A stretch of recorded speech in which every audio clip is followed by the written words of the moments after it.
So Charlie, I like that. which way is this second game going based on the draft? I'm picking Navi. Yeah. I don't know what this is out of Secret. This is really weird. Really weird. I Fog? completely agree. I really like Navi's lineup. They've ran this before. It's comfortable. Secrets is very outside the box. And yeah, Darkseer versus 4 range heroes with a draw. Not sure how much Iron Soul is going to have an effect of. So yeah, I personally like Navi. I figured out it's the Darkseer Clinks dual lane that you encounter in brand new Dota pubs. So Clinks goes Windwalk first. Exactly. And you stand there until they die. It's beautiful. Genius. They'll never see it coming. They won't. They're not gonna. I think Navi's draft is better, but there is a lot of cool wombo combo that Secret had this late game. But I think Navi is a better draft. Okay, all right.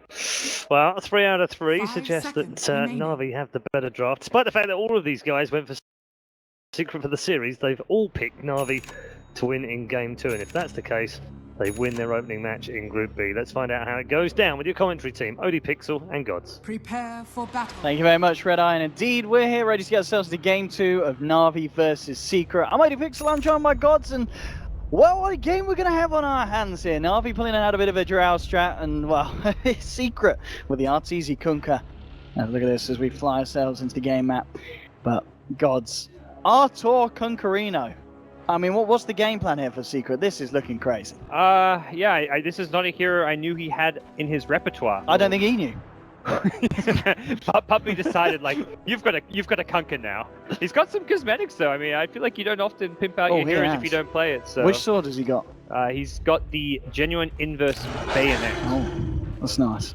It's got 21 kills on it, so 21 kills, guys. He's got 21 kills on his Kunkka cosmetic. I am not. Watch out, boys.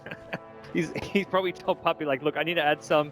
My cosmetic game isn't up there. Like, let's get a few more. He has certainly got the cosmetic swag on. But this is going to be interesting to see. I mean, Secret pulling out something a little bit different here. Navi, I mean, the Drow strat, something that we saw them run a lot of times. The Dream League is something they're very comfortable in. Something they normally tend to do in a series where they are a game up and they want to just give it a shot and see if they can just absolutely walk away with the game. And we're going to see here both of the runes being slightly contended. We'll see a bit more space down on the bottom for the Drow to grab a free on top. We'll see if anyone catches anyone. But they've got a crush onto Pylite Eye and Navi moving in. They're going to find it. First blood for Dendi as they take down Pi on the Witch Doctor.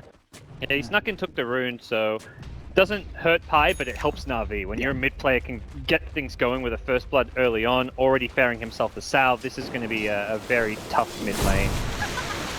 And for Arteezy, it's a bit of an odd mid choice just because you're against a Wind Ranger with Drow Ranger Aura. I think he's going to get harassed heavily. It's not going to be all that easy. We normally see the Suniko Wisp spending a lot of time in mid lane, but I guess recognizing that bottom lane's going to need help, they know that this is going to be one of those games where Dendi may be more of a solo rather than a dual lane mid.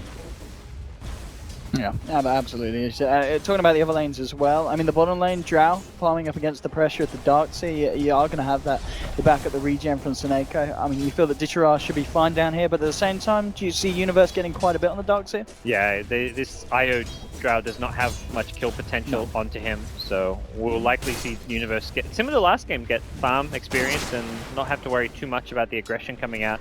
Aggression, though, can come out of art style. Curious to see where he heads first. He's already made his way towards the top lane where Envy is already nice and low for this prospective kill, but a lot of these big camps, you can see Artstyle does not have a camp by his secret shop, does not have a camp up in this top lane. This is making it a lot more difficult for him to be active early on.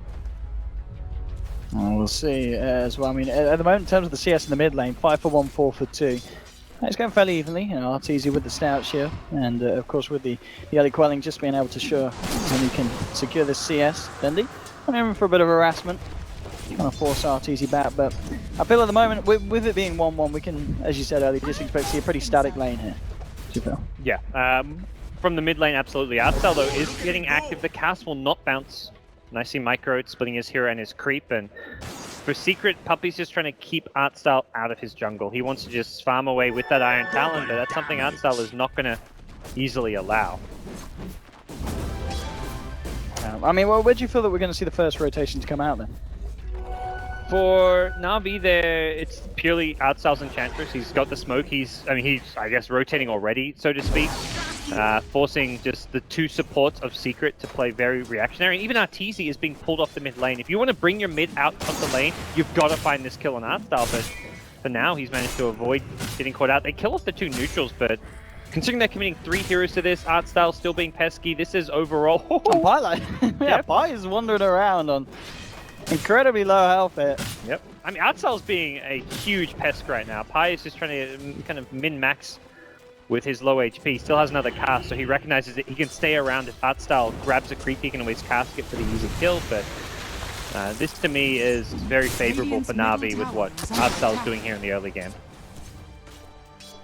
Right, well, towards the mid lane as well, we are going to see putting him towards the top. Oh, with the shackle, Dendy. Just playing.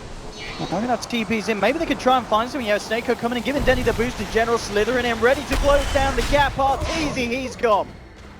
This is the Navi synergy we saw last game. They give up an IO kill to the tower, which gives some split gold to Secret, but Dendy makes the call, like, or Nico is, they've made this plan, like, as soon as I hit the shackle, TP in, and I'm going to run forward, get the tether slow, which then sets up the Slaughter Crush. Everything about that, every small little, like, slow or bit of damage was contributed to them getting that kill on Arteezy.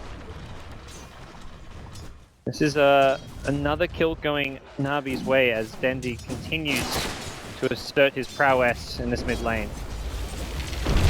Again. Arteezy just, yeah, as you said, with the torrents coming through, we're going to see in the runes as well what's going to happen top. Beast, he's going to find himself an arcane, Puppy. One of the bounty rune will continue to stay. But other than the kind of the movements towards mid, it's still just going to be relatively static. You can see both of the safe laners farming up a treat, 23 for 8 for MV, compared to over on the side of Navi. And just the triple Sage's mask at the moment, just to allow him the ability to just keep those searing arrows available for CS and harassment. I love how fast-paced art style plays. He spends a couple minutes being very annoying, zoning the enemy junglers, and then he immediately goes, grabs 2 creeps, and he's on the move to gank mid lane. Yeah, and look at this again. Dendy setting up with a shackle. As you wrap around, indeed, as you were saying, Arteezy, he will get the torrent off. I don't know if it's going to be enough to save him, as Dendy and Artstyle, one more touch from the edge will do it. And another kill onto the Kunkka in the mid lane, and we are starting to see, you know, that lane get punished, and Dendy, he's going to be able to create a difference and create that lead now in the CS. 22-12 against the 15-4, and the fact that they've taken down Arteezy twice. And then immediately Artstyle goes into the enemy jungle looking to take over, has an ensnare into Clap. Puppy could be in trouble with the Dro Aura. They have a lot of right-click damage coming out. It's not quite enough to get past the boars. I mean, again, the 2 heroes coming back in, looking to Artstyle. There's a TP across from Universe as well. They really want to do something about this Enchantress in the jungle as well with the cast. They're certainly going to have a good shot at it. Maledict down, Axis flying through. He's going to be popped. Secret finally able to do something about the Ench, but you know, Artstyle, he's already found himself the level 4. I feel like he's just been as annoying as he needed to be, and just kind of drawn so much attention from the side of Secret. And that just turns his bottom lane into a free farm lane for Dichara, so in terms of the big picture, that doesn't really hurt Navi. If anything, we just see Artstyle head right back towards his jungle, pick up a couple of creeps, smoke again towards the mid lane, while Dichara continues to farm, gets that level 6 precision or marksmanship online, and from there, it's Navi who can start taking towers, really looking for a next couple of ganks and increasing the tempo of this game. Oh, Puppy. Look at the general. He's hot on the trail, and he's got the vision of it, Puppy. He is in a lot of spot of bother. They will have the ball slow, and that's going to be enough, Puppy. A little bit tankier on the beast. And crushed onto the board, just making sure he gets that juicy golden XP there, the Slaughter. 3 for 2. What is the plan here for Secret? I mean, you know, they managed to kind of stop Artstyle from coming into their jungle.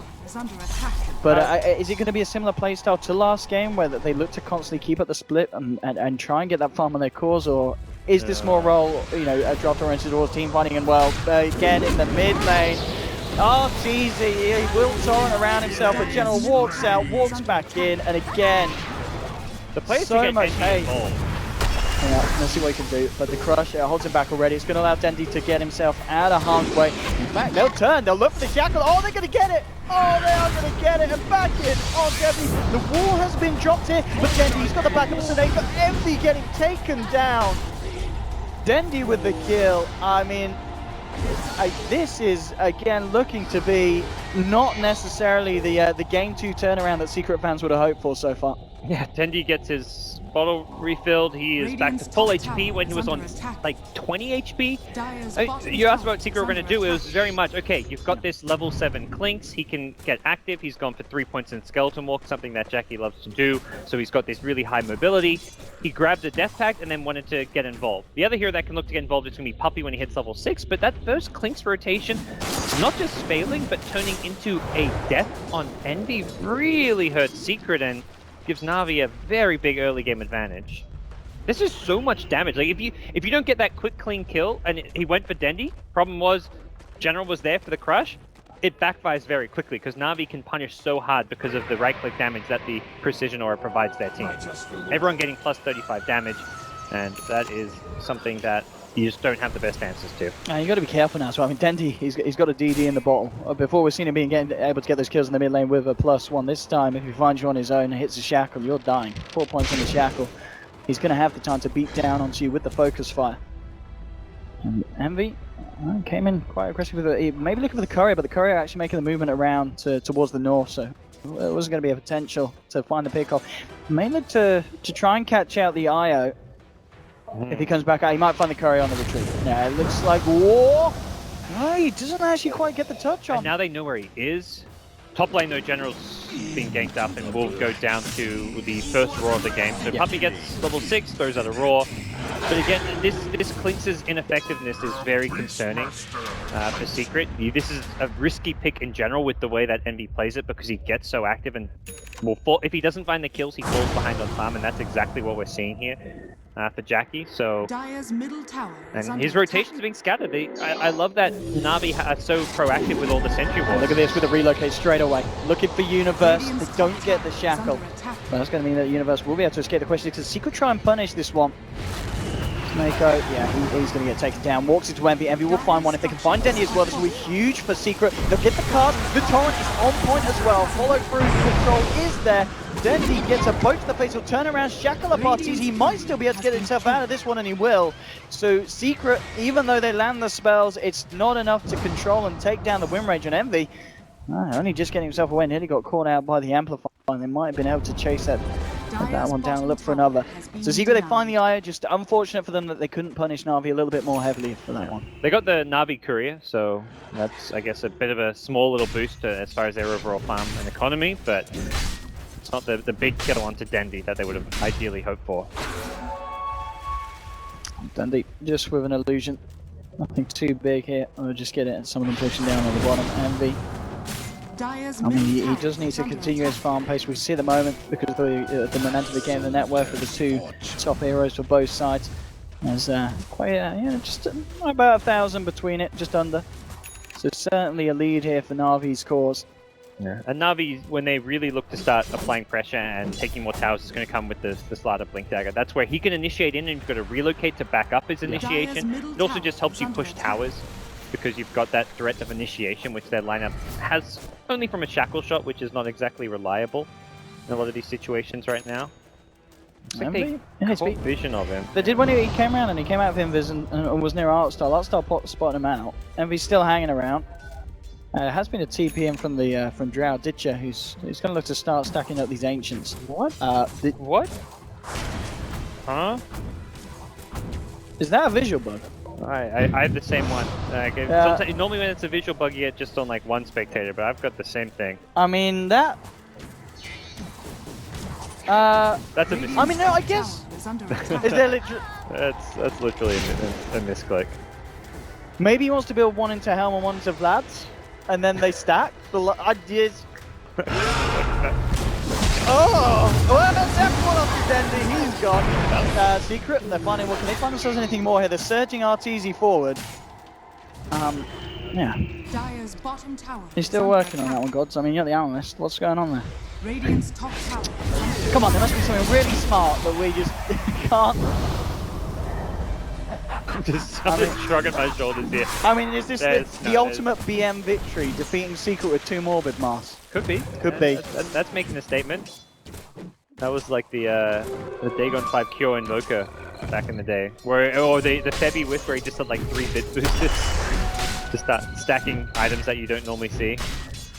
But yeah, I imagine this is probably just a misclick coming out from Dieter. Meant to probably buy the Helm of the Dominator and accidentally bought one component twice. I think this is the first time we've ever seen any hero go for this build in competitive. this is a Dota 2 first. I don't think he's going to be sending the meta game. Imagine if it has 100% win rate as well. Yeah. We'll start seeing it in all the pubs. Double Morbid Mask build. I mean, well, at the moment, it's you know, it's not looking terrible for Navi. They do lose it. They do, of course, just lose a little bit in the mid lane there.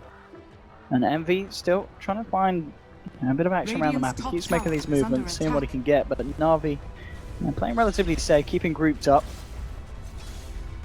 But I mean, 13 minutes in, it's a little bit more of a controlled start here for Secret, it certainly feels, than compared to Game 1. But at the same time, you know, 30 minutes into Game 1, it wasn't looking terrible for them. It was about, let's say, the 18-20 minute mark, where suddenly we're seeing these kind of full-on engagements where Navi were coming out on top.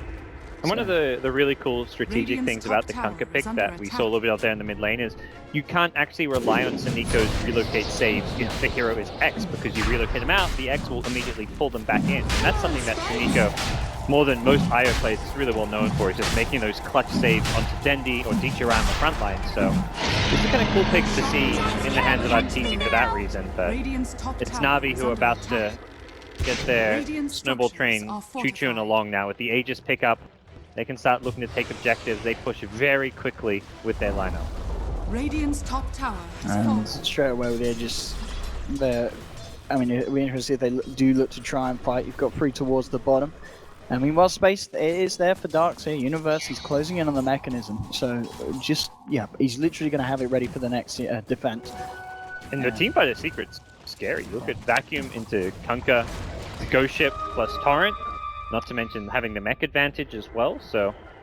And we've seen as well, Detroit has sold his second Morbid Mask. Okay. So, I mean, regardless though, he's still sitting, of course, second on the net worth, but the mistake has been hidden. He's probably hoping that no one saw it. We did Detroit, don't worry. Well, they're jumping in onto MB. They've got the Amplify, they've got the damage. Well, if they bring Dendi, and they certainly have, and MB getting taken down, and I guess this is one of the strengths of just running the IO against the Clinks. It makes it so hard for the Clinks to find this kind of action across the map aggressively, because half the time the IO is going to be there bringing in an extra hero to save the chosen target of Envy. And just a clever smoke from Navi, knowing they can just make that rotation through the instant the smoke pops, you use a dust, you find them, and you get those kills. So Navi, on recognizing that they're going to find a kill on top lane, they TP in the rest of their team, bring Dieter. They're going to start taking the tier 1 tower, but Secret already with a counterplay in mind at the bottom lane have got Puppey pushing away.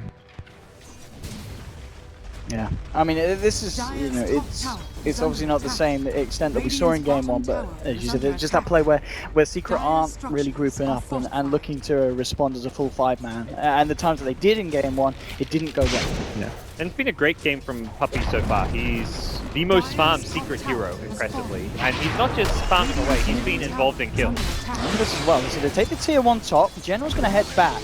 It's questionable of how much he can do, because the rest of Navi's still pushing in on the top lane. And yeah, General's just realizing that this may be not the place to fight. Backs up. I think it was actually a really questionable TP from him, but Secret just didn't jump on him in time. Like, he managed to just sprint away from the roar of Puppey. Would have been a very dangerous situation to be in. And Puppey almost with a Crimson Guard complete. We're seeing a very different itemization on Puppey, but this is a guy who often, like even when you're playing heroes like Enigma, would go for this Crimson Guard build. We see pipes on him more so than other players who go for like your classic BKB. So he's very willing to get those more team-oriented items you need. And against a right-click lineup with Precision Aura, Crimson Guard are fantastic items to have. Look at his positioning as well. If they spot this man out, he has got to be very careful. And Jay's making a hasty retreat back to his half of the map, so Navi won't catch him this time, but they were very much hot on the trail, and it's just proving to be a game where Envy's got to be so careful with his positioning, because Navi will be there to punish it. And for now, he's managed to at least create space for the greedy Beastmaster jungle, as well as the Darkseid that can farm towards look at top with the relocate. They have caught Envy out, the Amplify's down, and he's gone nearly very close to taking down Seneko in response, but it isn't going to be the case. They get away with another kill onto the Clinks. Navi just continuously finding the action that they need, and the fact that you just look at the difference between Ditchera and Envy, and it's 2k net worth now. Dendy, oh, he's going to get his shackle onto a hero. Well, he'll take a boar or two. If he gets the second one, that's going to be pretty nice. Yep, phases in, takes that. I mean, 2 boars, it's nothing to laugh at. It's not bad at all there for the golden XP for this Wind Ranger. And all eyes really on Arteezy to see what he's going to be able to do. We're yet to really see the big plays come out. We saw him hit a torrent boat combo towards the bottom. It didn't end up in a kill on Dendy. I guess you're going to have the Tidebringer to help you with the defense when the pushes start to come in a little bit heavier from Navi.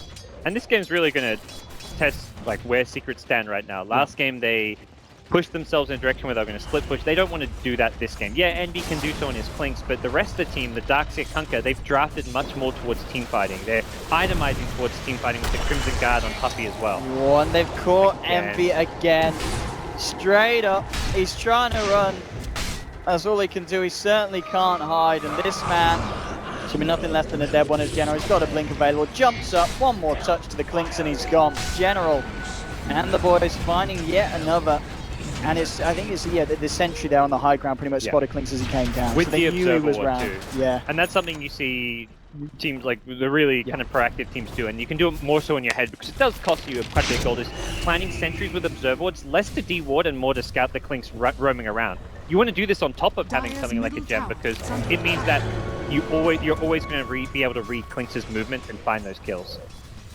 So Navi going to find themselves another outer tower here. Teacher Dragonlance Yasha. I was going to look at General, he was maybe eyeing up jumping in, and he's going to get punished here by the combination of spells from Artor. Now moving as well, the IO is not going to be enough to save the Slardar. Now in the wall drop, this could be Secret turning this one around. They're looking for Artstar, but he's already got the heals up. Ditchara trying to run away from Puppey. Let's see if they do manage to find a Drow as well. They need this Secret, and they will get it. A second kill for Secret there on the defense. So this time, for what seems to be the first time in this whole series, Navi making a bit of a blunder, and Secret are there to punish it, and end up coming out of that one with 2 high-value kills. Yeah, Secret's teamfight just really showing its strength there, and you find that initial pickoff on the key target in the Slardar. He's the teamfight specialist as far as Navi's draft is concerned, and with him out of the equation, Secret can just chase on and kill more. The Aegis had expired as well, so Navi really just overstayed their welcome there. The other big thing is having that Crimson Guard there as well. Like if you're Navi, as soon as they saw that Crimson Guard on Heroes, they're like, oh, we can't actually win this fight at all. We're so reliant on right-click damage, and this Crimson Guard is going to negate the majority of that. I mean, if you are Navi and just considering that item pickup, I mean, how do you play against that? Do you, because of the draft and the playstyle that you've obviously intended to go for, do you still have to continue to look for those fights, even though you know they're going to be harder, or do you think we can expect to see some of the members of Navi just waiting until they get kind of the next big item before they start to look for these pushes again? They've really got to kind of brainstorm how they're going to play around the X initiation, because traditionally, like, Navi aren't worried about one of their cores getting initiated on because they always have the relocate save, but that's not available with Seniko being unable to relocate out an X target. So that's where I think Navi are going to have to adjust, have their cores perhaps prioritize earlier BKBs just so they don't die to the X initiation. Then the BKBs act as the counter to it. The Fan Envy as well. The silence into the crush amplify, and he melts. Deja vu all over again with poor Jackie. He is certainly falling down the ranks, and as we can see now at a point where, you know, the Slardar pretty much on the same net worth level as this Clinks at this point, and with the relocate top, the action is not stopping for Navi. They'll jump in onto Puppey, they'll get the roll onto Seneko. The Crimson Guard doing a fair bit, and it might just keep it alive, and over the combo from Secret, they're turning it here. They take down Seneko, they take down Dendy. We're just going to get anything more. It looks like General Ditcher and Artstar will be able to escape, but we are seeing the wombo from Secret can certainly punch back hard. They do still end up losing 2, but as we can see from the golden XP, because of the position they were in, any kill that they can get is a good one. So an even trade is going to be a good trade for Secret. This Crimson, like, Puppey's are actually just a Dota genius when you see, like, the item, like, coming into effect there. That focus fire from Wind Ranger, it felt like his HP bar wasn't moving while he was being focus fired. Without that Crimson Guard, Secret would have lost the last 2 team fights, essentially lost 2 more towers, and it would have been in a very tricky position. But yeah, that item. On top of that, he has a Vlad for more armor. Normally, you see like a Beastmaster, and you were told like, oh, he's not going Necrobook. You'd be like, what is he thinking? Like, what kind of Beastmaster doesn't get Necrobook? But exactly what Puppey's done, and it's worked out fantastic. And see Envy at the moment again coming across aggressively on the map, just getting a bit of intel for the side. The rest of Secret are moving in. Around towards the bottom. Coming into the jungle, Puppey, smoked up. The backup's there from Pi. We'll see what they can do. They have got a Roar, no Death Ward at the moment. They'll see if they can try and burst down Archdom. Nonetheless, well, with the help of RTs, they certainly can. Death Ward finally coming back off cooldown. Pi will drop it to secure the kill. So the smoke is successful. And we are starting to see kind of a bit of a glimmer of hope here from Secret as they are finding the favorable plays and are starting to put Navi back in their place. And this is something that's got to be scary if you are Navi, because you are running a Drow lineup. You really can't afford for the game pace to slow down and the opponent to start to find this kind of action that Secret are getting. Yeah, I think their window's not closed quite yet, but No. it's going to quickly approach that point if they're not careful and if they keep on losing Dire's fights top like tower this. So is under attack. Envy working towards his death slate. He's going to find a lot of these Navi heroes here. And with the Sentry Ward there, he knows he's safe. No. Whoa, relocate bottom though. Absolutely, because they're on the bottom lane. Generally TP back earlier, got the jump in onto the Puppey. And Crimson Guard not going to save you this time. Seneko, Just don't think bring he- Denny back. I was going to say, this man was not get out of this one. The 4 members of Secret sticking around to watch the ball get beaten down. That was like, I think, sheer luck that they happened to be going for a kill with relocate as Envy found them. Like Envy was ready to just, probably 4-shot the IO, maybe a little bit, maybe needs a 5th with the mech. And he relocates himself and his buddy out right as Envy was about to set up some nice kills. So I believe you've got Gem now on General though. So Envy's life is certainly going to get a lot harder. He's got to be a lot more careful. And Roshan is back up. We saw earlier how quick Navi could take it down. And already starting to play with the idea. Then he's making his way back over. So they should be able to have a good shot at this. The question is, can Secret get there in time to contest? They do have the Torrent, the boat, other things to throw in, but no, looks like they're not going to make their way over. And with the Amplify, with Dendy there as well, they're going to make sure work at this one. Arteezy, he X-marked himself, walked halfway out and then disappeared. Don't know what he was trying to do there, but it didn't work. And Navi get away with that one. yeah, Puppey was just respawning a bit too late to get there in time, and map vision was completely gone. Secret actually put 2 wards in the enemy jungle almost to set up for that second Roshan, because they recognize, like, okay, we've got this strong team fight. Navi can't just go for Roshan against us if we have vision and if we have Beastmaster alive. Problem was, vision got dewarded, Beastmaster died, and then Navi find themselves able to take that second Rosh. Very important for Navi overall with their game plan and strategy that they do this. MV again coming through the junkie. Might actually find the courier. Does he want to go for this? He has could no pay TP with his though. life, yeah. If he does, it's very likely a kill on him. And he's getting there towards his destiny. He has the Mithril, and by only he just needs 900 or so more for the second one, and he'll have that done. Because I mean, at this point, you saw him eyeing up Snake on the eye, but even that's a questionable kill because Sneko, he's got a mech done. It's not going to be an easy one. And he'll get away from the slider, gank thanks to a scan, and this gem is going to be the key tool for Navi moving forward. But very hard to push high ground against the Darkseid Kunkka. Not something I think Navi really have on their mind even during this Aegis, perhaps. They likely need to just get more in terms of itemization towards the BKBs. Wind Ranger now with an Aghanim Scepter. Slider has the Blink Force. They're going to try to find some pickups. I like the idea of like trying to initiate, get a pickoff, and then Secret aren't going to look to try and teamfight if they've already lost. And this is good as well because Seneko, he is ready to bring Dendy in and he will. Just to make sure they've got the damage to deal with RTC University there with the vacuum, the wall. RTC already ready. Look at the bow down. It's not going to connect. There'll be a roar from Puppey coming out towards us. Seneko trying to get himself out with the urn as well, but MV is there to close them off. Will take down the IO. It's a 1-for-1 trade at the moment. Now MV looking for the chase down onto Dendy. Yeah, it's nice. Not going to be a kill that he's getting. Dendy blinks out. Keeps himself alive, so just a 1-for-1. But again, Seneko giving his life. They get the kill onto Arteezy. Walls also drop for that from Secret, so Navi will be happy, and they're not done. They're looking for more. Jumping straight in onto Pi with the crush. General needs a bit more backup, and it is on its way. Dendy's there, throws out the shackle, goes Scepter. It doesn't matter. They'll just wait it out. He's been silenced up. No escape for the Wiz Doctors. Arthur sits on the sideline, chucks in the impetus. Drops to the vacuum. Envy starts to reveal himself, looking for Artstar, but they just turn pound back into the clinks. Keeping Envy alive. Envy still goes down to the procs there from the lightning. So they do find him. Ditchera, he goes down, but he had the Aegis. He's back. So again, more dying on Secret. Envy dying yet again. I mean, I kind of lost count at how many times we've lost the Clinks, but it's got to be a lot this game. I think it's a mistake there for Secret to re-engage with Vacuum. I imagine the call is like, okay, vacuum's back up, I can hit 4 in a vacuum, but what's the follow-up to the vacuum was purely the Clink's right click, so they're fighting and re-engaging into a Drow Ranger who has Aegis. At best, all they got was the Enchantress. That was definitely not a worthwhile exchange for them, I feel. The Aegis getting taken out kind of nice. There was still only just 2 minutes left on it.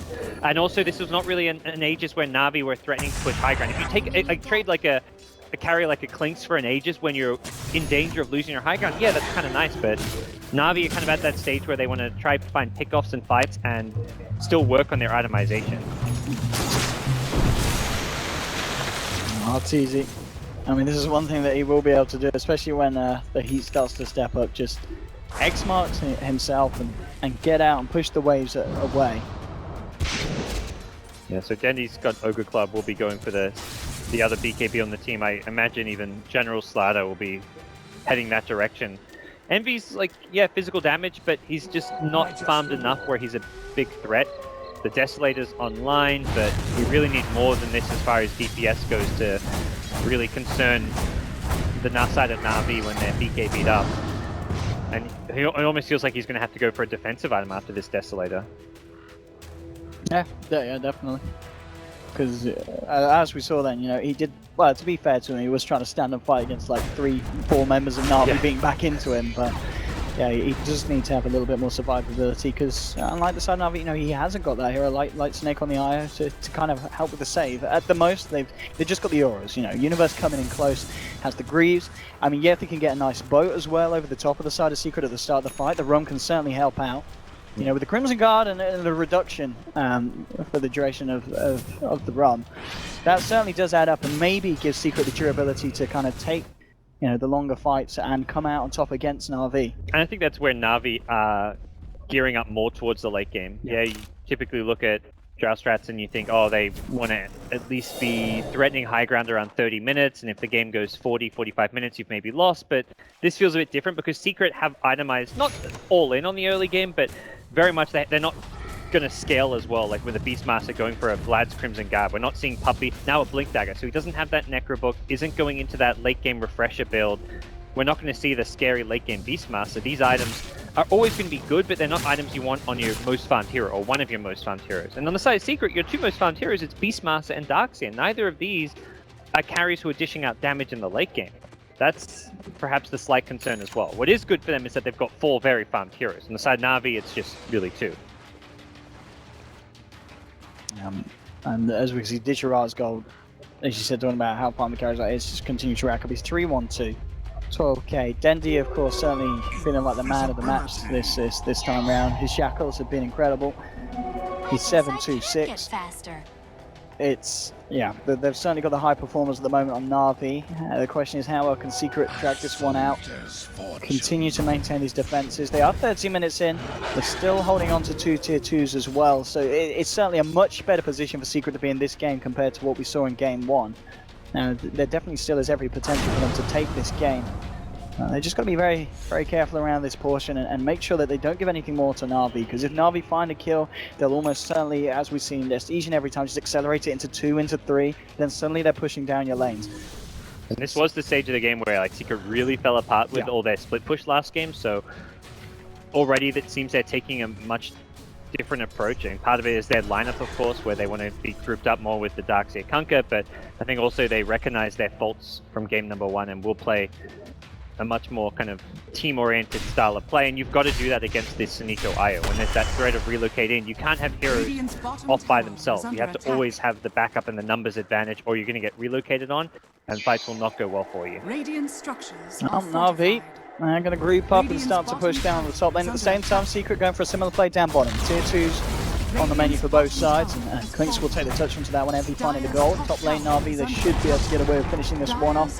The question is, who's going to react to who first? Navi still moving forward on this top lane. Secret, they're starting to scatter down on the bottom, so I'm sure they'll come back for this one. We'll see how much Navi can try and get away with.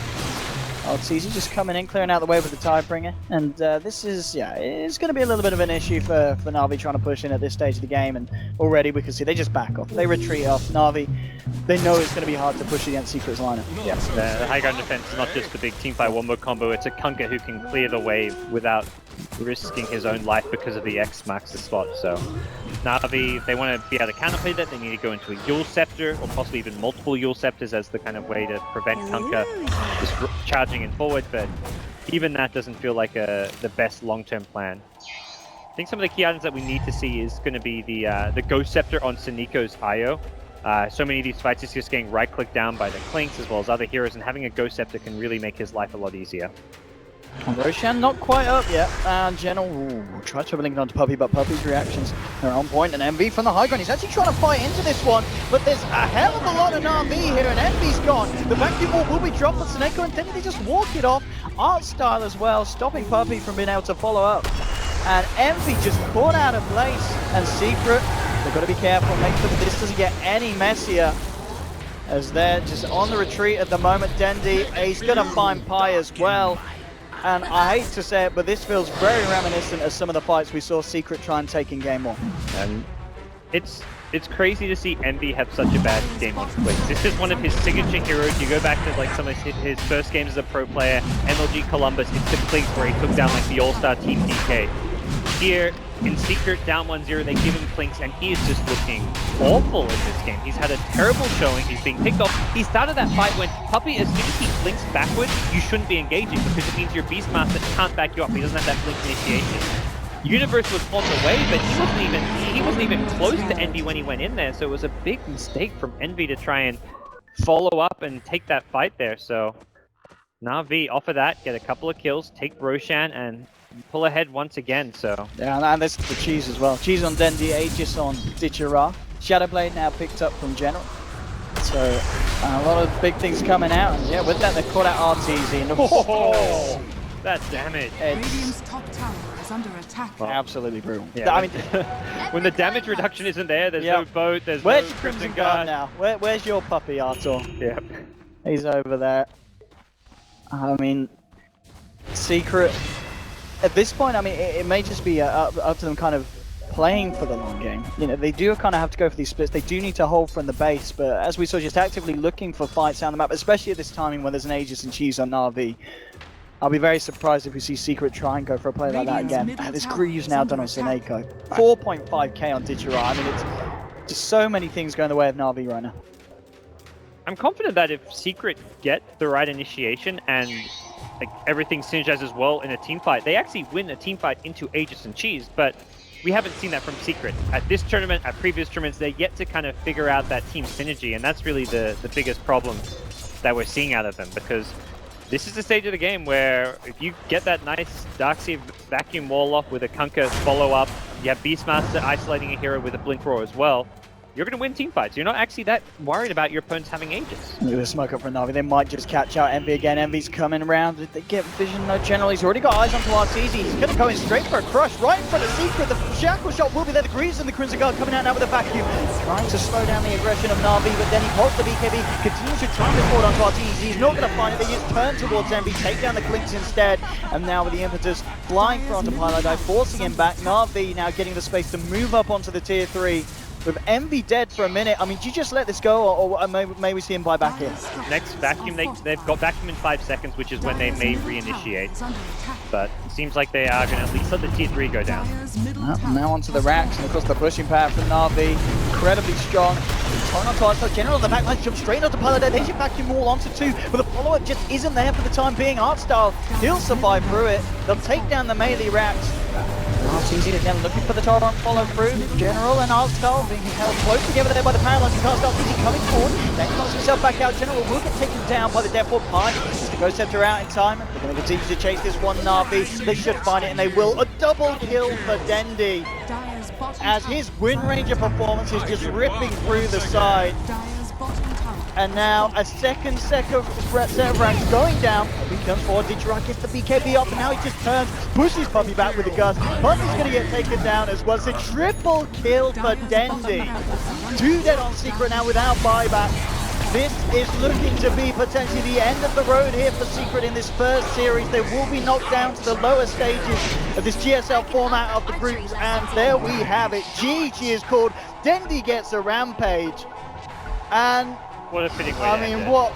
Yeah, I mean, Dendi this game on his win range. I really feel that at the moment in the scene, he's one of the players that can still bring Win Ranger back to where she used to be. You know, there was that kind of meta where Win Ranger would destroy games. Navi and Dendi showing that it still can be there. But again, I just feel you can't really just talk about a single person's performance on Navi because it's just the team as a whole. It's how everything fit together. It's actually one of the old school secret strats where you get the Wind Ranger with the Slaughter. You amplify the focus fire damage output. You had the Drow Ranger then, which was like your bit of Navi flair into the strategy as well. Secret never really came together as a team. Universe, by the way, ends the game with 0 deaths. And he's probably just sitting there like I did what I could in a team fight.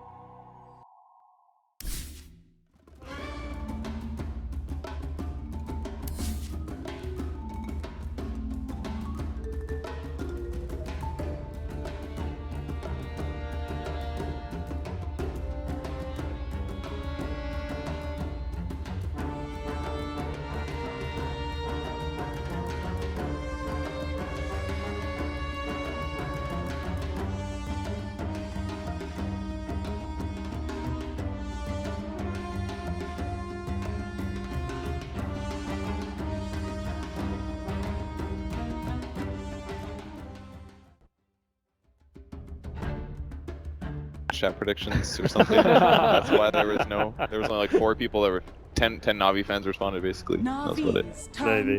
Standing up.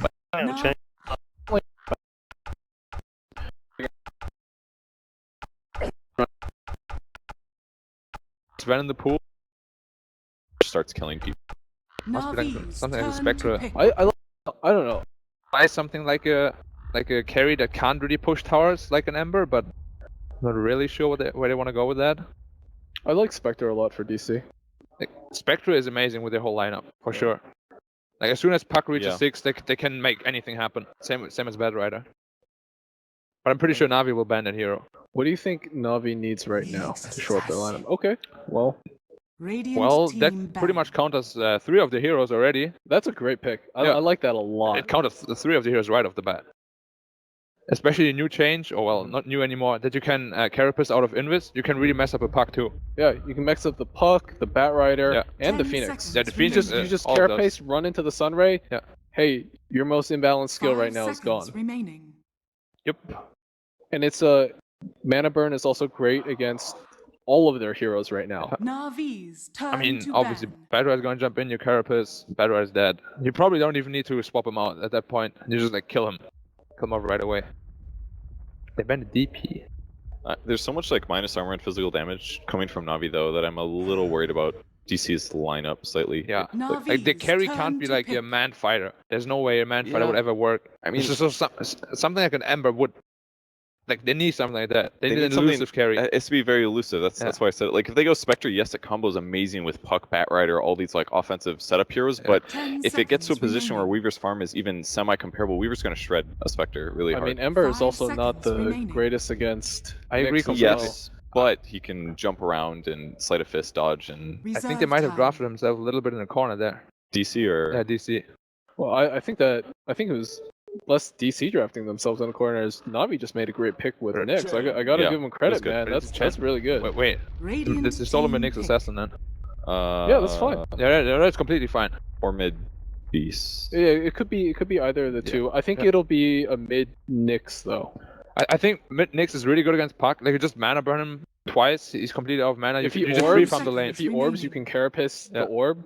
That's It's- really good. it's And great. you get a really 5 early seconds blink on remaining. Nyx if you go It's for that. also a PMS hero. Do you change up the lanes as DC? Do you put like Bat Rider? No, you went to Reserve Puck time. off No. lane, so I guess they're kind of forced to do that. No, like I've 10 never seen seconds DC run Bad remaining. Rider out of off lane, so they're definitely put it off lane no matter what. Puck 5 should be seconds middle, remaining. and they will pick some Flinks. clings. Is he going to Orchid this game to counter? I guess they don't. He doesn't need to counter Weaver. They just need damage. It's not the worst hero, but generally for me, Beastmaster hard counters clings. Like in with gems. yeah, and vision. they have no Yeah. saves for him either. If that Klinks gets isolated, he's done. Like the only thing they have is Phoenix Act, but they can just focus that down with the attack speed R like Okay, so immediately. it is a move Batrider, it is a resolution Clinks. We're going to get it down the line. Just assess the draft very quickly. Charlie, which way do you feel it went? I feel like this is deja vu, but I like Navi's draft better. Navi, great draft, okay. Black? No, I agree completely. I think they're just gonna take the control of the game from the start and they won't let it go. Okay. I definitely do like Navi's draft. It's a lot easier to execute. The DC carries, it could work, I think, for DC. I think it all comes down to how well Shadow Shaman does. If he's behind, he's going to have an awful game, and it's going to really weigh down DC. Yeah. All right. Okay, thanks to all three of them. We'll hear from all three of our panelists again after game one, but time now to head to the commentary desk with Wagger and Capitalist. That's right, a surprise Nyx Assassin mid picked up by Navi is going to sway our analysts heavily in their favor, but I've got Wagga joining me. Wagga, how do you feel about the Nyx Assassin? The Nyx Assassin is really nice, but I want to always see a team with Rasta work out. You gotta give credit to DC for picking this, and pretty early as well. However, I'm gonna give credit to Navi. I think they have the stronger draft here. Just the bench and Beastmaster along with Chen, that's a heavy push power. And I think they could take this game. All right, as we go down the line, see the beautiful faces of all of our players on their... That is a perfect one for we. Yeah, that really is. Moo also. Look at DC that really, giving some to the fans here. Oh yeah, they got their flair. So which team do you favor in this, draft-wise? We were kind of talking about the Nyx Assassin versus the Phoenix and how the counter to the Sun Ray. It feels like it's something that we've seen before. Not mid Nyx Assassin. We've seen offlane Nyx Assassin attempt to be a counter to that. And it feels like, yeah, it kind of sounds pretty good. It's more of the fact that the Nyx Assassin matches up really well against the Puck in the mid lane. It's a counter to the Batrider. I think it's all those extra things that Nyx Assassin does that is going to allow him to be one of the few times that he's picked up successfully as a core, and obviously the much more rare times that we're going to see him mid. He does not fit every game, that's for sure. And as you say, this is a great matchup against the Puck. The panel mentioned as well, the Carapace and the Mana Burn. It's just such a strong combination. Good aggressive wards here by Navi, by the way. Gonna help them zoning out Moo. Keep control of him on the offlane. The early attempt at a courier snipe. They actually have the Phoenix dive already going out, and he's got it in the bag. Tier 1 gives him some damage in return, but Saksa, one of the up-and-coming star support players, heard so many good things. He's one of those players who grind to 8k MMR playing support. So he's pretty good. If that doesn't say enough, I don't know what it is. We see the breakdown of our lanes. Moo matched up against Dichiron, Suneko. The mid lane, Weehaw and Dendi going at it. Obviously, Dendi missing out on his courier is going to be a little bit of a sore spot, but still. He'll still be fine though, I think. Yeah. Nyx Assassin has great HP regen, and he still has an Iron Branch he can plant, so he should be good. Batrider just trading hits a little bit with Suneko, trying to get experience on this lane. Unfortunately, poor Moo, as strong as Batrider is against dual lanes, because you just harass that support with sticky napalm and everything, it still doesn't quite match up to the way that Beastmaster just jungles effortlessly. So General will be probably slightly ahead as we go probably 6 or 7 minutes in. And as you said, kind of alluding to the Weaver is rather dangerous hero in lane as well. We'll see if Misery is going to be a good pal and stack up some jungle for his Batrider so he can recover later. Because yes, this top lane is not good for a Batrider. Against Weaver, you can't farm, you can't be aggressive. You cannot kill him. That's the issue. That's exactly the job of Misery right now, is he's going to be stacking up that hard camp. Very good pal. Position. And meanwhile, it's the Phoenix who starts pulling and getting some levels. The advantage still pretty heavily in Dendi's favor, 9-5 compared to the 6-2. Well, he should be slightly winning this farm, and being ahead in CS and having 4 creeps alive is worth mentioning. Yeah, so he's actually very far ahead in CS, as to be expected. The question is really going to come down to, between these 2 tempo controllers, who's going to be more successful once we start getting into that phase where they have their levels and they're trying to gank those side lanes. And that will really determine which one of our mid players comes out on top. I just realized as well, it's Dendi playing Nyx against Weehaw. Weehaw is one of the players who did mid Nyx a lot. It's a few months ago, but he played that a ton. And very fun to see him go up against it himself here.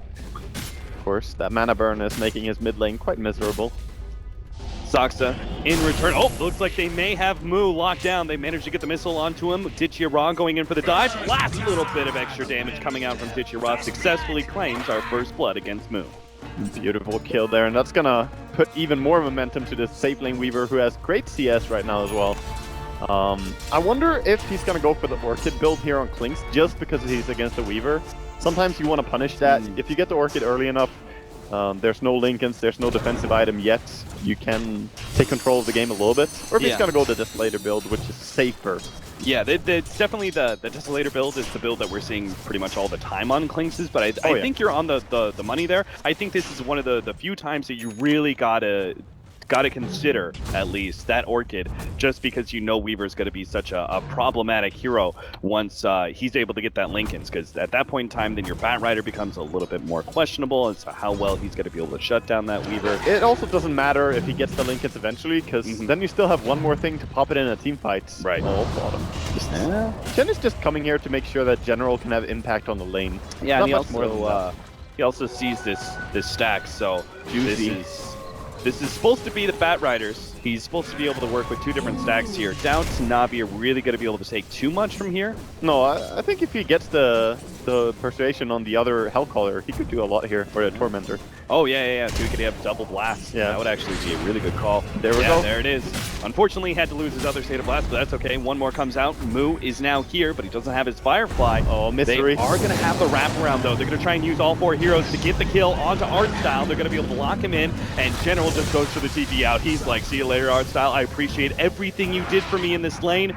We helped do some damage to the Bat Rider's farm, but in the end, I have to let you be the sacrifice. Yeah, Bat is still pretty happy. He came down here and got experience with that kill. Nice sneaky stun from Taneko, but it's not going to be enough.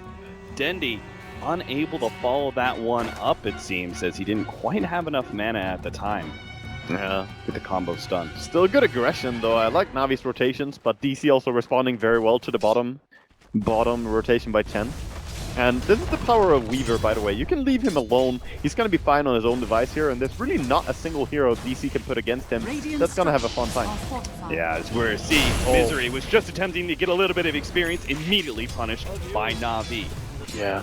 You had to sort of expect that. When Taneko was just mid, don't know where he is yet, but there's a very big chance he comes up here and tries to fight with his Weaver. Now Mu cuts right back across. Doesn't want to be giving up this tier 1 too early, and he's already kind of farmed up his stacks, so he is going to be completing the Tranquil Boots. Looks like he's going to be going for that Tranquil Boots drum route that we've seen before from Bat Riders in the Chinese scene. What do you think about that build? It's a build that relies more on being tanky enough to run in, force the enemy to try and stop you, and still tank through the disables and the spells that they throw at you, and then get the lasso up. It's an interesting route, and of course you get very quick when you pop the drums, so for a few fights you're very strong. I'm not sure on it, but I feel like it's particularly strong with the way that we've seen when teams are trying to be aggressive into a Bat Rider team. Instead of having that Blink Dagger, but instead having like the tankiness, allows you to be able to defend towers a lot easier. So Mako taking a lot of damage. Got the send back, and no more fire damage is going to be coming out, so... that's good. Finally, one gank at least the DC managed to make it out of there. Of course, they did live mid as well when Weeha ran away, but that having to run back all the way on mid or dying is actually almost the same. Sometimes that time they invest running back to Fountain hurts you a lot. Counter ward already laid in place by the Radiant side, so they didn't actually see that Klinks coming in, but Dendy easily protects himself. Not sure what the plan there was. With just the Dream Coil, there was always going to be a Spike Carapace, and underneath the tier 1 tower. You cannot tower dive. You had your Klinks there for sure, he makes the early rotation, you want to put pressure, but you cannot tower dive a Nyx who's full HP. It just does not work out. And that's one of the things, like Nyx Assassin mid, that shouldn't be a hero that you feel the need to go for a dive onto him. I think this is the bigger part. He wanted to get all the way top. Yeah, and now Ditchira is going to be lassoed up. That should be enough control for sure enough Mu to be able to get that kill and speed up that drums into a Blink Dagger a little bit later on. So that was definitely the kill that Digital Chaos needed to be able to find, and they successfully grabbed it. Yeah, now he can be up here as well and pressure the lane with the Klinks, and Weaver might be the one who doesn't find a safe home to farm anymore. That does mean see Artstyle and his rotation here. Even though the smoke is coming in, they have not seen that, but they know art style is coming. Is this one of those classic things, though, about Nyx Assassin, right? Is that his movements are a bit easy to read, and him being missing from that mid lane does seem to tip off Digital Chaos, and they back away from the top lane. Resolution getting really close and personal here. He's just got hugging. the Dark Pact. He just needs a disable from one of his allies, the Oh, boy. TPN, the Phoenix, and He's actually just hoping the Shadow Shaman will get close enough. Wee is actually going to be taken out in the mid lane, and doesn't seem like there is any go opportunity for... I wanted to mention about Nyx, his early rotations. As you said, when you're a mid Nyx, your rotations are really obvious. It's sort of like being a mid Pudge in a way. You can't really gank without the enemy team knowing that you are ganking. But Nyx can farm up some good items on mid lane. Get the lethal ends going, or even a Midas into Aghanims, whichever build you want to go down. Oh, gonna fight up against Misery here. He has some backup coming in. Dendy should be able to hit that stun, and Misery is going to be surrounded very quickly. They had to blow the Primal Roar for that one, but that'll be just fine for Navi as they find yet another pickoff and still keeping a lot of pressure on that top lane. Still nobody from DC stopping the Chen and Weaver combo. They have the drums available now, and they're trying to go behind with the Clinks. But I wonder if they can catch anyone here. There's the Ensnare and Stomp as well. All right, he kills off. Kill some creeps. Send back though, and looks like they've only gotten one out of that. Oh, they got two creeps. Killed the wolf and the... Oh, okay. So he's just forcing the Chen back. The push stopped, but that was still good tower damage. 1,000 damage to a tier 2 tower. That's gonna make Weaver's job a lot easier later on. And plus, he rotated 3 cores from DC to that top lane, and it was pretty much unsuccessful. Of course, giving more space to Beastmaster, who... Yeah, Dendy though gonna be caught out as Rap comes in from DC. A lot of early rotations here. It comes down to the Clinks a lot as well. Just moving your carry aggressively here with DC. And that is kind of one of like the signature things about Clinks, right? Is that he outputs a lot of physical damage, but it's also the fact that he comes online rather quickly when it comes to movement around the map. You could see up at that top lane, Dichira just pushing back the Batrider, but it's mid where most of our attention is going to be. Is that tier 1 tower should be going down here. The question is whether or not Navi get the deny up against the Serpent Wards. And oh, they don't. Missing out, but still they are able to farm up the Shadow Shaman wards, and that's a decent chunk of change back into Navi. That is a lot of money, and you were mentioning the Clinks and how he comes online a little bit earlier. The thing about him is, he comes online aggressively. Some carries, like Lifesteer, great at counter TPing. We see good dust coming in here. Actually gonna punish the early rotations now, maybe. Yeah, Resolution turns around, actually just goes with Courier, does successfully get it, and now at least he gets a little something in return. I can't believe that Courier just died like that. Should have been just a free pickoff on Clinks. Yeah, I mean, money-wise, he actually put his team ahead in that little exchange. Of course, getting a kill and the experience you get, the downtime on the Clinks, it definitely hurts more for DC, but good consolation prize. Dendy, skittering around here, is going to find an opening between the tier 1, tier 2, was looking for any kind of rotation. And now, I think he's looking for the Batrider to farm up the offlane camp, but Batrider is obviously instead sitting in DC's very own jungle. This Shadow Shaman is having such a nice game. Courier died twice this game, the tower is already down, and he got the last hit on that tower. So he's looking to get a pretty early Blink Dagger here, and that's when Weaver actually has to worry about him. Yeah, we are going to have this monster timing from DC where they've got tons and tons of initiation if they can actually get that Blink Dagger online early, because then they'll have the Batrider as well. Oh, yeah. They'll have Puck to be able to jump in, get the silence. He's a pretty notorious hero against Weaver as well. So they will have this period of time where it's like the smoke on minutes. smoke. It's happening. Navi, though, they're only bringing 2 supports and offlaner, and DC will be able to get the first disable in move, trying to be able to stop this one, but General already going for Soxa and unable to get off the Supernova in time. They're getting a lot of fire damage out, and it looks like Navi may lose a couple of their supports as Seneko is going to be chased down by Misery. Dichira managing to get some damage onto Mu, while Weeha did clean up the other supports. So Dichira actually still going for Mu, hoping that last couple of auto attacks would be able to finish him off, and dancing around, but DC... There is a ward down. They have to be a little bit careful going in there.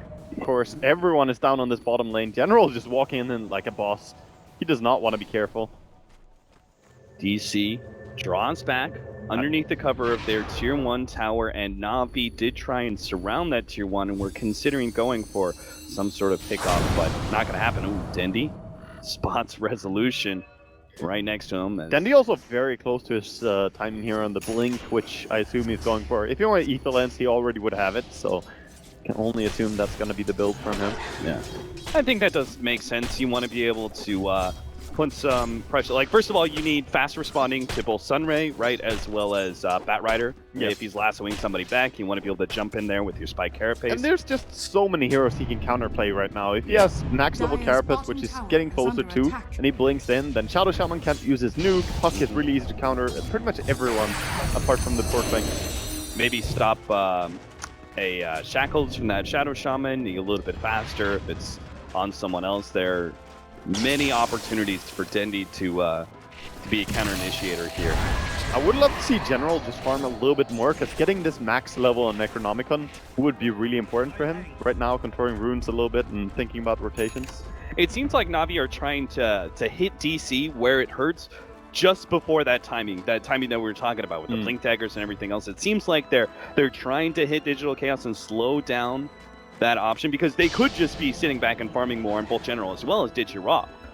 But instead, they're playing a lot of 5-man into the Radiant jungle. Big problem, though, they've yet to take that tier 1 tower, and DC are playing around that fact quite well. There's also this ward that has been spotting them for a long time, and DC can make the comfortable decision. What do we want to do? Trying to go for the Axis into Aurora here, but gonna back out immediately. Catch Misery with the Swarm, and a little bit more vision from the Vengeful Spirit as well, but DC, they're still close enough together that there isn't really a clean opening for Navi. How good would a hero like Ember be in this game? Look at the other lanes, like nobody farming, nobody split pushing, everyone just pulsing for this bottom lane right now. I feel like DC could have sent someone top and just be ready to TP down instead, but they're keeping everyone down here for a long time. Seems like they're going to give up on that bottom lane, and they do get caught on their way out. Misery is going to be the one-off, as now Navi will be able to claim the tier 1. Misery is their sacrificial lamb. It's always going to be him, but that's fine. As long as the rest are getting farmed and getting the items. It is a little bit sad for him to die when he could have had such an early blink dagger, though. That's okay. Dendi. Oh, this is a big kickoff. They could actually catch Moo here in the act of trying to farm up the Dire jungle. But it looks like that is the case. Moo just not gonna be able to get out. Swap to another right click. Ensuring it, yep. And Rosham being attempted at the same time. And that's a very fast Rosham. Yeah, this is definitely an early one. 15.5 minutes. This will give Digiraw a big boost, because now he can play offensively, not have to worry so much about the heavy disables that we were saying Digital Chaos had to be able to counter Navi. So it's about what farm is available to your team. Right now, Digiraw can farm down here when no one else could have, and he could not have done that either without the Aegis. Yeah. But now he can pressure down here while his team controls the rest of the map, and they should be effectively out farming DC. Yeah, and when he gets the Lincolns, that'll mean even more opportunities, right? To be able to split push aggressively or be more active definitely in team fights. As the blink daggers are quite delayed, the only one that's actually up yet is the Batrider blink. And Puck, of course, going for the Veil first. Sabrasta dying a little bit. The smoke here on mid, though. Lasso. Probably on the Beastmaster. And they get the coil, and now the swap. They still have managed to actually maybe save Artstyle. Oh no! Don't tell me Digital Chaos. They're trying to run down these heroes. They will be able to get Artstyle, but now the counter comes out for Navi. They manage to get the stun onto Weehaw, comboing him down, and might not be able to escape as they manage to get the pace shift up, but no. He gets the right click in. General managed to pick up that killing spree. Navi have lost 3 though, and DC just keep on moving forward. It's now they're going to be able to catch Dendi as he tries to retreat with his Vendetta, and it's just not quite enough. The Spike Airbase is not enough to keep him alive. The burn damage from the bird and the bat is enough to get the triple kill to Moo. Holy crap, he just got so much gold out of that. There was a massive miscommunication on Navi, though. They went in with the Aegis Weaver in the backline to kill the egg. If he had one single hero helping him, a single auto attack on the egg, he would have killed off that Phoenix. But instead, he was then left alone against the Rasta, the Batrider, and the Phoenix Sunray. He just died. So I mean, Aegis lost and died afterwards. Let's look at the way that fight initiated. One-man Dream Coil on Chen, Lasso also on the Chen. Yeah, and like Swap. Yeah, like and Swap saved it. So. At that point in time, you could probably just give up the Chen and be like, all right, sorry, buddy. You know, they use double ultimates and call that a win, but Navi trying to fight that one out unsuccessfully as the successful Supernova does turn the tides to the favor of Digital Chaos. Navi, though, not going to be putting too much here on the brakes. They're going to try and keep on going. Catch Resolution, no mana already, and no hope to escape. No way out. You can't underestimate Navi, even after they died there. Triple kill, of course, really nice for Mu, but they have Blink Aetherlands now on Nyx all of a sudden, and this Beastmaster with Necro 3, that's really powerful. The towers are going to take a lot of push from this. In Digital Chaos, their composition is much more team fight oriented, and in that case, Navi will have a lot more opportunities to be able to split with heroes like the Beastmaster and even the Weaver once we see damage item picked up for him, which I was presuming was going to be the Desolator as soon as he finishes that link. Oh, yeah, most definitely it should be. He could go for something else if he wants to. He could go for Maelstrom or something if you want attack speed. Being able to proc on both the attacks is pretty nice as well. But I think Deso is the safest bet here. Yeah. So they got the mid tower, they got some damage done on the bottom tower, but more importantly, Navi are right now controlling where DC are moving. And they got a good aggressive ward as well. See if they can keep that or if it gets dewarded. Combined with the Hawks. I think Navi is kind of one of those teams where if they do manage to get some control on you like this, it's worth making the investment into a gem just because you know they're going to exploit your position. Fortunately, that kind of ward ever so barely managed to find that. That was really close. Yeah, it was on the edge. They smoke up immediately afterwards. See how Navi are gonna play this out. They're grouping up on mid, looking to smoke on their own, I think. Or no, they don't even have one. I'm not sure. They're just backing out and playing. Yeah, I think that was the smoke call. I think they assumed that there was going to be a push through mid. They are to try and catch a hero, and that's why immediately they're pinging bottom, mid, but they're pinging bottom to indicate that hey, no one's farming the tier 2 here. The push is coming into a tower, and no one's taking the money. That's kind of suspicious. And that's why it's always key to try and push out the lanes before you go for that smoke. Kind of serves as just an alarm. You see a tower being hit on the enemy side, and you're just like, they're not defending that. What's the deal? It's got to be a smoke. Can I just take a second to mention, I can't believe how farmed Artstyle is. How does he have 102 CS in this game? He's been pushing a lot of different towers. He's died 3 times, and still, he's up there with Chen. He's going for that Aghanims. He's 1,740 gold off. Artstyle Chen, man. Artstyle Chen. Yeah, he did play Chen Enchantress almost exclusively in Dream League in the playoffs, and they had a very good run with these 2 heroes. He also plays Disruptor really well, but they play well around this.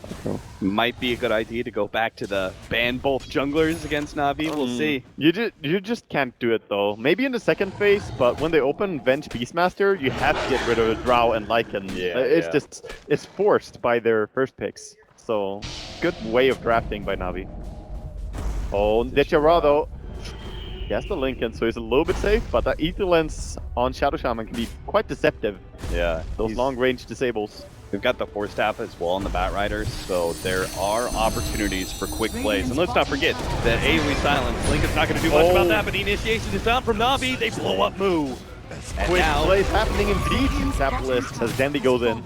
Turn from tier 2 to a high ground push, I think. You just forced this one outright, I think. Oh, you definitely do. I mean, they have decent high ground defense, but not that good when Batrider is dead. Puck is good, but if you're gonna defend with Shadow Shaman, you have to get so close. Yeah, you know DC will be able to... Oh, they jump in from Dandy! He got the spike here, makes it a 2-man stun! They're blowing up Weehia! He's already gone! Saksa now gonna be swapped into a Primal Roar! Picture perfect execution from Navi as they find the outground opening. All led from Dandy. That's just Rax. They don't even have buyback. That is so impressive. Wow.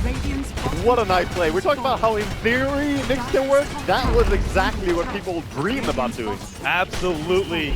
Now Navi can back out feeling damn fine about themselves. That came out of nowhere. First, at the tier 2 tower, DC thought, maybe we can defend this one. Oh, we're dead. And then like, oh, they're pushing high ground. Well, we should be able to do. Oh, we're dead again. Yeah, we're just about to say, like, oh, you could say the DC can spam out, but they can't really initiate, right, without a Bat Rider. But Nyx Assassin Spike Carapace, one of those abilities that will punish you for trying to spam. We saw it there. Oh, really hard, that punishment. So now Chen has the entire Aghanims. He's gonna grab up one of these Granite Golems. Very nice creep to get this early as well. So much extra HP for your team.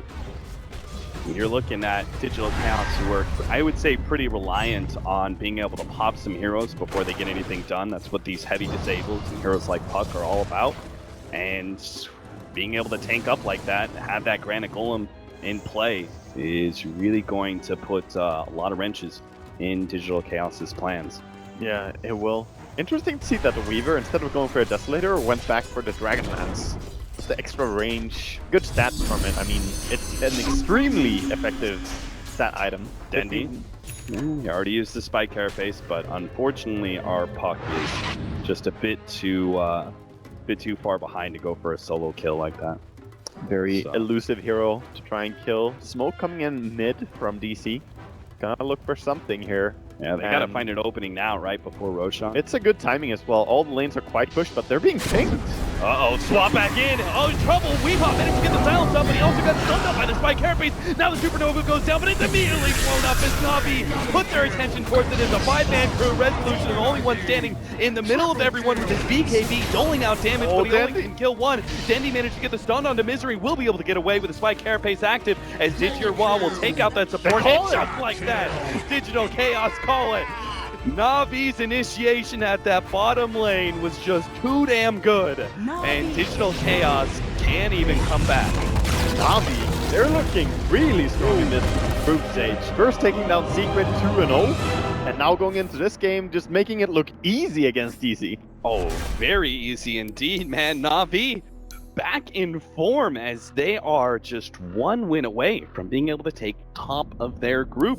Yeah, the way they made their draft work as well, I don't think teams I don't think they understand how strong art style is on Chen and Enchantress though. He helps put so much pressure. The Dandy pick on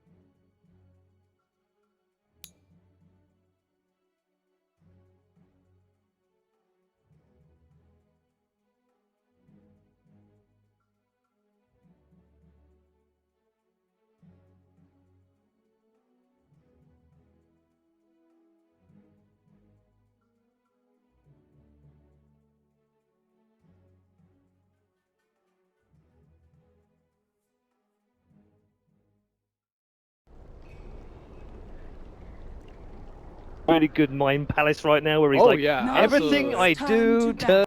Basically how they lost. Actually thinking maybe they're being invoked on Navi's side, actually, since Cold Snap. I'm sorry, it does not work here, dude. Yeah, you can't do I'm it. sorry, it does not work here. It'd be like 3 protect 2. To be fair, DC picking an AM would not be terrible here. Against Tinker, it would be one of the best choices, in my opinion. What's German for crowbar? Please, I won't tell you that. There's not a lot of what you're trying to do right now. You're trying to crowbar that anti-mage in here. There's not a lot of Germans here, so you don't have a lot of choices. Listen, you've been very good so far. We're all very impressed, but no anti-mage, no anti-mage. If this is anti-mage now, no, Navi's not gonna pick AM. If DC pick AM, I'm actually just gonna leave this room. Like I'm just gonna go. Reserve time. Okay, 20 seconds. But what is Navi gonna pick? They need like a somewhat active tanky carry. Lone Druid. I wouldn't necessarily call it active, but tanky at least. Yeah. Tanky. So you're half right. You're half right. Yeah. Well, again, Tinker can BOT on the bear. Lone Druid plus Tinker has always been really good together. You just march the tower, and the bear just hits the tower. It's really hard to defend. You can also TP onto the bear, and the bear can survive through Chronosphere. And no anti-mage, of course, now. It would be like a suicide pick. And DC doesn't have very good bear solutions either. They don't want to Chronosphere it. The Lone Druid himself is very tanky. Well, now they do. The first spell of Winter is actually incredible against the bear. Yeah. And Tinker has to be careful. If he BOTs in and Winter ults the bear or anything, he would just start attacking the bear. Can't blink out, right? Yeah. And the AoE is massive. It's like 550. Okay, we're going to head back to the commentators in just a minute. Charlie, very quickly, draft. Who wins? I sound like a broken record or something, but I really like Navi's draft. Yeah, we'll just keep replaying that segment back over and over again. Black. I think Navi will win if the Tinker gets a good game. If they can shut down Tinker, Navi will lose. Okay, that's sort of hedging his bets, but I'll let him off. Purge. Cop out. I think I'm gonna commit to DC here. I feel like the Winter Wyvern's Cold Embrace really counters a lot of what Navi does, at least until like mid to late game when he gets Dagon and Tinker. So, but they need to get a lot of kills definitely in the mid game. If they don't, the game's gonna be real one-sided late. Okay, all right. Thanks to all three of our panelists. We'll hear from them after game 2. Can Navi make a clean sweep of it and take it 4-0? Let's find out with our commentary team of Wagger and Capitalist. That's right, Valve has truly blessed me at TI5. I got the opportunity to cast with Blitz in Storm Spirit games. Now I have Wagga with Carry Void games. Yep. Is this the game, Wagga? Is this the Carry Void game? I mean, Ditya Ra has played the Vanguard Radiance before, but actually I talked to him at Dream League about a build where you go Vanguard Echo Saber, and he said, I like it. And I'm like, yeah, I like it too, but you cannot continue Radiance. And he played earlier in this tournament. And so did Ditya Ra and Resolution have both played this. It's very interesting. Strong builds where you go for just a fighting Vanguard Echo Saber. But we'll see what we have here in this game. Let's see, one of our lanes going to be matching up into General, already showing himself at the top lane against Resolution. We'll probably have some support, at least one support behind him. In the Winter Wyvern, we are going to have Digital Chaos moving around, obviously, with an Enchantress. You mentioned rather early on, it was like, look at the way that Digital Chaos are addressing art style. They pick the Enchantress for themselves, ban the Chen in the second phase. Yeah, they're really trying to not give Navi their comfort zone. And I think that's a very smart approach. Target Navi supports. Do not give away Wisp. Do not give away easy Chen or Enchantress. And if you are going to give them, then at least pick to counter it. And a Bouncer Rune matchup here. Digital Chaos gonna try and Cask? take the top one here, but the Cask already bouncing around as DC get delayed up. They are gonna be able to pick up this kill on Artstyle thanks in part to the arrow that landed. Now Saksa has to try and get out before he's a return kill, and it's actually gonna be General 2-0 for Digital Chaos to start things off, and they already get some extra damage in as well. So yes, both Banner Runes being picked up by Navi, but certainly not worth it, especially not without that experience buff. Really nice arrow coming in. That was important for him, setting up the entire fight, so move on point with that one. Gonna try for one more arrow mid, it looks like, sending it off. And it will slide right past Snako. Optimistic. You gotta try for a lot of arrows though, that's the way you play Mirana. It is going to slow down his farm a bit, as that is one of the crucial things about offlane Mirana, is that you need to be able to take advantage of your your ability to take out neutrals. On top lane, picking some aggression here as Artstyle comes in. Actually a dual lane with the Beastmaster and Witch Doctor. Forcing him to use the Arctic Burn to escape. Still a decent win, even if they don't pick up the kill. It's a decent win, because Void doesn't have that easy of a time farming against the Beastmaster. Beastmaster has tons of damage, and pretty good armor as well, so... And it's good sustained damage, right? Which means that the Time Walk is going to be very useful for restoring your HP, so... At least they nerfed the early level Boars, but when he gets some levels going here for the Beastmaster, he gets back to the same point that you know him. And powerhouse hero. They are going to be trying to pull out with that hard camp. Now, this is one of the big advantages of running a lone Druid. Navi are able to leave him alone against Moo's Mirana, and this means extra help, obviously, at top, as well as at mid. But now the full wraparound Misery is going to be able to get into a position with a Centaur stun, should be able to guarantee a kill on someone here. Artstyle turns around, forced to throw the Cask at the Enchantress and his creeps, which means that DC are still able to easily pick up the kill. Now General has to juke his way through and try and get a TP out, not able to make it as it looks like he's caught out. Sure enough, Misery managed to get the stun in time. Too many creeps. And General is going to end up going down here. 2 kills, now 4-0. Even his own board just attacking away at him there. Poor General. He was a general, no longer. Not usurped. Mutiny. Yeah, bottom lane should be going very nicely for Navi here. That's the good side of things here, but rotations from Enchantress. Been in 4 kills already. Yeah. And even if the bottom lane does go well for Ditya Ra, Moose should be able to get a decent amount out of it, and that's more than most of the time you're going to see from offlane Miranas, right? So that's true. Navi themselves are no strangers to offlane Mirana as well, as General plays it quite a bit. And sooner or later, she always catches up in farm. Yeah. My experience with Mirana. Yeah, you get that Axe, or you a fan of the Midas into Axe? Oh, I don't like Midas into Axe. I like the Axe rush because you don't really need Midas. Levels is not super important. You just need to get the Axe as soon as possible, and then your farm is gonna come naturally. A little bit of Sunray damage, nothing major. Just taking out that Forge Spirit. But I am completely with you on that one. I think most of the pro scene is as well. We've seen very early on when the Mirana was being picked up, it was like a lot of Midases into the Aghanims, but I think teams have realized, you know, Aghanims is a farming item. You don't need 2 of those. Just pick up the Aghs and you'll still get more than enough. The biggest part about it is when you get the Blink Dagger afterwards. If you get the Aghanims into Blink, then you can just take fights so aggressively with the Blink and always have the Leaf to get out. That's the power. Potentially get 1200 damage on one hero. And we see Misery just running in here, putting pressure on the bottom lane. See if he can get the Golem stun out. If not, they may have to just kill this Spirit Bear, the arrow. They're trying for it. They're stunning it. Yeah, they should be able to pick it up. Oh, gets the reason of it. Oh my god. The damage block. Oh, the Sunstrike. The Mercy. Wow, they really wanted to kill that boar. Yeah, Weehaw, gotta say thank you for that 300 gold. Mid laner is happy. Ditchira does have a fresh bear though, so that is not going to be able to put him too far out. And here he comes again with a double shard golems. Let's see what happens. Meanwhile, in the top lane, Artstyle is going to be slowed down here by the Arctic Burn. Hoping to be able to catch the Splinter Blast. Does actually get so successfully. Back over to the bottom lane, where now you see the Spirit Bear trying to get himself or block out. Oh, the Sunstrike! No! The tower's gonna get him. What a dodge! Misery's dead, so Ditchira actually picks up the kill.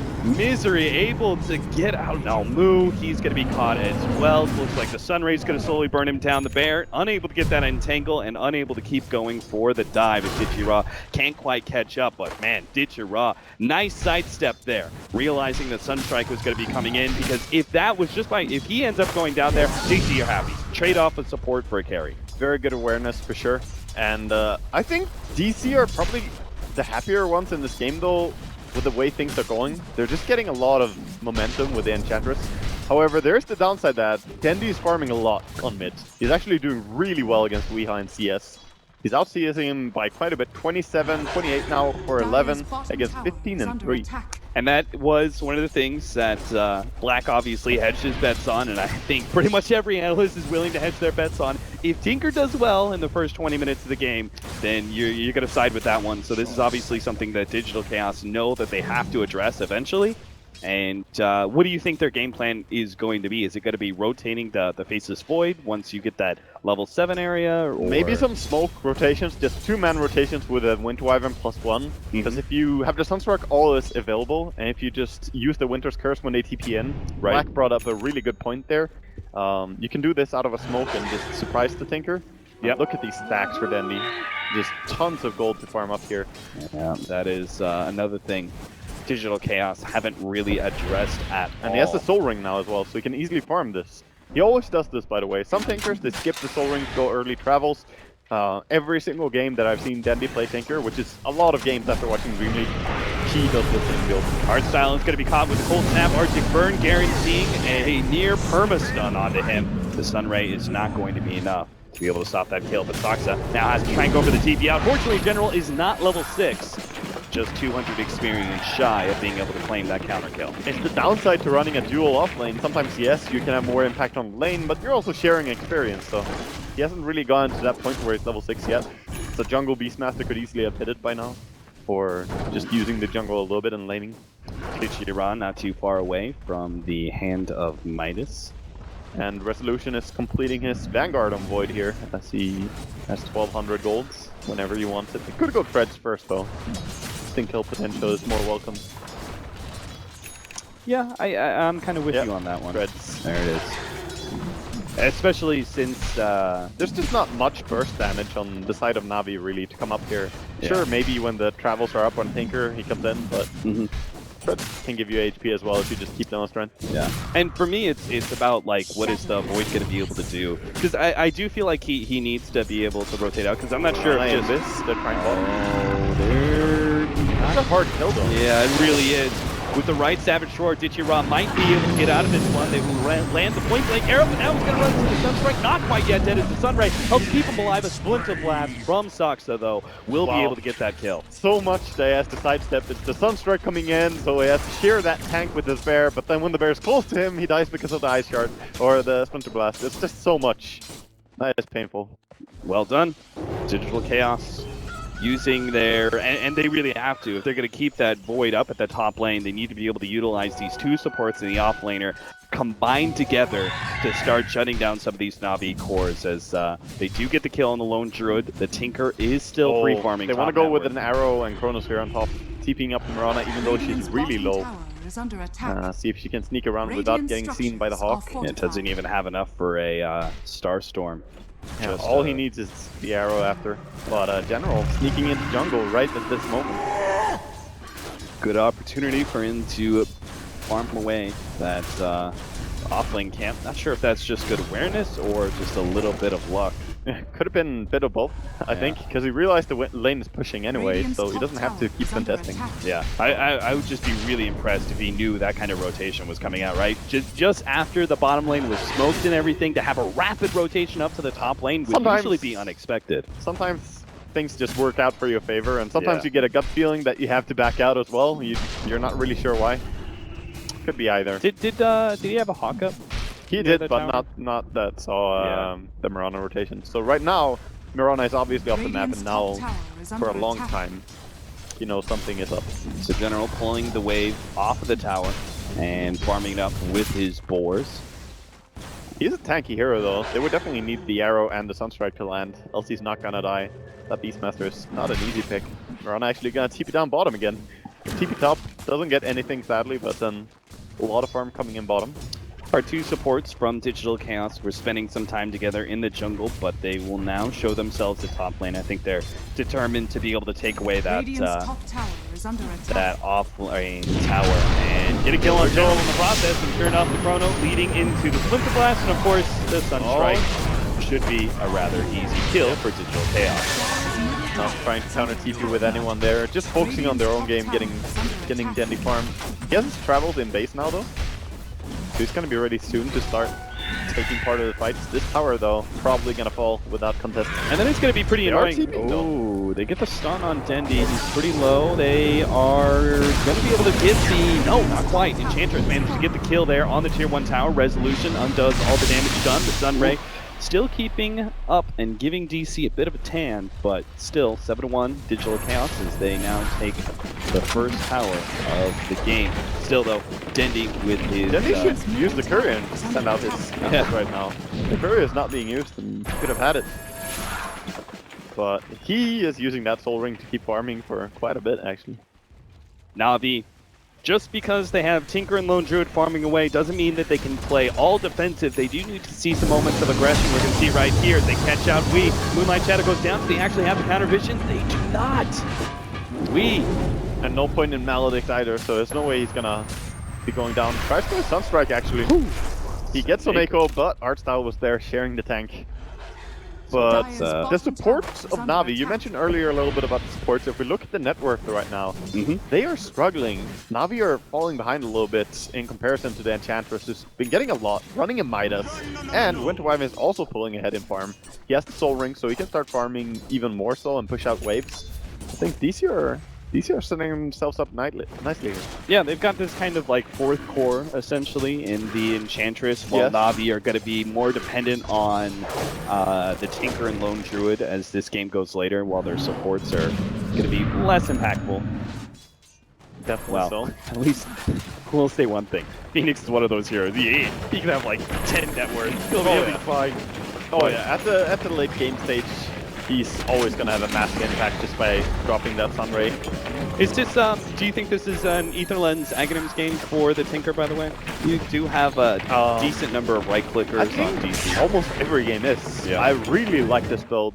I think it's so strong and should be used quite a lot. I think he should start with Blink Dagger though, just so he doesn't get caught out so much when he TPs out. But going back for Etherlens and then the Aghanims could be a really good build. Chrono Sphere, Sunstrike, and Arrow. Yep. Yeah, they've got everything. They've got a little bit of everything. DC, Some kitchen sinks, and yeah, they wanted that guy dead. essentially every bit of hardware that you find at Lowe's, Digital Chaos are throwing at that lone druid to make sure they can get that kill. The offset, though, is that Navi are surrounding this tier 1 tower mid. They're trying to find the opening onto Weehawk, but he does seem to know about this. I mean, this is pretty natural. If you're going to go for a 4-man smoke gank like that, your solo hero does need to naturally play defensive, so whether or not he knew exactly what Navi was up to, or he was just generally playing a little bit farther back, either way, the outcome is the same. He dodges the gank. Navi mostly just spending his time trying to get that Necro book for General, just farming away and recovering a little bit levels. Of course, Tinker also closing up on that blink is going to be a big thing. But I think it's a correct decision by Navi, not fighting right now. Wait for the key moment. When they do have those Necronomicons coming up, they do have a lot of split push pressure there between Lone Druid on one side of the map, Beastmaster on the other, both of them able to push down and threaten towers really easily, and then Tinker with this obviously, global presence. It does set up opportunities where they may be able to force Digital Chaos to split apart, and that's where you can find openings for kills. That's when Beastmaster can really punish, yes. Yeah. So it's a nice draft in that sense. However, DC are having a very good laning stage here against them as well. So let's not forget about the opportunities of Tinker being able to jump onto the Beastmaster's boars or hawks. And Saksa, well, he's farming from so far away. It's hard to catch a Winter Wyvern farming a lane. Not the easiest thing to do. Is he going to try and eat his way through or something? Snako just trying to get some damage, but one more tier free 1 tower. taken. That's 2 towers in a row dropping for free. Nothing really being given in return. It's pretty rough. I mean, the offlane tower, okay. Safe lane tower, you don't want to give that up, but it was a 4-man smoke gank that turned into a tower. Understandable. But the mid tower, I mean, that is so essential, especially for a hero like Tinker, who's so reliant on being able to have those TPing positions. They're just going to go in for this. Winter Wyvern, he's being dove right now. Oh man, but he actually manages to get away with the Arctic Burn. Now the Moonlight Shadow also going down. No counter TP needed. He just casually walks away. So many resources blown there from Navi. I mean, just time itself, where Navi were trying to set up that gank, then they just go all in for it, and they still miss out. They're still not going to be able to get that tier 1 tower very easily, as Winter Wyvern didn't have to TP away, so he's, again, splinter blasting his way through and keeping the creeps off the tower while the rest of Digital Chaos go for this tier 2. Yeah, DC growing more confident as they've been getting these towers for free, and that failed gank on top as well. They're just going to go in. Getting greedier and taking a tier 2 tower is their goal. Looks like it might be time for Resolution to go straight up for the Radiance. He's got a decent amount of gold built up. We'll see what he wants to go for. Oh, going in for the kill on Artstyle first, though. And Artstyle actually... Oh, somebody finished him off. Okay, there's the shot. It was a nice try, trying to get the Beastmaster as well. Not let anyone get away, but sadly... I don't think it's going to hurt him too much that Chrono is on cooldown, though, because Navi, they don't really have a lineup that can force so much to happen right now. They're waiting to become monsters, yes. Yeah. When they max out their aura on Beastmaster, when the Necrobook is high level, and then, of course, adding the Lone Druid to the push, that becomes a monstrous combo. But right now, it's fine to have cooldown on Chrono and try for that kill. And I think he might as well go Radiance here. Yeah, and it was pretty essential, right, for them to be able to get more than just a support after they rotated so many heroes top, and there was move. And he's getting himself a leap away. General's got to be careful. He's diving into a tier 1 tower here. He's got the backup of Denny, who's going to start throwing down those heat-seeking missiles. We'll be able to get more damage on Mu, enough to be able to finish him off. And that ultimate from the Winter Wyvern just does absolutely nothing. Now they're going to be able to catch Saksa as well, an early Supernova, just to make sure that Digital Chaos are not there in force behind and won't be able to do anything. Navi take the tier 1 and things turn around pretty heavily. They do manage to capitalize. They know the Chrono is down and they play ultra aggressively. There shouldn't be too much to punish it. I didn't expect Navi to actually find something during this time, but they made a nice rotation. Yeah. And made good use of Soneko's Phoenix as well. Yeah, you can see Denny's positioning there on the right-hand side just allows him to be able to get so much free damage. And as soon as that Splinter Blast is, or rather the Winter's Curse used by the Winter Wyvern, there's just no recourse. Navi at that point in time can just play ultra aggressive. They obviously pick up the extra support kill, but I think even a bigger thing is being able to take some control, some map control away from Digital Chaos, claim that tier 1 tower mid. Oh yeah. So now the tier 1 tower mid and top are gone. They're starting to equalize this a little bit.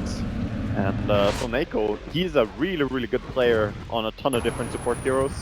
Oh, gonna dodge that one. Not really a dodge though. Good team. Okay. Okay. Still a little bit jumpy on the ulti. Yeah. Not really needed. Maybe not expecting that early force staff from the Enchantress.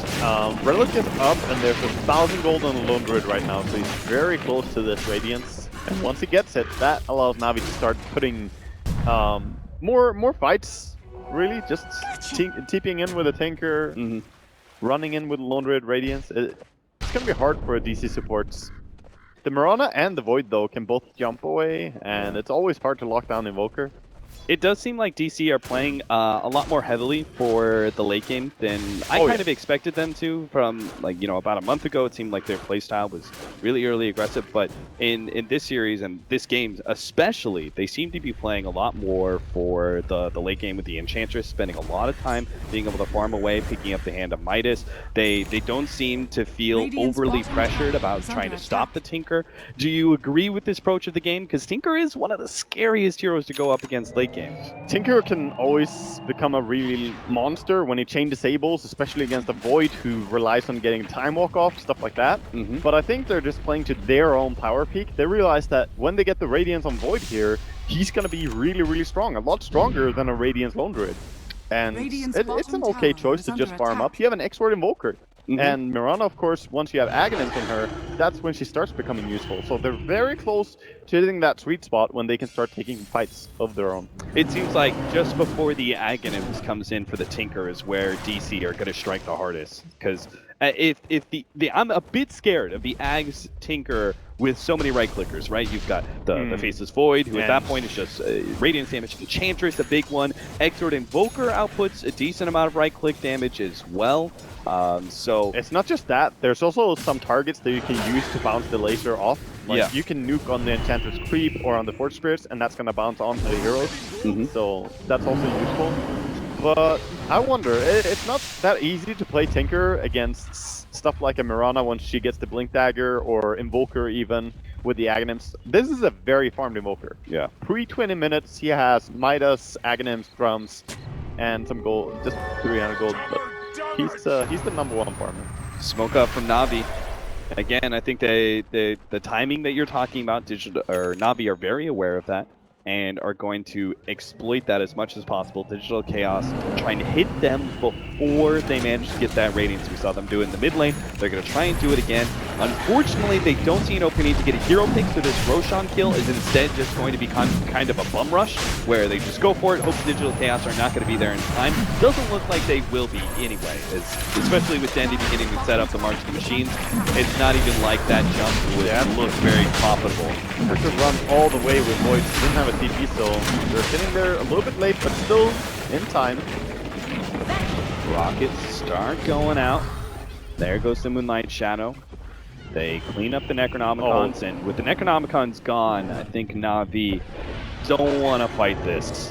Unless they see some sort of amazing opening, but DC not trying to be overly aggressive again. But now you have Radiance. a low HP Roshan, so both teams really want to play around this area. You want to keep your attention to this part of the map. Good D-ward coming in here. Mirana has her Aghanims and looks to push out bottom. The question is if Navi can fight without the Necrobook. I think they have to wait for Necrobook to be up before they do anything. Yeah, I agree on that one. And I think DC at that point in time, they just need to try and push out that bottom lane. Unfortunately, it doesn't look like it's going to be possible with the Spirit Bear obviously there, but try and push out that bottom lane, try and push out mid as much as possible. So if you are forced into a scenario where you have to give up that Roshan or the fight goes bad, at least Navi can't immediately transition from taking Rosh into faster towers. Exactly. Offlane tower is something you probably have to give up, but you want to protect your tier 2s. Yeah, you might lose that eventually, that's fine. Blink Dagger complete on Beastmaster now, and Void taking this little time here, this little pause after Roshan was attempted to finish up his Radiance on top lane.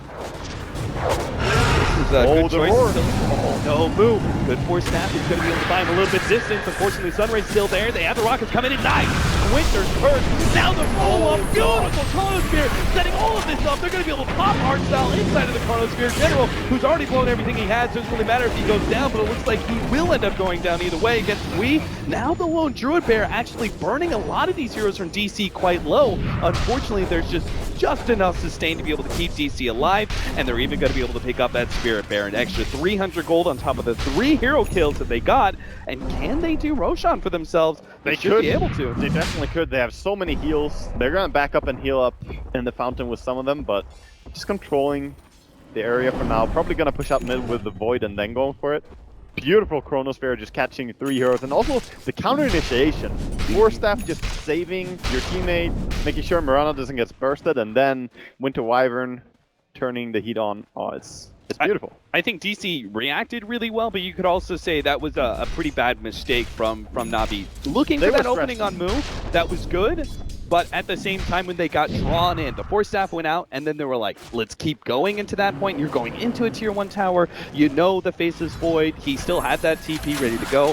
So he was able to get, just a beautiful Chronosphere follow-up after the Winter's Curse. There were so many things about that fight that were just inherently bad for Navi as soon as that Force Staff save came into play. Yeah, I was not a massive fan of that dive, but they did seem very stressed to do something. They have to play around the bottom area, as we mentioned earlier, because of Roshan being low. And if you see a chance to go for a pick with Beastmaster, you might just go for it. Well, they're still going to try and take this Tier 1 away. It is one of the more problematic towers when looking towards that Roshan objective. So they finally take it away from Digital Chaos. And 4-12 now, as Navi starts circling around the Roshan pit, hoping to be able to recover some of those losses earlier by grabbing themselves a second life. DC should definitely not shy away from fighting right now. They want to take these fights. They're in their power peak. They have every item they want right now. And Navi, of course, they have to make this work, because they will fall behind if they just start farming. Even if Tinker can become really strong later on, you don't want to rely on. Trying to catch the Spirit Bear, but the Sunray will keep it alive. Moonlight Shadow was blown by Digital Chaos there, spotted out as well. These rainbow impetus, so much damage, so beautiful. Misery is going to be outputting a lot of damage very soon. He's got minus Force Staff and halfway through, or 2/3 of the way actually, through his Aghanim Scepter.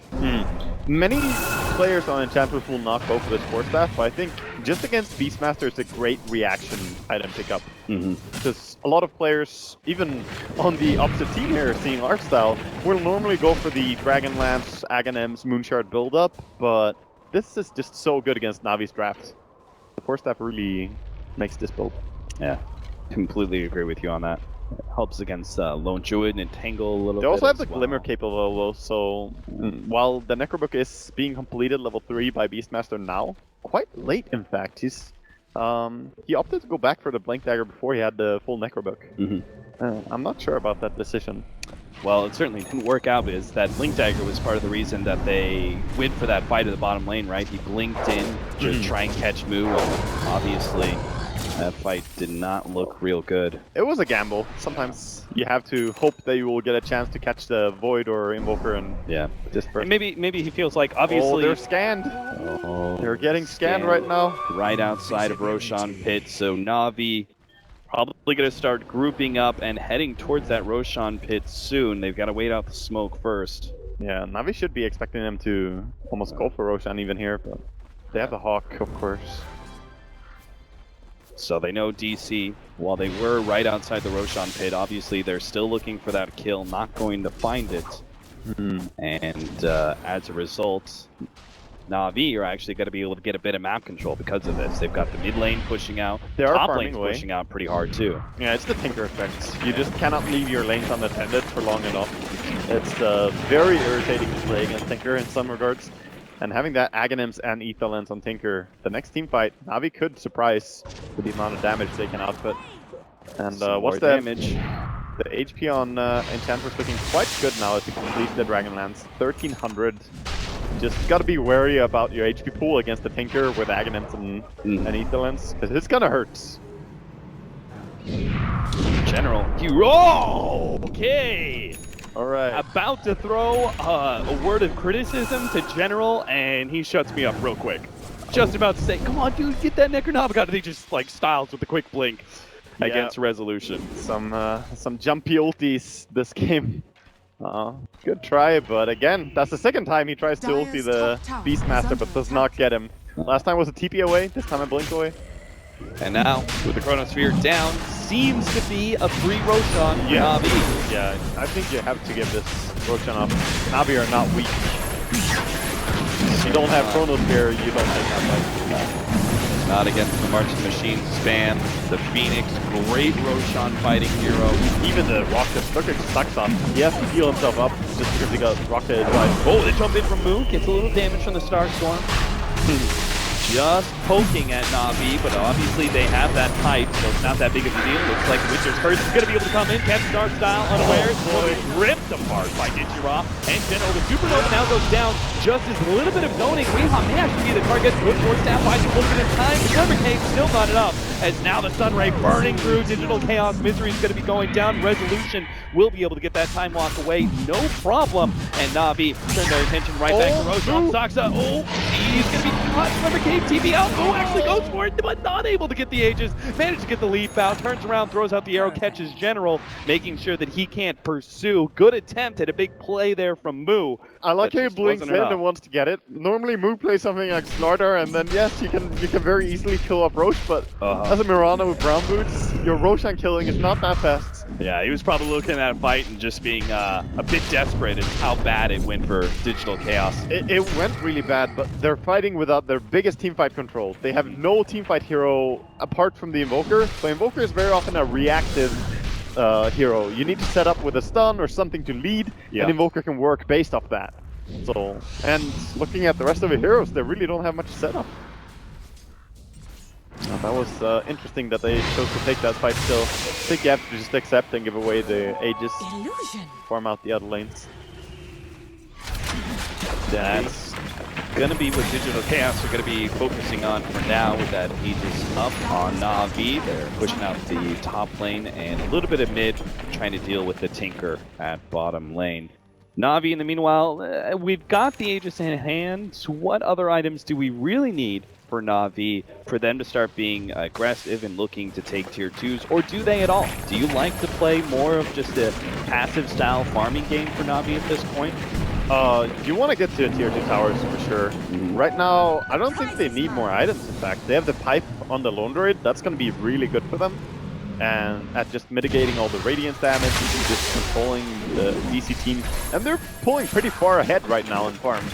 So I think just keep pushing, make sure Tinker pushes out the side lanes and go down mid. Lots of vision for the Tinker to be able to freely bounce around in this bottom lane, knowing that he's never going to be caught by Digital Chaos, and that's a big part in thanks to the Beastmaster Hawks. Yeah, very good micro on the Hawks, always scouting, always on top of it. Guess I'm one into the Radiance right as I say that. Good old Castus Curse, it's fine. But Manta Style being completed on Resolution is pretty big item pickup normally. I just think that the Axe on Tinker could completely shut this item down. Yeah. It's not going to be easy to keep your illusions up and running when the laser bounces off them. And he can try and get rid of the miss effect from the laser by popping the Manta, but then the other one's just going to come right 2 seconds later. So that really does make Tinker enemy number 1 as far as Digital Chaos is concerned. Yeah, truly. I don't know. DC, they're still trying to play the farming game, just get people around the map, and seems they're going for a Hex on Invoker. I think he is. It could have been Linkensphere as well, I suppose. Oh, actually he's going back for Yules? What? 31-minute Yules after an Invoker coming in? Is it some sort of idea of being able to get combo on the Tinker? Like yeah, forward, Yules? I guess so. It's just... That's why I thought the Hex is coming, because that would make more sense. But the late game Yules pickup. Maybe he feels a bit of pressure to be able to get that disable item now in the next 3 minutes. That's fair. There it is, jump forward, gonna be able to catch Saksa, but oh, the arrow actually hits General, and now the tornado actually comes through. Seneko throwing out some damage there. Does manage to hit a number of heroes with the Fire Spirits, but it still doesn't matter. Tier 2 is going to be going down here. Digital Chaos can't seem to stop. Yeah, this Berber is really farmed. The Moonguard attacking so fast. And now with the Shivas, Dendy's going to have even an easier time being able to push out these waves. Yeah, Dendy's a very good Tinker player as well. He spammed that hero so many times. And he hasn't died a single time. He also has 10 CS per minute, quite precisely in this game. 325. Doing quite well. Top 2 net worth for Navi. Their support's still a little bit low, but they're making an okay comeback. They're tied up there with Soxa. We've got an almost Ags for art style. The thing is that this is still anyone's game. You have kind of this 3 core on DC versus the, I'm gonna call it the 2 core of Navi, because Beastmaster, while he's a strong hero, he doesn't turn into that much of a late game DPS or anything like that. Void, Invoker, Mirana can definitely scale well into the late game. Right. So Navi, they need to keep using the strength that they have right now, taking these towers. And this Bear with the Beastmaster aura is so crazy right now. Yeah, it does seem pretty clear that Digital Chaos wanted to be able to make a big, 3 or 4 damage core sort of setup with their lineup, and weren't trying to pressure Navi too much, but they really didn't want to be behind at this point. And now they're just having to keep on giving up. Uh-oh. There goes the Cyclone. Going to be able to catch Tinker into the ultimate there as Resolution quickly surrounds Dendy, but not getting enough damage out. The arrow actually doesn't land. Dendy going to be able to get some rearm and tries to chase down. No, actually jumps up. Sees Misery at the opportunity. Gets a slight stun. Slows him down with the Shivas. Gets some more burst damage. Misery gets taken out just like that. Now the jump forward. Soxa is going to be going down as well, right outside of Digital Chaos' base, which means Navi goes straight for the tier 3. Yeah, he has to buy back here to defend. This push is way too strong. Time for some spam. Splinter Blast still has Winter's Curse up well, but with the Necronomicon and Spirit Bears, if they don't jump soon, they're going to be losing their full lane of racks. Now the buyback here from Misery jumps forward, 4 staffs, trying to catch the Spirit Bear. Double support buyback. That's pretty costly, and they're still looking to pressure here. Navi not backing away from the fight just yet. They could easily back away and it would be fine for them. They don't have Roar anymore, but they do have Eggs, so maybe they want to make something happen with the Phoenix ulti. Yeah, it does say a lot about Navi that they were even considering to continue to go high ground there. They feel they're in a very good position in this game, that they didn't immediately run away when they saw buybacks, right? That they thought, we might be able to take it. Most of it comes down as well to this Tinker. The Aghanim just does so much for him right now. He's really shutting down the Void. He's making sure that anyone who stands against him just dies so quickly. We saw the Enchantress. Oh, General, he's going to get this timing. They had some idea that the Invoker was at bottom lane at one point in time and was backing away, but General didn't quite get it there. Just barely missing. DC spraying out across the map and trying to farm all over. They haven't really tried to shut down Tinker in the way that Black mentioned on the panel, just trying to set up with a Winter Wyvern ulti. Through a smoke or something like that. I think that could have been a massive pick. Because they have not killed Dendy once. Tinker is a hard hero to catch, but if you don't even make an effort to try and catch him, he's just gonna have a field day. Yeah, we see it at the top lane. They start approaching the lane, but Dendy, he only needs a few seconds to start spamming out March of the Machines and get himself out of there. With Bloodstone now complete, this could get even worse. Yeah, that means Digital Chaos. That means he has mana to sustain his level 3 rearm. Between the Shivas and the Bloodstone, he has the regen and the max mana to just go into a fight and do so many new combos. Oh, Dendy. All right, that's one way to be able to catch him out. Just race car straight into him. Weehaw. Full out. Charges the Tinker, gets the Cyclone straight into the arrow. That's what they need. They need to catch him somehow. So if the Yule Scepter is going to be the item to do it, I'm all for it. But any item they go for had to be to shut down the Tinker. We really need to see the continued levels on this Invoker if you want to be able to continue to put pressure, because the rest of these heroes, like, not many of them are going to be able to really threaten the Tinker like the way that the maxed out Tornado is going to be able to, right? Yeah. A lot of vision, long range potential catch against him. Once he gets level 6 on his Wex, that's going to be really good for him. And then obviously go back for a Quas for the Around the World Deafening Blast. But as you say, he is the key to shutting them down. Double smoke going down here. As DC are gonna smoke straight down as Navi walk in front of their Ships base. in the night. Definitely. Digital Chaos gonna be, I think, the ones a little bit worse for wear here. I think they were a bit more dependent on being able to find some sort of smoke initiation. They're pinging it out though. They could maybe get a wraparound here, but it's gonna be pretty delayed. I wonder if Navi are gonna sense this one coming. They could get a great... Master, he's really far forward, so he's not going to see this initiation. He managed to get to the coup towards in the back, but doesn't get Ditchy Raw. And now the Primal Roar goes forward, stopping his damage. Artstyle is going to be taken apart eventually, but DC have already thrown so much. Is it actually going to be worth it? They need to be able to take out the Supernova. They're dredging it down. The laser comes through, but it's not quite enough. The BKB goes through. Resolution and Misery both go down from a combo laser from Dendi. Saksa has to save himself, but it's not good enough. Dendi pounces once again. The Rocket's able to take him out. Triple kill for him. And DC, they thought they had it. They thought they found the initiation, and maybe if it was a 3-man Chronosphere, that could have been good, but unfortunately, Dendi, man. They just have solutions for everything. Of course, DC felt pretty confident that 2-man Chrono was good. Void had a BKB, so he's going in for the kills, but Roar comes in, stopping him entirely. And when the BKB on Void was down, then Dendi was around as well. Yeah. It seems like the damage from this Faceless Void is a bit lacking as well.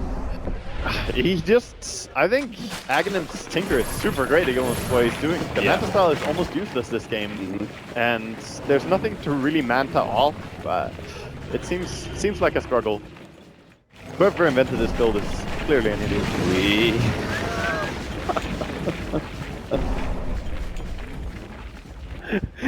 Are you taking a lot of Roshan time? All right, you scared me. I'm just taking some of the heat from this. No, it's fine. So I actually think it comes down mostly to them not being able to catch the Tinker in this game. Yeah. What makes them really struggle. But the itemization on Tinker really counters them. Yeah. It feels very similar of a game where I played Chaos Knight and played against an Aghanim Tinker. This was Excalibur Tinker. Yeah. He's a monster, and your illusions cannot do anything. That's the same thing as Void in this game. You just do not hit anyone. Not gonna lie, Waga. I was not a fan of the Radiance Void. It ruined way too many of my games, but I gotta give you props, man. It's definitely worked out quite well in the pro scene. Maybe not in this game. We'll see. It's definitely not the fault of the build, though. You're right. Resolution needed to be able to catch this Tinker, and unfortunately, Dendi's just falling out of control here. Yeah, this bear is just a monster as well, so you have to deal with either a Tinker or the Spirit Bear.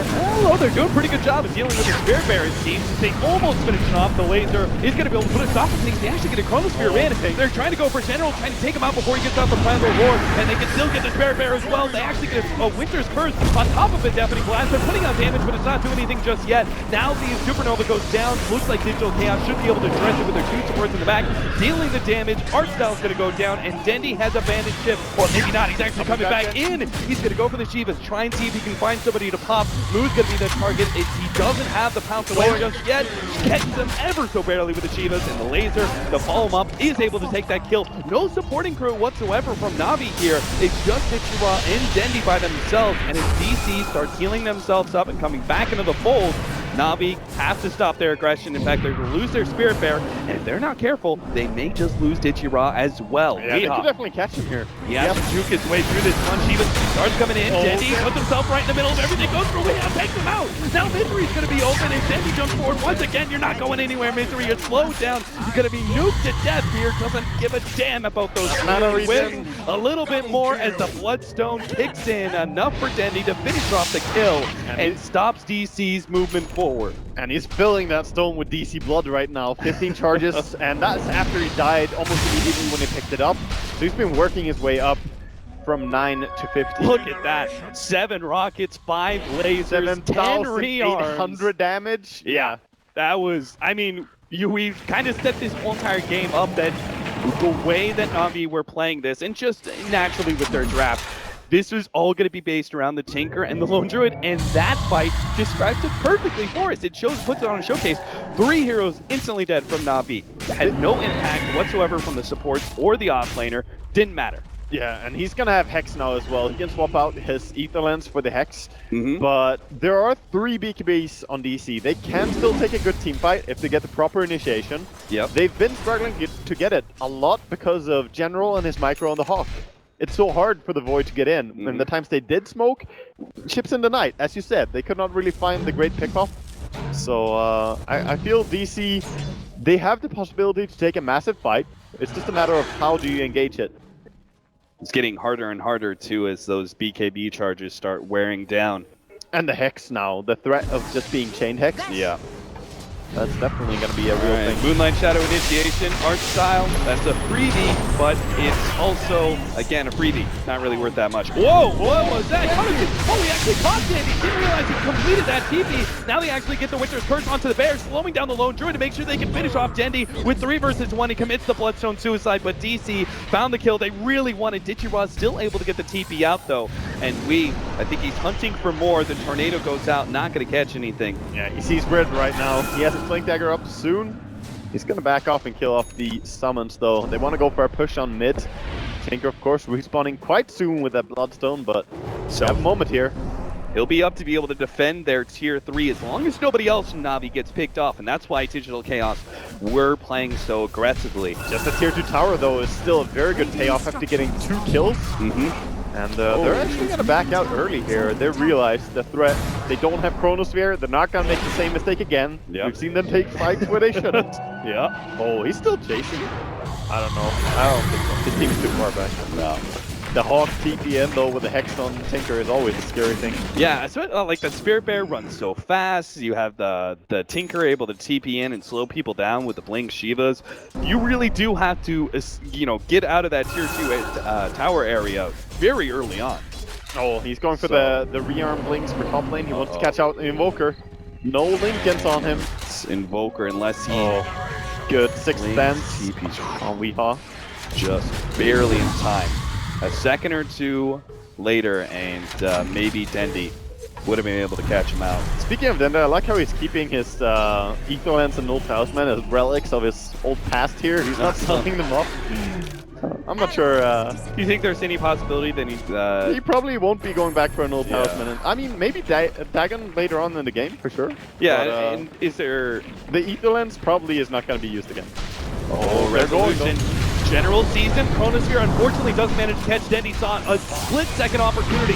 Now has to deal with the Supernova, but can actually. So that's going to be DC out of their BKBs, and they only got the Beastmaster move. He's still got the pounds to be able to get himself out of there, get some distance. But again, you know that Blink Dagger's up on Dendi. He's going to be able to pursue. They've got the Sunray to be able to see some damage. Sineko dropping lower and lower is going to go down. Had no Supernova, obviously, used earlier in the fight.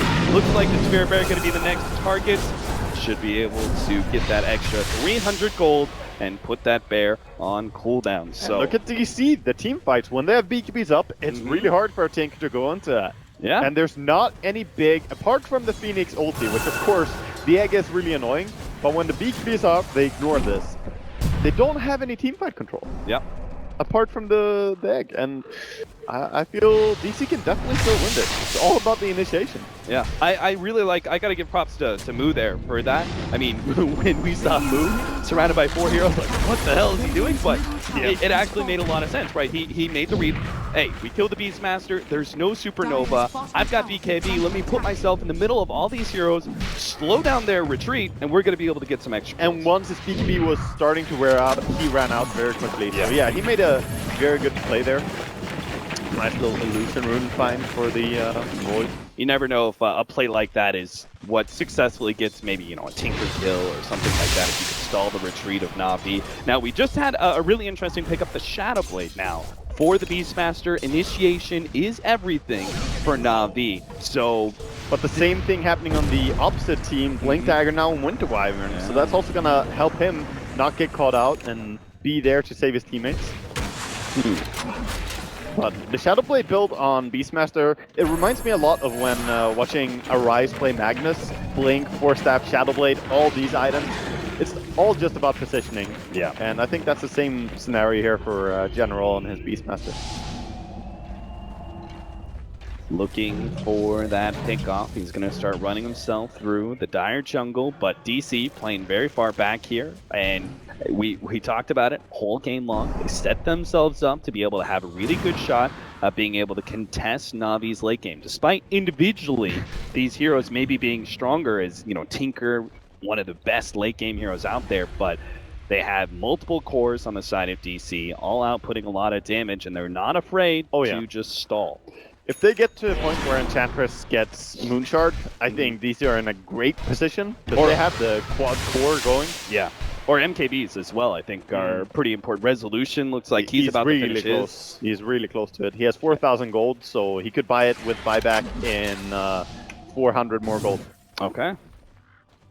So there's another reason for DC to play very conservatively at this point, because that's definitely going to be game changers. Resolution has, in the past, had to blow his BKB just out of fear of what the laser does to stop his damage. Of course. Not going to be a big This could be a problem. great refresher game as well for the Void, by the way. If he sells the Vanguard later on to have 2 BKBs and double ulti, that could be really, really amazing.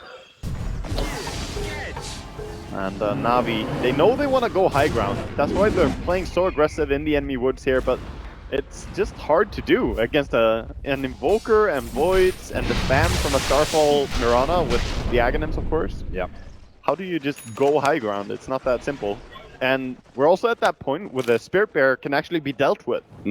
Enchantress can definitely bring that down. The Ice Wall is always a good solution. They're gonna go and check Roche as we hear the Mirana in this. Unfortunately, Roshan is not up, or maybe it's fortunate for Navi, because they might actually get caught here. A pincer move. They do see, they have the scan, they spot this one out, but the arrow just landed on the lone druid. That's a bad start to this fight already for Navi. Moves right in the middle, things starts getting some damage out. Supernova is going to get popped there, and the tornado actually slowing down the damage. They now are trying to address this. Oh no, it's just a split damage. The Supernova successfully goes down, and just things falling apart now for Digital Chaos, and Dandy takes advantage of the chaos.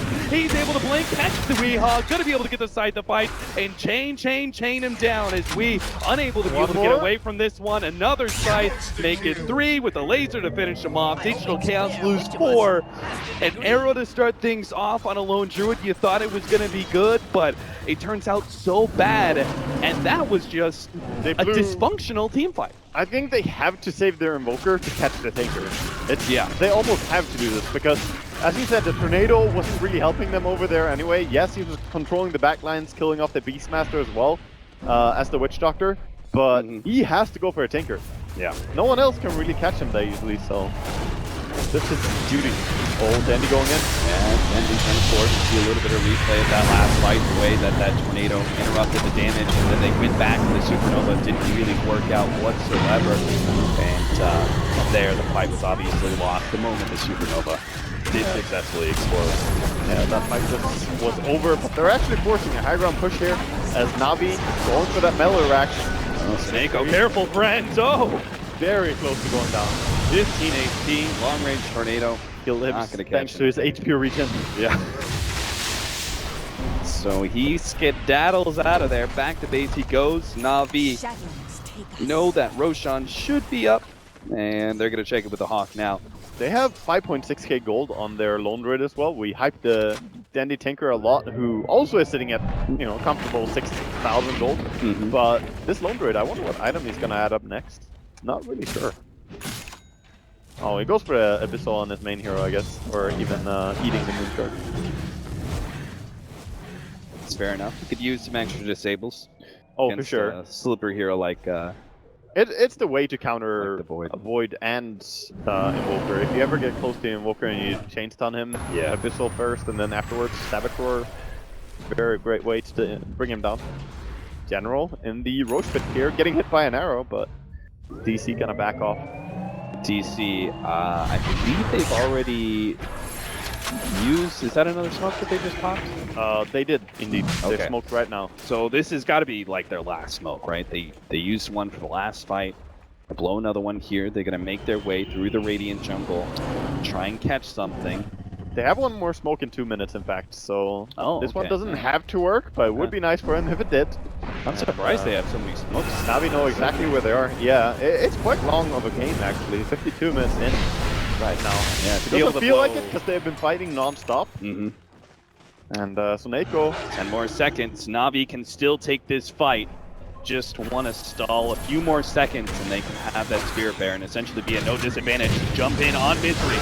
Socks up, links himself forward, thinking to be able to counter-initiate. Doesn't find the opening. Meanwhile, Moon's going to be the target. Cold Embrace is going to buy him a little bit of time, but Dendy, he's actually just a sitting dog until now the Chronosphere comes in. They're trying to just Dendy. They do get the Supernova, but Dendy, he's a tanky motherfucker. He's going to be able to survive through all that. Dendy and now has to reharm, turn, get inside the fight. He's going to be able to take out Resolution. 2 buybacks from DC, and 2 heroes down. 2 more they're going to have to buy back, especially if they lose Weehaw. Dendy gonna be able to slow him down with the Shiva, unable to get the vision though to be able to see him out. And don't tell me Dendy's gonna be caught here. The Winter's Curse with the meatball right into it, but they're invulnerable. It doesn't do anything, but Dendy, he pops the Bloodstone, commits suicide. 45 seconds to the clock. They're gonna be able to get the or the Spirit Bear as well, but that's just not enough. Digital Chaos, a nasty fight before that. If it wasn't for the fact that Dendy moved forward like that and had to Bloodstone suicide, that would have been a huge win for Navi. It would have been.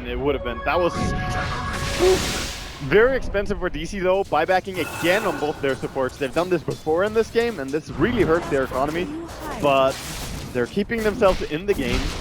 And DC, of course, pulling out the next level anti-combo, the Winter Curse and Deafening Blast. I do enjoy watching that. Oh, it's so sad seeing Tornado inside of Chronosphere and then Meteor on top of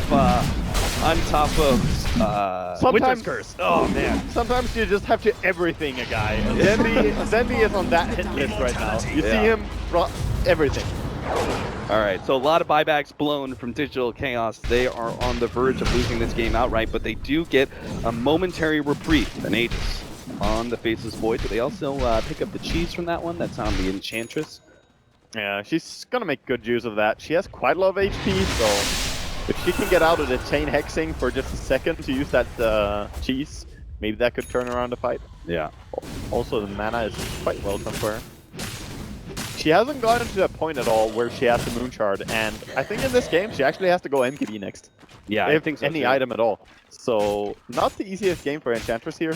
Laser and Radiance, and even that one fight where we had the Chronosphere Tornado, it was Misery the one who was addressing the Supernova the most, but he missed a number of shots. Part of it being uphill, part of it being, I'm sure there was some Radiance burn damage in there as well that caused some misses. There was just a lot of issues there. I agree with you. I think MKB is actually the priority for Misery now. Oh, for sure.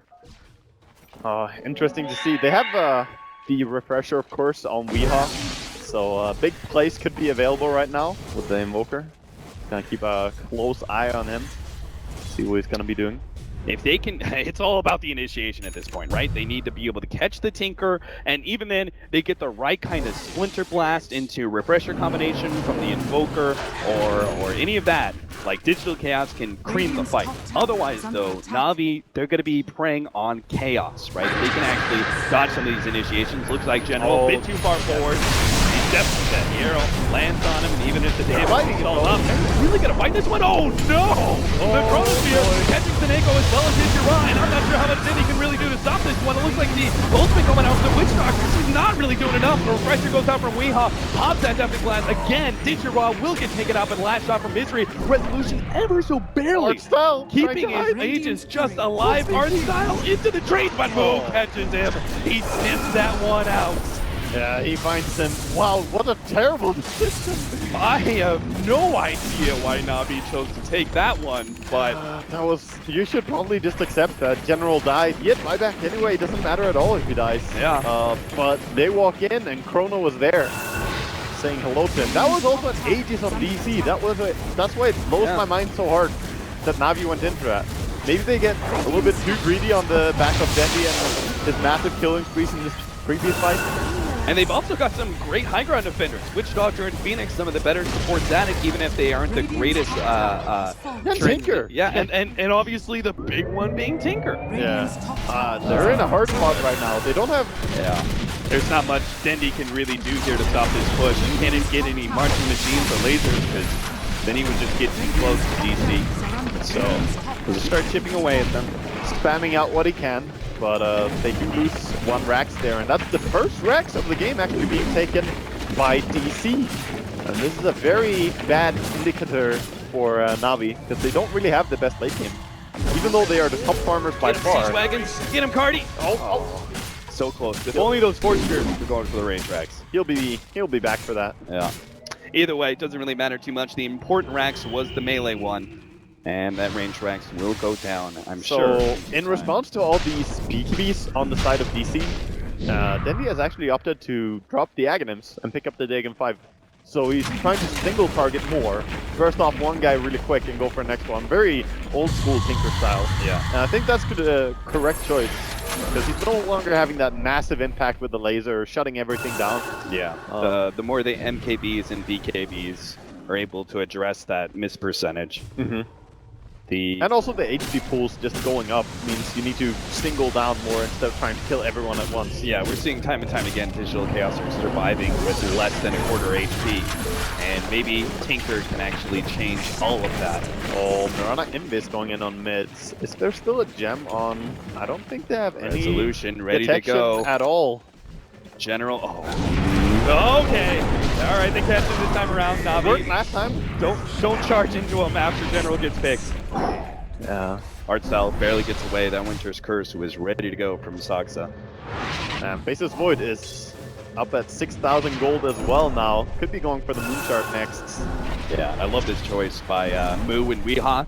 Boot travel down to the bottom lane. Stops the Tinker push immediately because Tinker's naturally going to try and go to the opposite side of the map to split push. So it addresses that real quickly. They're going to be able to take a tier 2 and go high ground from there. Yeah. At least they can maybe force the buyback if it happens, just back off immediately. They lost the Aegis right now, so they might want to just back off and not risk it. They have buyback on. Yeah, they have buyback on all that. They just want to control the map right now. In fact, he's going for the Daedalus. Full Daedalus is bringing. Oh, he's selling off the items again. Not really sure here. His resolution. I like the idea of Daedalus, but we'll see if he wants to buy it, as Aegis could be up soon. And he might really want to take that, but Moonshard could be better. Yeah. Is there? Yeah, I guess Moonshard and just wait for next Aegis and then go for your next item. I think it's going to be the play. A tense game 2 between Navi and Digital Chaos. Well, game 1 was the second fastest game of the Manila Major so far. Yeah. So why not make it one of the longest games? Only to be outdone by complexity. Swinamullins. Or newbie, if you want to. Yeah. Well, I was going to say Swinamullins always likes to be first. So. Oh, right. Yeah, sure. Got to be first in something, right? Well, that's harsh. Resolution. Oh, he catches Dendy. He blinked right into that one. They're going to be able to deal with Artstyle first. He's gone. Dendy is going to be going down to quick kill. The offensive blade on the Resolution actually throws it up. Dendy, though, hit by the tornado. He's going to come back down to ground. So very harsh reality is now. I have no idea how this Navi's going to be able to survive through this one. It's a beautiful Witch's Curse. Managed to catch Artstyle and General. The Sunray goes on really well. Mojo is actually ripping them apart. Now Dendy buys back as he sees the opportunity to catch more. He's going to go for the rearm. Blink Shiva's constantly. Moo being spotted out ever so barely. The fight gets him in the end, and Moo will be controlled long enough for them to get that kill and maybe force some buybacks. Moo doesn't have one. Weehaw does. Weehaw will have to buy back here. He really should. He didn't have to use his refresher in that fight as well, so he's ready for a big fight. If they can catch Dendy somehow. I think there's no way he's going to be holding on to this. Yeah. The pressure. Maybe. It's the General. Holy cow. It's rehearsed quite a bit now. March. Dendy covers the retreat of Navi. But that is still, I think, ultimately a win from Digital Chaos. They have a very distinct, clear-cut win condition, which is kill Dendy, the game's over. Pretty much. Even if he has his Bloodstone, it's only 9 charges. And no buyback available now means, as you say, he cannot get caught out anymore. And Faceless Void has so much damage output right now. He's looking for mid, but doesn't have Chrono Spirit just yet. Yeah. If they can just get buybacks on their heroes for the side of Digital Chaos and push in the next 2 or 3 minutes, they have a pretty big opportunity to be able to end this game. Oh, Saxayas has the counter Tinker item. Nice. The Lotus Orb. That is so massive. Not only does it remove the Hex if you have a person who is currently being hexed, but also Tinker, big chance of screwing himself over. every little help you could possibly get. They're going to TP Skull's Tome, and I'm not even sure the Vanguard's going to help out too much, but we'll see. They are going to be able to take the mid lane of Brax. 10 more seconds on Weehaw, and that is not enough time for Navi to do anything else but take the mid lane of Brax. They're going to start backing themselves away. So, very good timing on that push by Navi. Just realizing that we should have enough time to kill this and put them in a really bad spot. Even if they have buyback, they don't want to use it there. I think this is smart. I think Navi really want to hang around this area and see if they can get a quick surprise pick or team fight on DC. Knowing that DC have an opportunity to be able to go for some sort of endgame scenario, but if they play too aggressive and get into the wrong kind of fight, General's going to be able to jump. He's got Resolution already controlled up. Now Senego gets right in the middle. Things really great for Senego. Definitely Blast goes down as well. Weehaw, Supernova, laid out. Resolution has to deal with that one first, and now General's right in the middle. Can't kill the egg. Can't kill the egg this time. That means now Weehaw's going to be stunned up. BKB activated, but he gets smashed up. Definitely Blast goes down. Hits Dendy in the background, but Dendy manages to blow up Resolution. The Daggy goes into play, and here comes the buybacks. Oh, the arrow! Moo! He hits it on Dendy. DC, they get the heal, but they're not going to be able to follow that up. Void is so scared. He doesn't have BKB ready. He can't go in. BO has to be careful here. His team is not willing to back him up on this one. They bop back, hit the arrow, still not choosing to go for that fight. And Navi are now the ones with a huge advantage. They just forced the buyback from DC. They can give themselves the Agents of Cheese. It's the biggest back and forth series I've seen so far. And DC, they've had a lot of games like this. Against Wings, it was also very back and forth. But looks like Navi in control right now. Gonna go for the Aegis on Tinker, if they can get it. Oh, actually, he picked up the cheese. Alright. He's gonna swap it out. He wants the Aegis. That is definitely the play. With all the... I mean, you know, Digital Chaos are willing to blow Chronosphere and everything they have to be able to kill you, so can't rely just on a cheese. Resolution is pretty willing to blow his Chronosphere on just about anything he can find right now. I mean, the poor Beastmaster's been taking a few of them. So it's just he has the Abyssal Blade, right? On the Lone Druid Bear?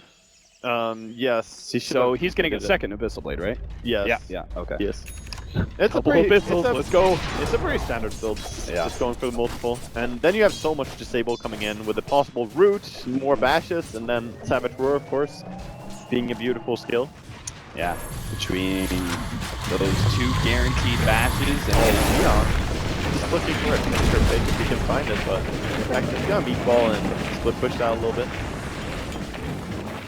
Gotta keep up that pressure. You know, Navi. Gotta look at a strike here, Misery. Once they get into your base, too far forward. Your base is gone very quickly with the Beastmaster and Lone Druid. Right. They kill it off so quick. DC have to be aggressive in the way they take this fight. I think they should actually just get rid of the Mantle Style, avoid and get Moon Dagger. Positioning for him is pretty worth it right now. Either that or get the Refresher Orb. I'm not loving the Daedalus pick that he went for last. I think either Blink or Refresher would have been much better.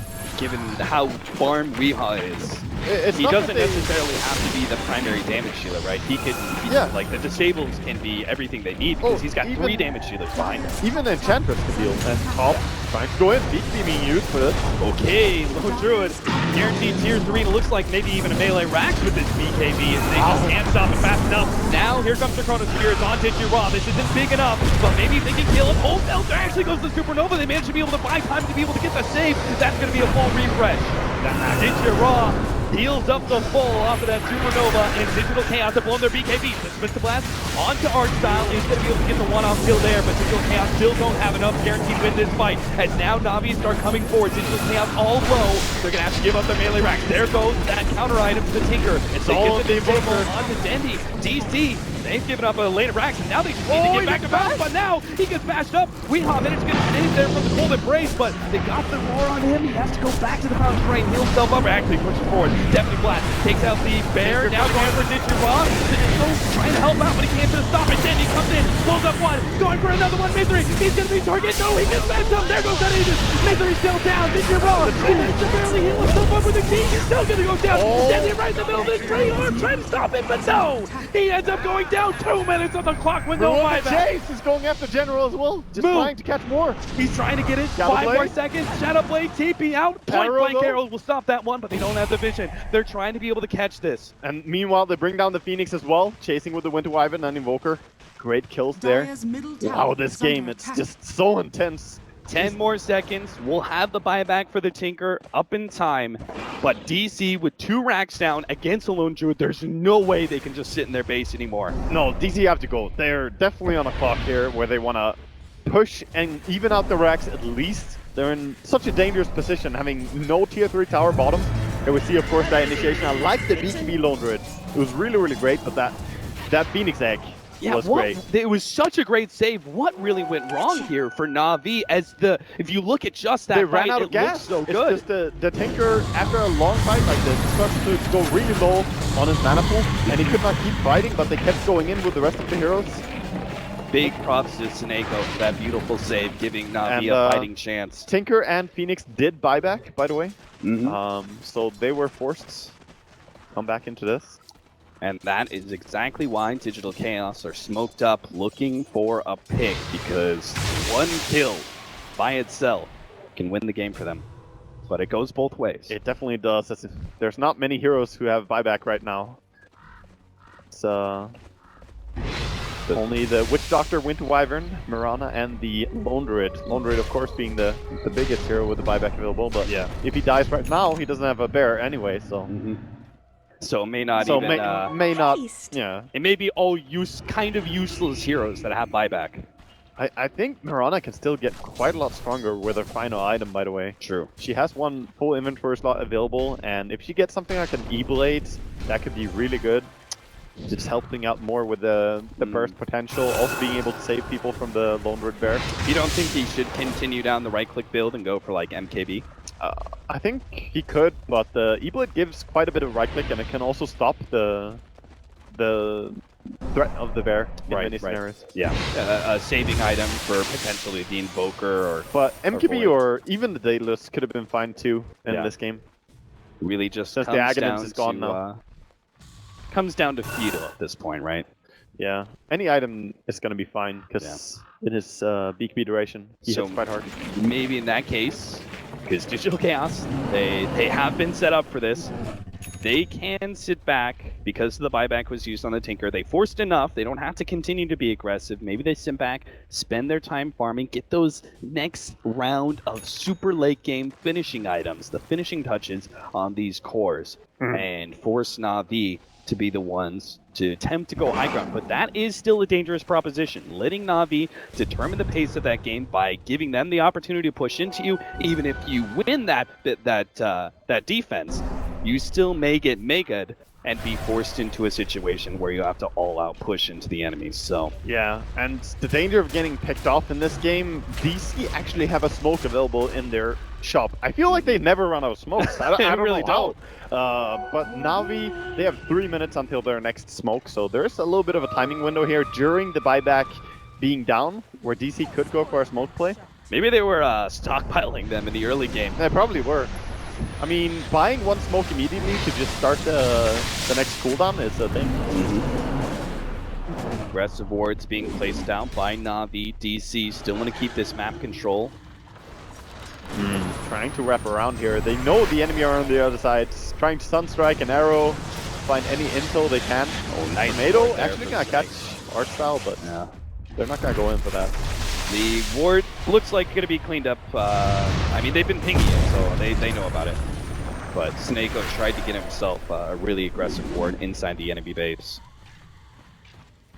This Arcane Rune Invoker just having fun. Sunstriking so quickly again. Octarine and Arcane Rune on Invoker. I kind of feel bad for him that they didn't get to take a fight during this. He's like, who needs rearm, right? Definitely. Just have enough spells to always cycle. And I'm looking to art style and thinking, where is he gonna go now? He's gonna go for a BKB next on his Witch Doctor, because he's actually got 4.1k gold. There's so much money on everyone in this game. That ultimate. This late into the game, it doesn't do quite as much, but it's still definitely one of the decent threats with that Axe upgrade. Yeah. Looking across all the heroes in the game right now, there's almost 40,000 gold stashed in just current gold. Like, that they're holding on to, not items worth. Yeah. Which is very funny. But, of course, buybacks are big. We're 72 minutes in now. Both teams trying to respect a lot. I like this BKB pickup, though, for Dendi. Yeah, at some point you need a BKB, and he's just trading off a little bit of his nukes in order to be able to go more aggressively into the center of the fight. Yeah. But he still has to be careful about some things, though. Wind Wyvern will be the Enchantress and her input damage, and of course, the Chronosphere. Yeah. And that is really the big thing, right? That with the BKB, this now forces Digital Chaos to try and get that Chronosphere on you, because they can't rely on the... Well, I guess there's still the Winter's Curse. And it's not just that Chronosphere, it's one of the Chronospheres. Yes. Because he has that Refresher available now. BKB, Blink, and Refresher. I love how he just changed up this itemization for late game. This is a great understanding of what he needs to do. Both teams poking and prodding at each other, but neither one giving up an opening in their defense. Oh, this could be a good smoke though, but they see that no one is pushing bottom, being a little bit wary here. Now we're gonna TP straight out. Alright then. Not this time, DC. Not this time. No. Man, the vision from Navi is it's disgusting. so good. The Hawks, the Boars, and their wards, of course. Look at DC's, yeah. they have the defeatist wards. Not just one of them, but three of them. I always call it that, because people throwing them down before your tier 3 tower falls, that's the defeatist mentalist. Yeah. Word. I mean, it's also such an extremely defensive position that it just means that you're never going to feel comfortable. Well, your aggressive smokes are almost impossible to pull off when you do this, because you have no intel outside of your base. You're just like, okay, where do we go? And speaking of smokes, here comes Navi. Navi in a very interesting position to be able to catch Digital Chaos, as they just may push a bit too far forward. They see them. Oh no, they're actually in the high ground. They see the 4. They know Navi's close. And they just need to see the opening. General gets the jump on a move, but immediately the Cold Embrace gets laid out. They get the Supernova on the high ground too, but it may not affect the fight. His resolution managed to get the Chronosphere. Green rises, but he doesn't have enough mana. He can't actually pop it. He gets the BKB a secondary top, and it doesn't matter. He's being ripped to shreds by the Bashers.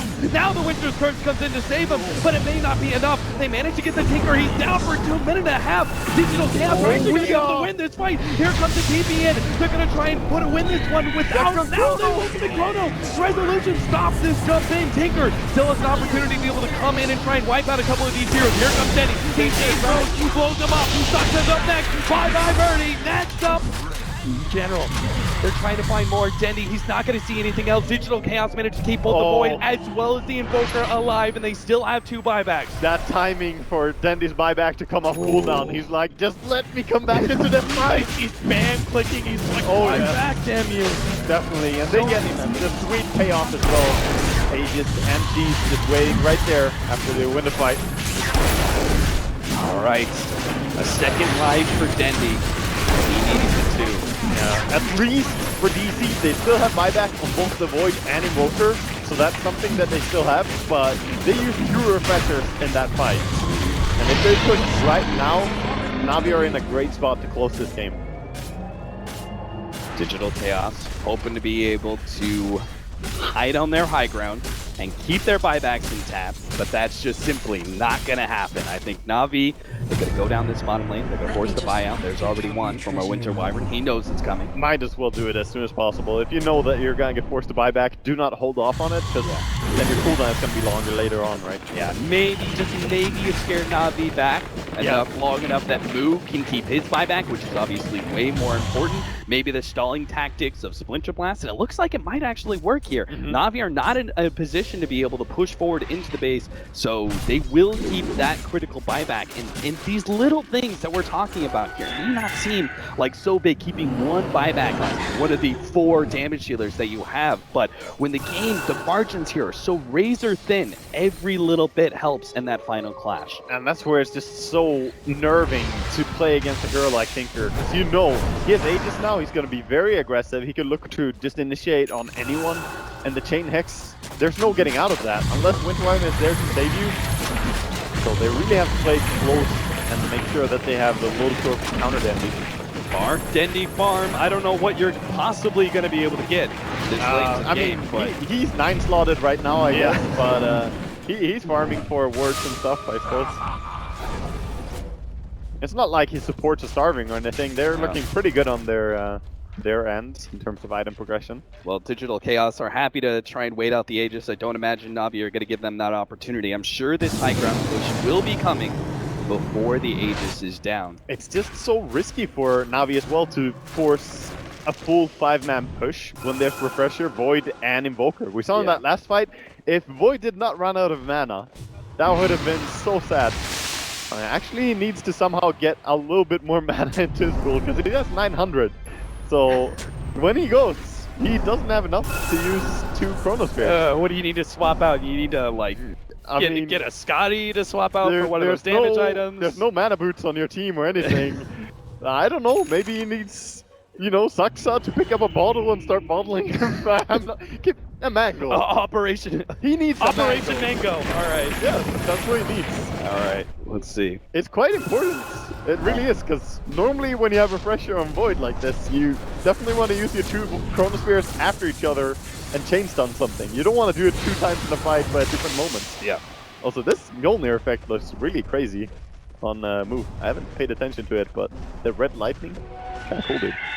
Oh, really? Yeah. Oh, that's the compendium. It works. Yes. Okay. Pretty lights. It's the little things that we need to be able to unwind this very intense matchup, as we've got 2 minutes on the clock, but neither team is looking to fight just yet. Both teams farming away, getting those buyback, trying to get them back into play.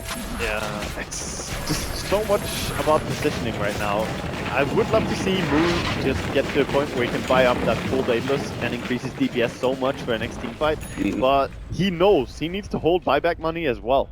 So he needs to save up, but right now he could finish it. He's gonna send out the courier, finally has that Daedalus, which is gonna massively increase the damage. Having the Mjolnir for attack speed already. We have the Aghanims for the Lone Druid as well, so he doesn't have to worry so much about the limitations of that leash. And he also has a Lotus Orb of his own, so he can definitely mess with DC a little bit as well. Yeah, we get the right kind of counter to Splinter Blast. There's actually not that much. Yeah, that's actually pretty much it. Yeah, well, there's like Wind Wyvern ulti, there's the Cold Snap, and other than that, there's not much. There's no Hex, in fact, on all of DC, and no Orchid either, so I guess it's a pretty low value Lotus Orb. Yeah. Anyway, a question of whether if he gets the right Winter's Curse counter, then that'll obviously be game-winning. If he gets that off, that is massive. And just putting a Lotus Orb on Tinker to scare the enemy from focusing him. That's true. Yeah, that actually could be a really big factor. Maybe because of the Lotus Orb that Tinker has to deal with, where he's potentially Scythe of Icing himself, they need to be able to find an opening to take that counter Scythe of Ice off of him. You're saying he built a Lotus Orb to counter Dendy's own Lotus Orb? Yeah. His own Hex? Yeah. Yes. Okay, that's some next level countering here. Ditya Ra already ahead of the time. Mirana in this going off again, but V-Hawk has seen them.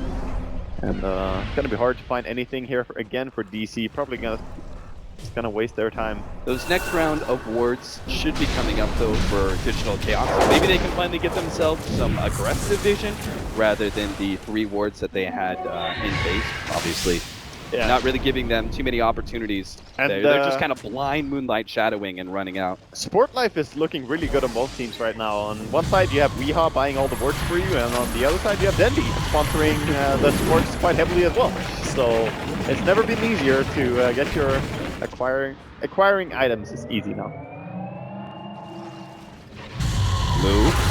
No! Down out, Scythe, he's going to be Abyssals up, he's popped. There is no way for you to get out of that one. You can't afford to be that far forward and just TP out right in front of the enemy. He needs to have Saksa behind him if he's going to be like that. Yeah. It's just a little bit aggressive of a play. He's going to be forced to buy back for sure. Navi, they know what they can make happen with this. And we'll see. They can get the correct initiation. Void still has no solution for his mana problems, by the way, so I don't see any Mago in sight, Capitalist. It's gonna be harsh. We'll see whether or not he's able to get off that Second double Chronosphere, because it's obviously going to be needed. Buyback will be down for Moo in this next fight. His positioning also going to be rather key, as DDC have to hold the high ground. One lane Rax, there goes the jump forward, Chronosphere, managed to get floor, oh my god, Resolution, now with a refresher, but it doesn't have enough mana, but still, they have the Deafening Classic controlling Digi-Raw beautifully, but the Supernova on the other side of the cliff, and Echo clenches it in a moment of despair, and now Digital Chaos gonna lose one. Midori's already down, blown up by the Dagon here, and now the fight slows down. Digital Chaos retreat back to their high ground while Navi do the same. Moo jumps forward and gets the Spirit Bear, a free pickoff. Yeah, so he has to use the resummon there, but DC still have that Void ulti. I wonder how glad they're gonna be to take a fight though. Enchantress is a big part of their damage. Navi, of course, just taking it easy. At the same time, so is the Spirit Bear. They can take that one away from Navi. Man, this is the most evenly matched I've seen two teams in a very long time. This late game, 82 minutes. Just crazy, and Soneko is making massive plays. Not just that he picks up the guy who's being focused, he makes sure to do it in the best possible position always. Yeah. Putting himself where it's so hard to reach and get to. Because there's definitely a lot of attack speed on the side of DC, and he could die. But nope, he's got that positioning down. What a crazy, crazy game. So Navi not feeling it. Not gonna go for the high ground push with a cooldown on their Spirit Bear, with no Aegis, no Witch Doctor, and no Supernova either. Yeah, there's just... It's just gonna be hard to go straight off. I think they want to have the resummon again, that's the biggest thing. Sure, having the Witch Doctor is kind of good too, I suppose. But, Navi, they're starting to set up now. Witch Doctor, of course, has travel. Navi TPing in. Oh, did he just catch him? Sandy is going to be right on top of the ice wall. Press goes the re-arm, but now the Chronosphere in his turn catches Sandy. Yeah, they're going to be able to take him out for 2 minutes and maybe force the buyback. He does have buyback. Spirit Bear as well. They managed to get the Abyssal Blade onto Saksa. Dendi doesn't want to blow his buyback just yet. Range Rax was picked off by Spirit Bear. Range Rax went down to the Beastmaster ratting. And second bear is dead. 8 seconds cooldown on it right now. They're looking for more. Seneko will be able to get the dive away, but Weehaw, he's a quick bugger. He might still be able to catch somebody here. Digirob spots him right as he TP's out. Not gonna be able to catch him there. Scouting Roshan, not up yet, just yet. Tinker, and it's 87 gonna be difficult. Seconds. Look at that. I was wondering what that was going into, the ultimate orb he had earlier. That is a full Mjolnir now. And I was just about to say it's difficult for Digital Chaos, even though the Tinker is down and they want to be able to force that buyback. It's difficult with 2 lanes of racks down and even the range racks down at the bottom lane. A completely exposed melee racks is all that's left standing between them and Mega Creeps. It's so close. It's so close. Navi are so close they can taste it. But Digital Chaos have that team fight. They definitely do, and Void keeping his refresher in base so he can always use that to get his secondary ulti up.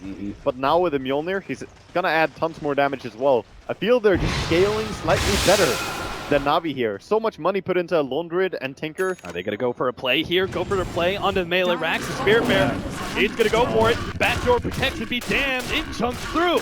And, I mean, it is slowly doing it. Yeah, slowly but surely. And something's got to put a stop to this one. They're actually going to have a TP back here from the Invoker, and this actually forced the rest of Digital Chaos away. They can't go for the high ground push because of that play. Yeah, that's a very great defense, and that makes sure that Tinker doesn't have to buy back. So he's going to be fine as well. Sneaky rats. The one opening that Digital Chaos had for the longest time, I mean 20 to 25 minutes I would say, has been the amount of time that Navi have been controlling this game for the most part, have had the slight advantage, have had the map control, have had essentially that one more win condition sort of scenario. And Digital Chaos had one sliver there. One sliver where they were able to take some control. Oh, and Roche is up again here, and Navi, they're going in for it. I wonder if DC can even get there or if they realize. I mean, is it even worth it at this point to try and scramble into a Roshan pit fight against a Phoenix? It's just they're gonna get a second teeth if they get it, by the way, because Lone Druid never had his, so in saving that. And that Roshan is definitely gonna go their way, and BC are just dealing with the mid push. All right, Denny shows up for the Aegis. Was that is that Roshan number 5, 6? I'm not sure. I lost count, Catalyst. I lost count. Either way, it's been a long and grueling game for both teams here in game number 2 in this winners the group. Such a massive tournament as well. So much on the line. Resolution makes a jump in. They managed to get the corner spear onto 2, focusing down Digi Raw first, but remember that Cheese is going to be able to come into play. The Supernova actually managed to catch and once again save the low throws while standing right in the middle of all these throws. They get the Winter's Curse on him, but also stops the damage from that Meteor Blast. Now DC have the opportunity to go back through. That Winter's ultimate might actually kill them. They managed to get another corner spear, and now the Meteor Blast over the top. They managed to take down life number 1 of Dendy, and Snake will also fall. But now Dendy's back, and he sees the opportunity to be able to end this game outright, but maybe he's too far forward. Resolution, he managed to hold the damage floor. He gets him off on Dendy. Dendy's still trying to back himself away. They're supposed to fast a little bit more. Resolution going for it for the side of Mike. A little bit more damage. Baby, Resolution. He just needs the bottom of the lightning to finish Dendy off, but he gets it. He gets it. Dendy goes down. Dendy still dies. He has the buyback ready to go, and so does Resolution. Meanwhile, the Bear is chasing down Stocks up, but Digi Raw's gonna go down first. Oh god, the arrow actually brings down Dendy there. Move slightly fires it off, but now they are mega creep. They have to go now and finish this game. They're not gonna be able to play this one out. They catch the Spirit Bear again. This actually could be big. Yeah, the BKB goes down. They know they have to save this bear, but another bash comes through. The Sunstrike also going to be able to land and finishes it off. And now he has no Spirit Bear, even if he buys back. He can buy back and buy Refresher. Oh wow! He can actually do that. That would be insane. He can actually buy back Refresher and then have his Spirit Bear. And he might get forced to do that. We'll see. As DC are pushing down the mid lane. But these mega creeps, they're hard to kill. Saxa is really struggling trying to bring them down. Divine Rapier on an Invoker, full right-click build here from Weehaw. He's got something to prove, even if this isn't secret. If he could He's take gonna do it. There it is. The Refresher, a second Spirit Bear, and this is something that Digital Chaos may not be expecting. Something that turns the tide into Navi's favor. 25 seconds left on the Tinker, but the buyback is inevitable at this point in time. There's no way he can leave that one. DC threatened to go straight for the throne, but now bounce back. Takes the tier 3, start retreating. Navi, they've got Megas. There's not necessarily a whole lot of need, but now the Moonlight Shadow, the fake back, go back in. The Spirit Bear is actually going to start threatening these tier 4 towers. Necro revealing them, they can't get in and find a pick. They can't get anything. And meanwhile, their base is also being ratted. Yeah. Just slowly, this Spirit Bear. Oh, they catch the Spirit Bear! Oh, the Spirit Bear actually may be decent here. That's a good pickoff if they can get it. Come on, move. Oh, the arrow just in time. Now the cold snap. It's going to be able to control the Spirit Bear. We've never been so excited about a summon kill like that. But again, any razor-thin margin that goes one way or the other for these two evenly matched up teams can mean everything. 60 seconds for a Spirit Bear, but it's the all lanes up are to Tinker. It's all up to Tinker right now. Keeping the lanes pushed in, make sure that they don't get to their base. Of course, he has no buyback though. So he's really got to play a little bit scared. And of course, DC trying to make their way to the base again. Everyone just making their way. They have travels on Invoker, but he doesn't want to push too far bottom when he knows the Beastmaster and Tinker could come in. Right. Your team does seem to be able to handle Megas pretty well. You already had the Invoker with the Mjolnir earlier. They just have so much farm on the side of DC. That's how they handle it. Yeah. They're just really farmed. Well, compendium predictions. Yep, I think you 90 know where this plus. is going. 90 plus, almost 900 CS for the Tinker. Yep. Doesn't get crazier than this. Double blinks in, triple blinks in, DC!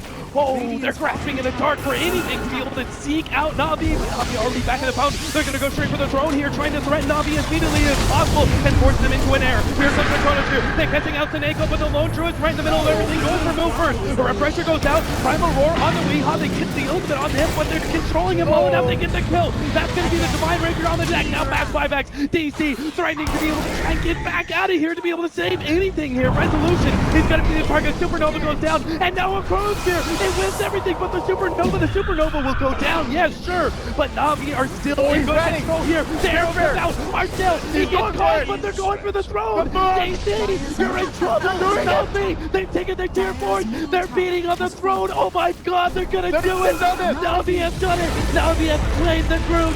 4-0 taking out DC and a 2-0 sweep, and they go for the throne race. Look at Navi them. are back, baby. Those are some big smiles after that. 91 minutes, 27 seconds. And it came down to that. A TP into the enemy base. Dear God. There is to move forward in this group. Navi have done it. In an hour-and-a-half long game, they have proven themselves trial by fire against Digital Chaos. And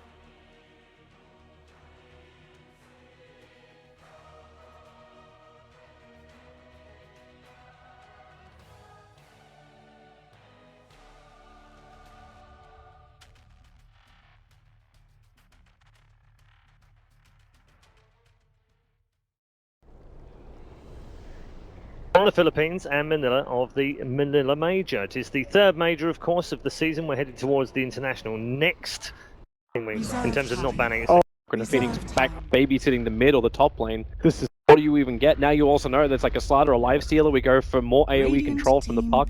So not the Night Stalker mid. Yeah. I didn't really believe in it too much. It didn't feel right. Got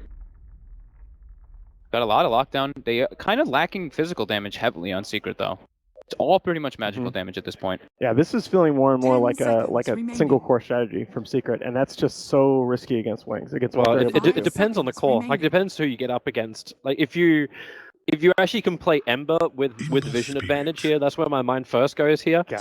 Speak of the devil, Wings are going to pick it up. Like, you'd be able to like dodge Slaughter's initiation. The Live Stealer couldn't control you at all. Like, that would have been a great way to go. But instead, Wings, they have the Ember Spirit now. That's it's a vehicle for the Life Stealer if they want to use it like that, which is probably something we don't really see. That's at all, but it wouldn't be a bad combo. Catch puck out at the right time. Yeah, definitely catching the puck out because of course you can't phase shift in the Searing Chains. So that's a really interesting pick for them, just to pretty much countering the puck. And I think Ember Spirit's quite good versus Phoenix. You can get into that back line really easily. I'm wondering how now Team Secret round up their lineup. Because we're still looking for the EE hero. Unless EE, surprising us all, would take Night Stalker, which would probably surprise us all. How does he battle up against Ember, Slaughter, and Live Stealer? You're still running now a 4 melee lineup from Wings. And then they're going to pick Ricky last, right? Oh my God. Double invis, mess with the puck as much as possible. Nah. Can you imagine that? It's like you got no Monkey King Bar heroes as well. I don't even want EE can bring up his can bring up his PA because like there's no MKB heroes. But look at this. It's a measure of how disgusting. It's a measure of how confident Wings feel. Wait, did they not ban? They didn't ban. They didn't ban. Why did they not ban? Mind games. This is actually a Wings. This is a Wings strategy. They're just like, we don't care. It's either that or they maybe just ran out of time and the. That's no. This can screw up all your stats now. Guys. We don't care. We've got this. Look at what they've done here, picking an Ember into a Night Stalker, a puck, a Darkseer. They don't care. They don't care at all. They genuinely don't care. Do they Visage here? Hello? No, okay, they go for Disruptor. So that's pretty much first. Yeah, that's pretty appropriate. Yeah, it's very good versus Darkseer, very good versus Puck and Phoenix. Okay. It doesn't give them really like a lot of gank potential on most of the lanes. However, like it feels like a real passive kind of thing. Like you can counter it and maybe you can glimpse them back if you got the vision advantage. But like, how do you rotate down to the bot lane and help Live Stealer get a kill against if like Phoenix is down there or Darkseer surges away? You have to have the vision to get the glimpse or the levels to get the glimpse. Yeah. I like that though. The amp plus the glimpse. That's cool. It's a nice that'll work. Nice little cheeky combo. Amp and track plus glimpse. Amp and track. Yeah. That'll give you a vision. Nice and cheeky. But Juggernaut. okay. Okay. So we were talking about the fact that they didn't have anything like that. Perfect pick potentially.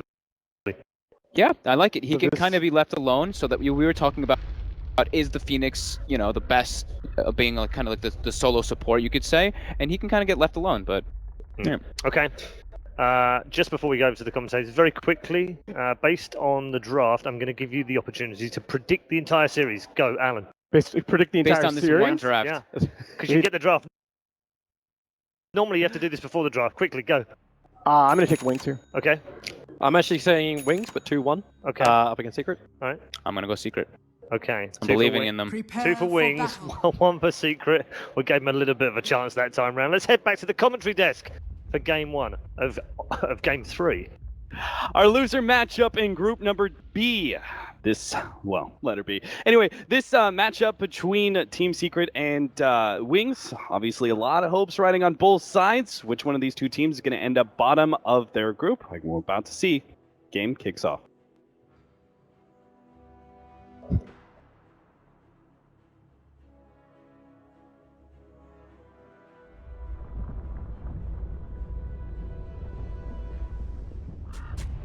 Who will win the knife round? Who? Oh, sorry. Oh, man, I Sorry, can't wait wrong to game, get wrong game. All right, guys. Capitalists and 30 gods seconds win. to battle. What's your bets, gods? We see this draft. I like Wings. I mean, I like Wings a lot here. They were one of my. I mean, I think they were a favorite team of a lot of people here, and I like this draft from them quite a bit. Yeah, there's a few heroes which when I see Wings get, I'm just like, okay, they're in their comfort zone. But they've also been losing with some of those. Like the outcome is Venus. I'm like, I thought they were really going to win that game early today. They're going to lose it. Bounty Hunter to me is another similar pick. When I see Wings running Bounty Hunter, they just in their zone. Like that to me is where they're going to be able to just control the tempo of the game, dominate the early game laning stage, and really catch teams off guard. All right, well, Secret already starting things off right. They surprised Wings with a 4-man down to bottom lane. Obviously, with the Ion Shell, it's tough to actually contest that, so Wings don't even try. And in the process, Slaughter was unable to pick up the top bounty rune that was being contested by Eternal Levy. And he also took a lot of damage in return as EE just went for the spin. Yeah, so double bounty rune, not as big as it once was with the experience changes, but still going to give a little bit of an early edge to Team Secret, specifically Artesia in this mid lane, who is going to be playing the Puck vs Ember 1v1 matchup. Yeah, this is going to be one of the matchups to really look out for, as well as that bottom lane where we're going to see Universe and Puppy pair up together as an aggro dual lane with the Night Stalker and Darkseer trying to put pressure on the Lifestealer as early as possible. This is one of the things I like this about the draft is that it abuses the Bounty Hunter pick quite a bit. It just means you know they're not going to have a very strong safe lane, even though yeah, Lifestealer is probably one of the better carries to match up against this. It still has an opportunity to work for Secret. Yeah, it forces this response, which is Bounty Hunter going to be coming towards the bottom lane to effectively tri-lane against the dual lane, but this is just where Secret have to adjust, make sure they don't overextend in this 3v2 setup, and try and deny as much XP as early on as possible, which they're trying to do through this pull camp. This also means that the Slaughter is going to be matched up against dual lane of his own. A small little glimpse back, trying to get close enough to be able to get some damage on the Puppy, but he is rather tanky and he's decently fast too, so not really a problem for Secret there. The Phoenix, though, with the Juggernaut, unfortunately, they don't have a hard disable, so Slaughter got the bash. also do pretty well. He went level 1, level 2 bash. If he gets another bash, this is crazy. Looks like he's just straight up got the kill with the slow. Oh, the dive! It came just a little bit too late. He finally got that level 2, but half a second too late. Pylai die will be your first blood. I mean, that's Wings in a nutshell. They just do this crazy bonkers shit that you just don't expect. Suddenly, a Slider right-clicks you and it's like a second hit bash or something at level 2. You're just like... As Pylai Die there is probably just like scratching his head like, what just happened? I didn't expect that one, that's for sure. Especially like, as against the Juggernaut, the spin, they have no disable. You naturally think, oh, he's going to have sprints because he just wants to be able to get out of range of the spin, and he can play this lane really aggressively. But no. Well, let's play this even more aggressively, apparently, as Slaughter is able to pick up the first kill of the game. Now, we're going to have our Bounty Hunter trying to rotate into the middle lane. There's preemptively a counter ward left in place by Artesia. But it's on the far right side here, and it's going to take a solo kill though. Oh, the chains go out. Sunray's coming in, trying to heal him up. Artesia just barely phase shifted that one, but the Shuriken in the end will be able to finish him off. It looks like with a dive, they'll get the counter kill, but still really important that the Ember Spirit is able to kill Artur there and reset this lane. Yeah, the aggressive orb just allowing himself to... The Shuriken in the end needed to get the kill, but if Ember didn't kind of miss micro his hero, it wouldn't have been needed at all, so... Of a mistake there from Puck, who is going for an early double null build, so going for this very aggressive early game laning build, but not paying off at all. Yeah, Artesia really trying to punish the Ember Spirit as much as possible, but Obviously, that rebounds pretty heavily back onto him. The bounty rune picked up by Phoenix as he heads back up to the top lane, try and keep that Slardar under control, but it's just really not going to happen. As you can see, Slardar is already level 4 and does finally have a level of sprints as well as boots, so shouldn't really be much of an issue. Yeah, with the start that Slardar's had, he should be able to contest this lane pretty well. Oh, nice crush, managing to catch Pylai Die as well. He'll take a lot of Sunray damage, but this also means Pylai Die is going to be dropping a bit low. The synergy gods of Sunray plus Healing Ward. Yeah. That's the way to go. I was looking at these two heroes and I'm like, there isn't really much synergy there. You haven't got any kind of setup from Jug to Sunray hero down, but yeah, I guess, like you say, you just spam that Sunray, heal him back up. Envy often goes for more points in the healing ward than a lot of Jug players. And minute 4, Puppey thinks he can get aggressive on Ice, and he might actually be right, even against the Bounty Hunter who showed up. They get the glimpse back onto Universe, but they now have the Ion Shell Shuriken. Oh! Ever so barely that's enough to be able to finish him off the Shuriken, plus the right-click hit of Shadow Walk. Bounty Hunter is able to finish off the Night Stalker just in time. Yeah, that's unfortunate for Puppey, and that's the start of the night as well. So he's dead at the very start. He can immediately head back out to the lanes, but that's at least maybe a quarter of this nighttime phase wasted. So a bit of a hurt to Secret's early game. And this is not that jungle farming Night Stalker. This is just a level 3 Night Stalker who has been dual laning, only has 5 CS, so it's not like he can look to... He wants to get something done in this first night, even if it's just like a bit of pressure and harass here and there. Yeah, but unfortunately, without the silence, that's going to be even more difficult, as he's just level 3. He's going to try and wrap around on mid, or maybe head up to the top lane. Yeah, they've caught vision of the Bounty Hunter, so they know Innocence is up here. So maybe a better opportunity to try and sneak the kill mid. If he rotates top, he'll just be scouted out by the Bounty Hunter either way. Yeah, he does have dust, though. If he catches the dust at the right time, he could solo kill the Bounty Hunter maybe, but obviously we know that's not going to happen. Yeah, and Blink's going to hit level 6 in this mid lane on his Ember Spirit. So the initiation potential is there. If Arteezy uses his orb, he may just get initiated on by Blink, and that's just going to be a straight up kill here. Disruptor nearby as well, so Arteezy has to play this very carefully. Yeah, maybe the right kind of glimpse. It is only level 1. He went for the extra level in Thunderstrike, I think, in a fight. May get real quick damage on Artur. He doesn't actually immediately pop the orb, but I think he was hoping to try and bait that one out. So when Artur comes back into lane, maybe the orb is on cooldown for a few seconds, but not the case here. TZ holds on to it. The bounty rune, or the runes in general, going to be covered here by Wings. They're going to be able to pick up the bounty at top lane, regen, raiding at bottom lane.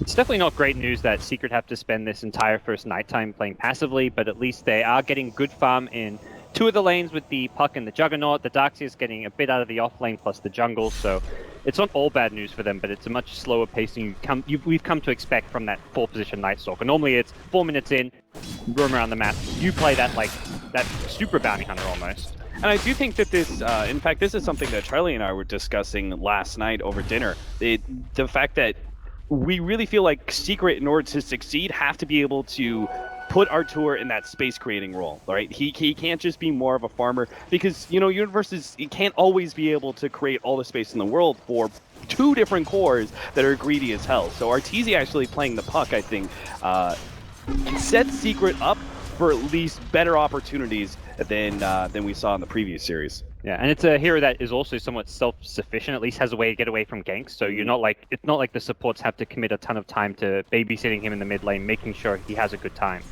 Yeah, we can actually see that rotation coming out now, as Secret gonna move both of their supports from top to bottom, and it looks like they will manage to catch Ice. He's gonna try and dip through the trees here, gonna be attempted to run down by Universe on the Darkseer, but it's not good enough. Clean escape there, and rotation failed. Okay, mid lane looked like there was a bit of an attempted poke from Innocence, but not even getting any damage out onto Arteezy, who has a regen rune. So very static lanes right now for Wings especially, outside of the Bounty Hunter, who is that kind of roaming hero, but we're not going to see a TP just yet, or any kind of big move from Shadow on the Lifestealer, who's probably the big one who can make that first play. Should Secret go for a dive? I think that's where he's waiting for some over-aggression out of someone like Puppey on the Night Stalker. Yeah, exactly. Especially since your offlaner is a Slardar. His timing, he peaks really, really high when he has that Blink Dagger, right? And they can have some great combos. But until then, if he really wants to get active as the Lifestealer and use some sort of Infest Bomb, it's probably going to have to be on the Ember Spirit. I think in general, it's just Wings are going to be happy just sitting things out and biding their time, just trying to get to that 15-minute marker where I think they'll hit really strong. Arteezy coming in with the invis, going to look for the coil, will be able to catch Ice. Free kill there, but unfortunately the nature of the lifestealer makes him too tough to gank. Yeah, just a quick pick, not something they can transition into a tower, so not too meaningful for Secret. But it is daytime, so this is kind of the farming stage of the game for them. The one thing I don't like for Wings is something I saw in an early game with Faith Beyond on the offlane for them. The slider doesn't go for the Iron Talon, and I think he misses out on at least some farm because of this. There was an earlier game as well where he played Beastmaster. He went for the Quelling Blade, was jungling a little bit with his Aura, but he never actually upgrades it to Iron Talon. It's such a good item, it gives you a bit of armor, and there's really no reason not to get it. Didn't see this one coming, the Infest into the Bounty Hunter. Forgot there was that option as well. So they may just be able to catch out the Juggernaut. It's going to need to be led with a Slitherine Crush, most likely. Otherwise, Eternal Envy's just going to be able to spin and probably run himself away. Yeah, they know he's there, amped up, but the amp will get immediately dispelled by a Blade Fury, so... Gonna try punish Puppy's jungle, and that's actually perhaps the much safer, reliable play to make. Yeah. Very smart. I mean, they know Puppy's going to be jungling, they get this free kill, they can start putting some pressure on the top lane or maybe mid from there. So Wings, 4-2 now, as they poke out with their safe lane carry, and this also gives the opportunity for Disruptor, and that's another reason, right? You could say that Wings are very likely to play a lot more static in their laning phase. They've got a support there at the bottom lane that needs his level 6, so... Some space being bought there, but it looks like it's going to be punished almost immediately. And at some point, they also want to get the Bounty Hunters level 6. It's where the Tomb of Experience being added did effectively give a small buff to some of these heroes like Bounty Hunter who roam around. Ice, he throws down his ultimate, managed to catch the Static Storm a little bit on Arteezy, but he's actually drawing a lot of damage and may still be able to get out of here. The orb actually lands on him, the silence finish him off. Arteezy is now left with no escape mechanism except for the Surge that comes in just in time for Universe. So... clean escape there, forced to TP rotation, but in the end, Wings' cores are still looking pretty decent. They're all behind the Juggernaut and the Puck, but not by much. Yeah, and when we see the Slider Blink Dagger coming online, that's where there will be those first smoke rotations. The Ember Spirit may wait for his boot to travel, so he might try sit in a lane or tell his Slider, like, go find a kill or two without me, go with Shadow on the Lifestealer, and then I'll join up later with boot to travel, but Wings will very much up the tempo as soon as that Blink is online with Bounty Hunter's track as well. And would you say like Wings is kind of like that 15-minute aggression is one of their signature styles that they're most effective at? Absolutely. That's often, if they don't have like a really big laning stage advantage, and they've drafted around like getting a bit of an edge out of the Bounty Hunter, but Bounty Hunter is one of those heroes where you're not reliant on the early game going well. You have that kind of plan B, which is wait till that around 15 minutes, you get track up, you start playing aggressive, you get kills, and you snowball out of control. So this could be kind of the bread and butter of Wings, and with that Bounty Hunter, they should be able to have that extra bit of oomph to all of their ganks and really be able to build themselves a serious lead. And that means this is also the most critical period of time for Secret to make sure that they don't get run over. And it's also nighttime as well, so they're going to try for it. They've got a really long nighttime. They just popped the darkness. It's going to go to the 12-minute mark and go full dark for Wings. This poor Disruptor. Every single time these ganks come his way. He's even gone Tranquil's Windlace for that extra movement speed. This could backfire a lot for Bounty Hunter if he's not careful. It really could with all this smoke. They are going to bring the Ember Spirit down, and they may actually be able to pincer. Oh no, the dive away. Pilot dive managed to get the Supernova, but immediately to pop out the range, and they will be able to take out the Supernova immediately. Support for support. Now they manage to get the Night Stalker as well, and Innocence will be able to get away. Universe pops the Surge and runs himself out, but I think this Ember Spirit, especially with that beautiful blink forward from Fabian, will be able to catch out too. Eternal Envy also going to fall as they just get right-clicked down by Shadow. 4 down from Secret, making potentially 5 as Arteezy. He's going to try and jump back to his door, but now the Slaughter is going to be able to blink forward, catch him out, manage to get the bash as well. A full wipe at 12.5 minutes in. You couldn't have set it up any better. We said Wings, 15-minute aggression around that period of time. That's what they're best at, and we see it right there. I mean, they were just ready to go. The pieces just fell into place. They only had 3 heroes down there initially, but they were ready for that secret movement down bottom. Something that it felt like Navi took advantage of as well, just Secret perhaps going for these 2 predictable rotations. It's 12 minutes in, second night phase is there. You know the Puck with his newly picked up Veil wants to fight, wants to go for some aggression. Same for Puppey. He doesn't want to just sit in the jungle. He's already gotten very little out of the first night stage. It's the second one. He wants to go fight, and that lane ward bottom, yeah, it doesn't see the smoked up heroes behind, but when Universe is a solo Darkseer pushing past that ward deep near the tower, you kind of know something's a bit fishy. You're wondering, like, why is this Darkseer pushed up to our tower with no backup whatsoever when we've got Ember, Bounty, Disruptor, all these great heroes to catch him? And Wings not going to let up on the brakes one bit. The smoke, oh no, he just went for the flying blink in, knowing that the smoke was popped. Doesn't get anything just yet, as it looks like Wings are going to be successfully rebuffed by Secret. Ice may actually be caught out. Oh, nice. Like this play. Deanne actually moves over, managed to catch the Puppey Night Stalker, slowing him down with the open wounds. Will be able to get that track kill as well. That simultaneously got themselves a pick-off, a track kill, and also kind of protected Ice. If they all just retreated downriver, it might have been the Disruptor, would have been the last one out, and an easy pick-off for Secret instead. Yeah, so they get Bounty's Arcane Boots off of this, and this is such a dangerous stage of the game. And that's with it being nighttime. It only gets worse as soon as we reach that next day, and Wings have such good pick-off potential. The Disruptor pickup with the Slatter and Bounty Hunter, when you have tracked and amp heroes, means if you commit to a fight as Secret, you can't disengage. You are fully committed. So you have to make sure any team fight you have you have your entire team there, and you get the perfect initiation. Because as soon as things go badly, Wings will win. Like, they'll get a team wipe. That's what we saw at bottom. It's either all or nothing with Team Secret when you're versing a draft like this. Oh, did he catch him? He managed to get the dust on him. The tracker is going to give him some extra movement speed. The rest of the team is close by. 2-man stun. Starting things off with the Slaughter. Double shuriken as well. The track kills are potentially there for Wings if they can just get the rest of the team into that secret shop. The lockdown Puppey, get that one kill. The orb comes on through, and now the Omni Slash. Bring Shadow a bit low, looking for that infest out. 5 more seconds till that's up. Doesn't look like he's going to be able to make the escape. Deanne can only do so much to be able to stall that kill. Meanwhile, the Ember Spirit does have the jump away. Shouldn't be an issue there. Jumps over behind the mid tier 1 tower, at least where it was, and TP's out successfully. Yeah, good commitment from Secret. Once they know the bounty's there, they caught him with the dust. They commit everything. They make sure Envy's coming into the fight. They have Arteezy there as well, ready to go, and there's no half measures when you're versing Wings. So Wings perhaps bite off a bit more than they can chew at this stage, but that's not going to throw them off. If you're Wings, I think you just go, you go right back at Secret, and they're smoking before Lifestealer even respawns. He's not going to be here. He hasn't got a global TP. This is very likely to catch Secret totally unawares. The double damage on Slardar, and even if they run into a support because they have a bounty hunter, this all becomes well worth it unless, oh no, the glimpse back should still be able to catch him. I don't think Highlight Eye can actually get off a Supernova. That would have obviously still meant his death. So he holds on to that cooldown. Wings do get the pick off. It is a track kill as well, which makes it all the more successful. Yeah, this is an okay stage just to chew through smokes to find track kills because it gives you such a good gold boost, gets you towards that mech on the bounty hunter, and for Wings it's very much all-out aggression, and they can keep on doing this.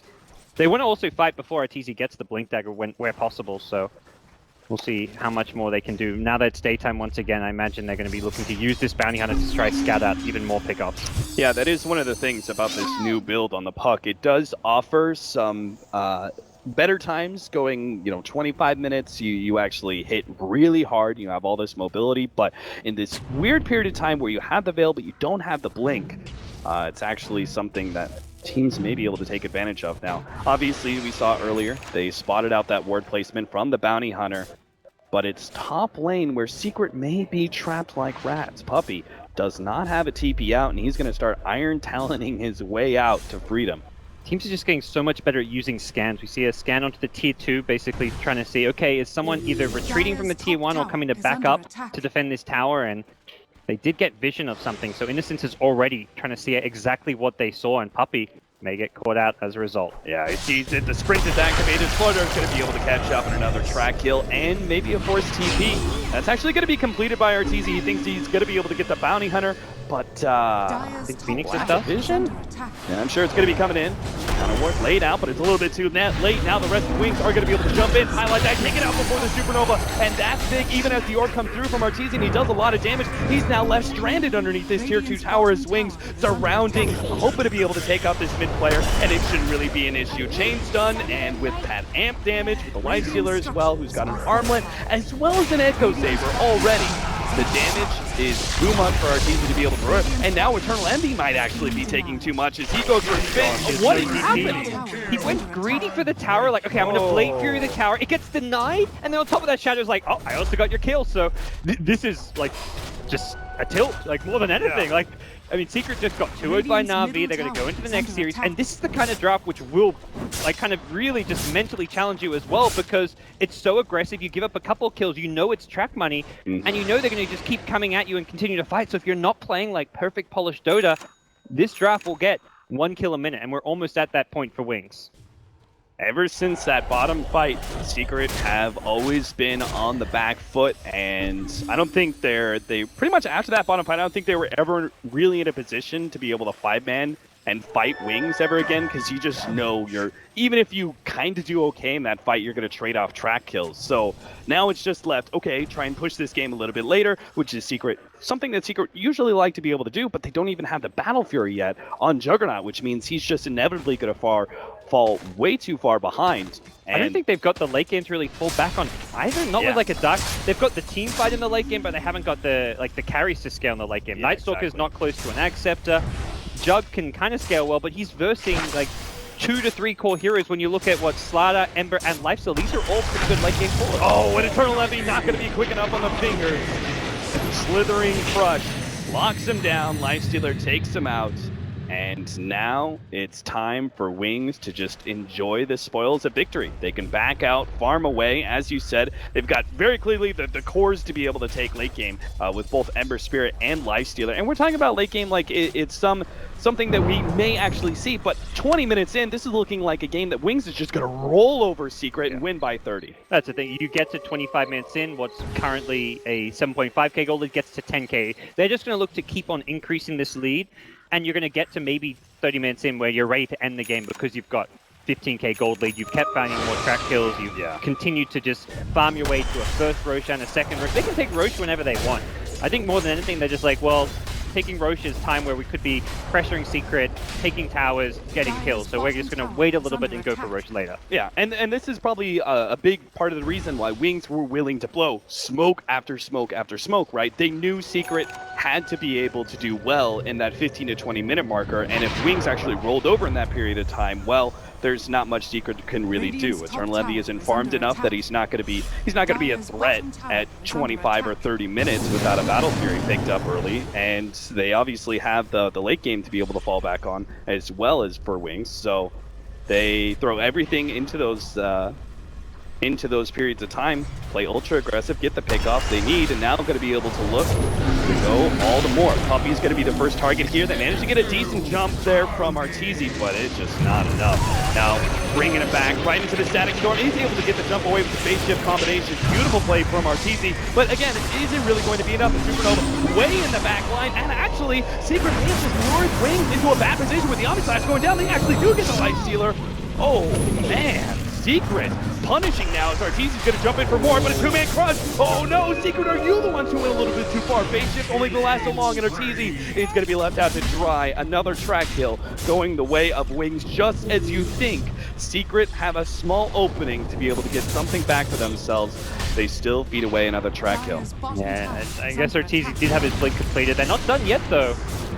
Secret thinking about defending the tier 1, but they've got to act quickly if that's the case, and it doesn't look like they've got the tools to do so. All their ultis on cooldown, so they committed pretty much everything. They get a lifesteal, which is a high-value pickup, but Wings get an objective. They continue to have momentum in their favor as well, and with this tier 1 bottom tower down, taking Roshan now gets that much easier.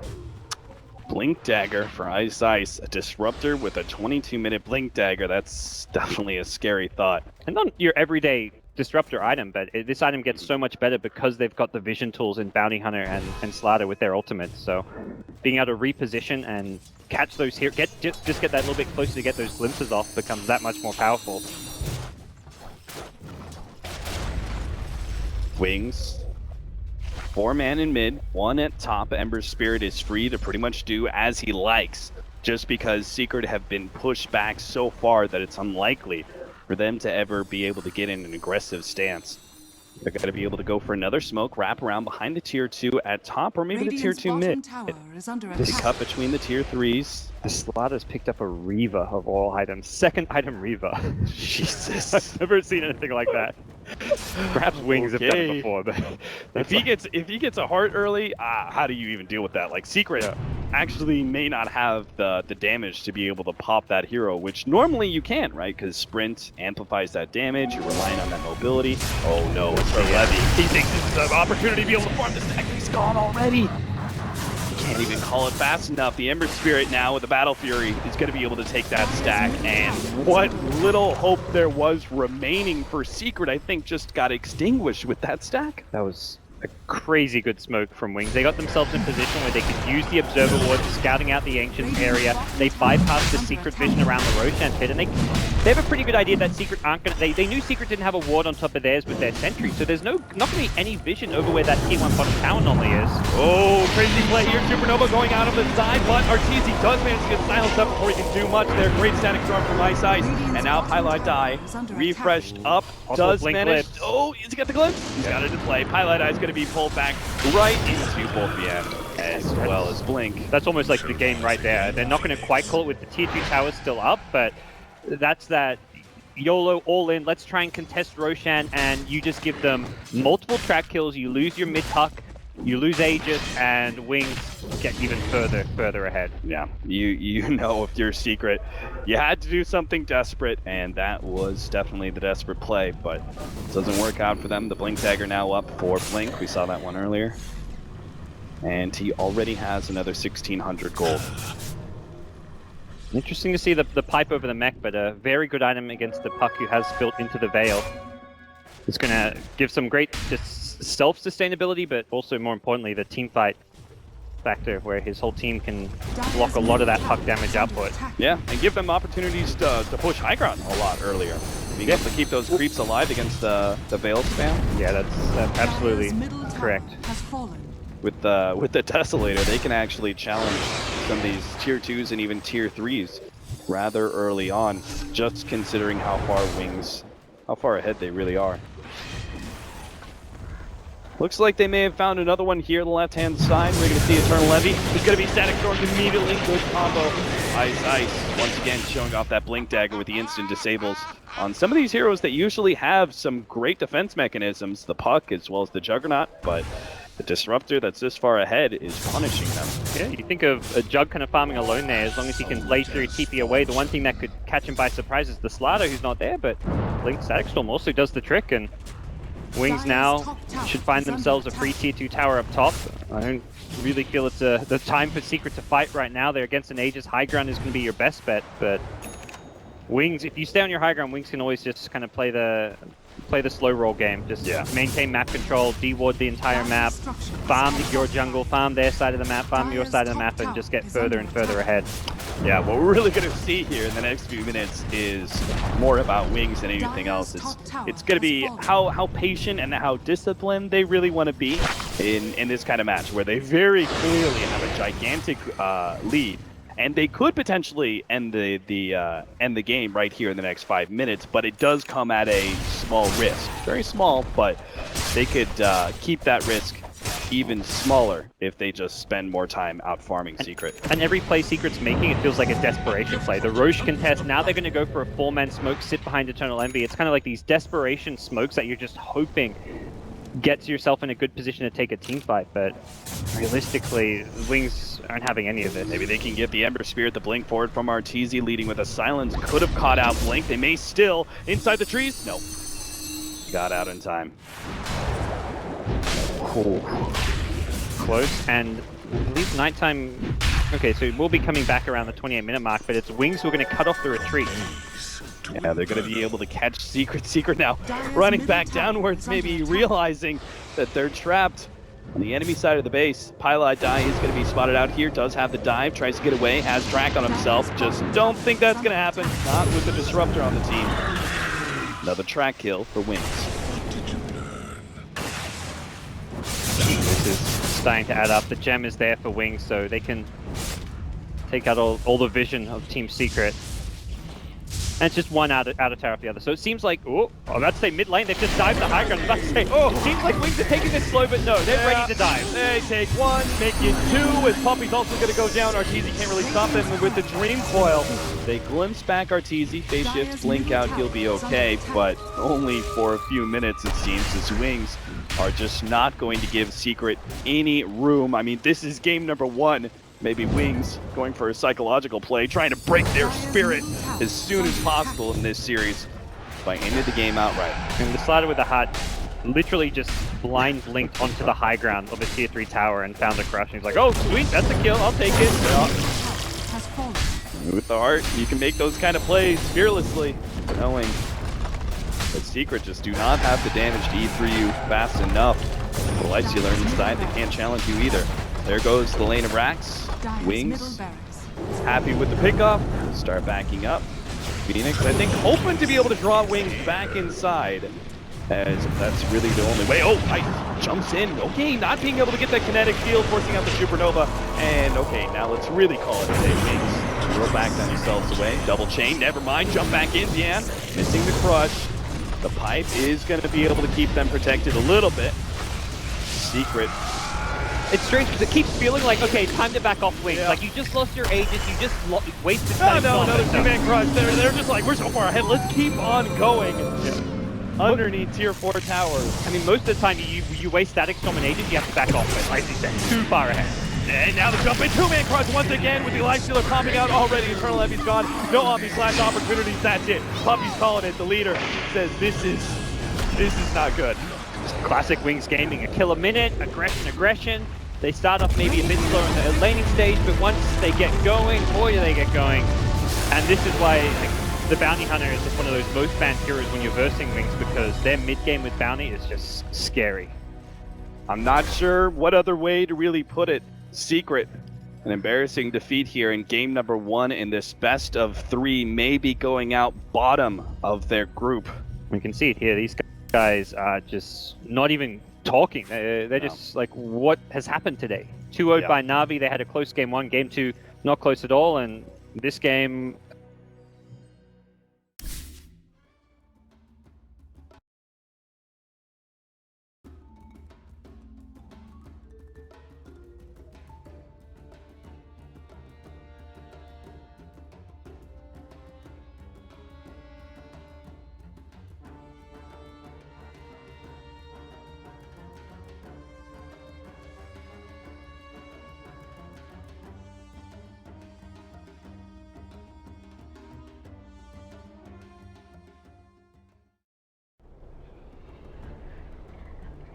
a very short timetable before. I really expected it was going to happen. I mean, I had them at least top 8 at this event. I'm not sure everyone had them top. No. They were quite lowly ranked within both analyst and community. Yes, as well. they were Even my with the bottom community fan favorites, they were still ranked relatively low. Well, you know what? I voted for them for this match, so they're gonna come back. They're gonna get 2-1. You know what? They've got the chance still. Best of luck with that, because if they don't, then they're actually the bottom of their group. Yeah. And there's already like a couple of a little bit of whispers around the water cooler of like what happens if Secret actually get knocked out in the first round of the lower bracket.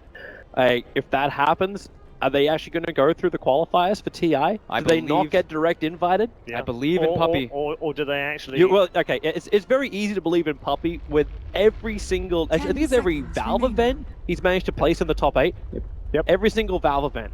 If this is like the first one he doesn't place there, then something is seriously wrong. I was going to bring that up.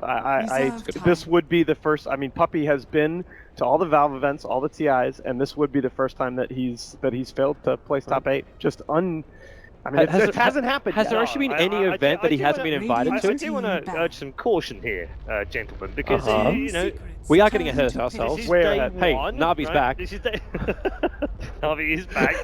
It's true. But this is day one. It's a 9-day tournament with a gap in between as well, and no one is eliminated on the first 2 days of the group stages. That's true. I know it does make a massive 10 difference to seconds teams like remaining. Complexity and potentially now Secret that they will drop into that lower bracket. It's also into It's a, really tough, right? it's also It into a really lower is. bracket. It's a best But- of one the first round too. But I will give you this. OG, Frankfurt. Bam. Radiant team pick. All I'm going to say about it, okay? That's true, but all I'm going to say about it. It can, and it has happened. We're They into the just- draft for game 2. They just need to adapt. They really need to adapt. You're and we just see it. holding on to optimism. Oh, come on! They're doing the same thing that they did versus Navi the last game, though. They gave him the 10 the seconds Phoenix remaining. and Yeah, how did the that work out? the Phoenix and the How Mirana, did and that then work out? damn it, Paul. 5 seconds remaining. They gave them the Phoenix and the Mirana the first game, and then the second game they banned it. You realise, folks, sitting next Nope. to me, you're Reserve like in time. Milk territory here, right? Oh God, no! Okay. All right, anyway, I'm gonna go ahead and take a step You're back, not. guys. You're not You dressed like a lumberjack. Don't worry. It's fine. He didn't bring the paddle. Oh God, Toby, please. Okay, so No, we see but- the bounty. We see the bounty ban this time. Yes. No real surprise after that first game. Yes. And the Life Stealer as well. Yes. Yeah, those two. You said the word adapt, right? And Mhm. clearly, we're going to take away the bounty hunter and the life stealer. We're going to run the with something completely different. Team But Secret's again, turn to I pick. really Tide but is then- actually the third best hero in this patch according to our But then hero give rankings. them Enchantress Tidehunter, which Yeah. they didn't want to give them game 1. Mm-hmm. Yep. No.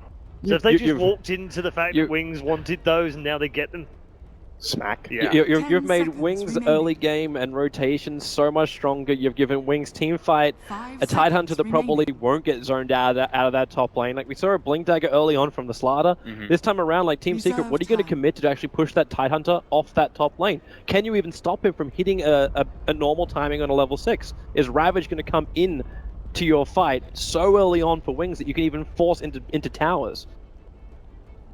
That's... And then Team Secret missed their timing. And like, you pick up an IO, what's your combo? Are you feeling a little Come on. worried about your... No, you No. know what? It's Hey, okay. You can't ban everything. Come on, guys. Give them a break right now. You guys are being so wrong. Hey, you're right. Team Secret's got to win. I said 2-1. Because I actually said a score. Radiant team back. Fair enough. But yeah, I mean, sure, they get. You are back in the right horse, though. they we were get- both back in the right horse. I Bat am not Rider sure here? about this Bat Rider pick at all. It's obviously really good in the hands of Universe, but 10 I think seconds the remaining. teams that are good with Bat Rider in this patch are running it both offlane and mid, and it's hard for me to 5 see RTZ seconds running a Bat remaining. Rider mid. Yeah, that's probably not going to happen. Yeah. Unless you switch the lanes up a little bit more. They probably want to Reserve change time. up their like entire way that they've been playing, though. Like they haven't Sure. picked either of these two heroes, and maybe they want Universe to be playing a true initiator now at this point. Yeah. And I like this that they're at least changing it up a bit Team because Secret's obviously they need turn to to because of what's ban. been happening. Yeah, agreed. I'm wondering too if Wings is thinking about banning out that Clinks up against the Enchantress. It gives finally Eternal Envy some damage which you can rotate with. That can function with the Bat Rider. Obviously, you don't need a 10 combo with the seconds IO all the remaining. time. Like IO's just going to be good no matter what situation, just because he's able to buff up. 5 seconds Uh, remaining. whichever core is in trouble. That's a good call. It's also an Radiant Envy team hero. Yeah. He's been playing that. I just want to see Envy in a comfort zone. Like that last game with the Juggernaut, it's a comfort hero, but it didn't work in the draft, so he didn't find the zone for his comfort. I don't think by that point again, I don't think it mattered. Yeah, it really didn't. 10 seconds remaining. But in this game, like it just has to be something else, like something which can fight, something which is able 5 to seconds like remaining. rotate and find kills, like Clinks, Slark, don't care. Just something which allows Envy to play Envy, Reserve time. aka get aggressive. This is completely switching it up, though. Like we haven't seen them play Bat Rider ever with this roster. So Yeah, this really, is, not a they're single really game. they're Yes. really changing it up completely from what they've been doing lately. So That was my. I like this. At least they're doing something to change their there's- approach. The question there is genius or hope. Desperation. Madness. Well, but this is one of the. That's the thing. That's part of the reason why we expected this team to be so good. This is one of the things that you're supposed to be able to do with a veteran roster. You're supposed to be able to change up your playstyle like this because you have these incredible all-star type players that are good on so many different heroes. So what gives you the options? Right. That's it. We're running like in mid now. 10 seconds remaining. We're looking for the all-star player, right? Actually, no, it's the 5 Drow strat. seconds remaining. It's the Drow strat. It could be. It's a little weird with Drow- the Wisp, but No, we saw. Reserve I time. think it's actually been Wings that has run Wisp with Drow fairly Wings, recently. yes. Yeah. Yeah. That's true. But like we said, those guys. Yeah. Those guys It's are crazy, right? any Crazy. 5 heroes run at you, but it's actually not completely crazy, right? If you're timing your pushes extraordinarily effectively. Final ban phase 2. Don't know if they wanted. I don't think they really want to ban the Venge. They banned the Oracle for obviously the Batrider views, and he can remove the sticky and of course remove the ulti. But I think banning the Venge might be a little bit of overkill here. So probably looking at what other heroes that Wings really prioritizes versus these type of two, which I think. Okay, so Weaver, interesting. Okay. Maybe they feel like they're getting a little light on lockdown. Yeah. Like if that's a Batrider pickup and you do get something like, well, okay, yeah, Droid Badge should be terrible unless you're going to level up Gust a lot. Guess they want to give Universe, you know, they don't want the Weaver because Weaver is quite good versus Batrider in the lane, so I guess they want to really guarantee Universe to try to get at least not completely guarantee, but at least an approach to help him out a bit. It's setting up for like a Tiny or an Ursa. They're worried about Arteezy and Envy getting kited, right? I think you're going to see Arteezy or Envy, if they go, they could go for something like the Drow strat, or they could go in the other direction and have them on melee DPSers. I'm still interested, like they actually let something like a Disruptor through, because normally like when an IO comes up, you flag 2 support heroes straight away. It's Witch Doctor as well as Disruptor. Like their team fight for Wings is going to get pretty damn brutal. If they can also have a pullback on a Batrider or on an IO when they relocate in. Yeah, but again, again though, this is the tricky thing. The problem I have with Wings, when you just have to change your mentality to evaluate their drafts, because everybody else is trying to like deal with or disrupt the relocate initiation somehow. Wings are fine with that. They're just going to run right into it. Yeah. Well, they can still disrupt it now. Like you Nightmare one, you Phoenix Grip another. They're both locked in position, and obviously IO's not going to stun you. 10 seconds remaining. I really want to see how Team Secret wrap up their last cause. Yeah, I mean, the obvious ones for at least Envy, I guess, were the Ursa, the Clinks, and the Jug. But Bane is quite good versus reserve time. Pretty much all 3 of those. Exactly. Exactly.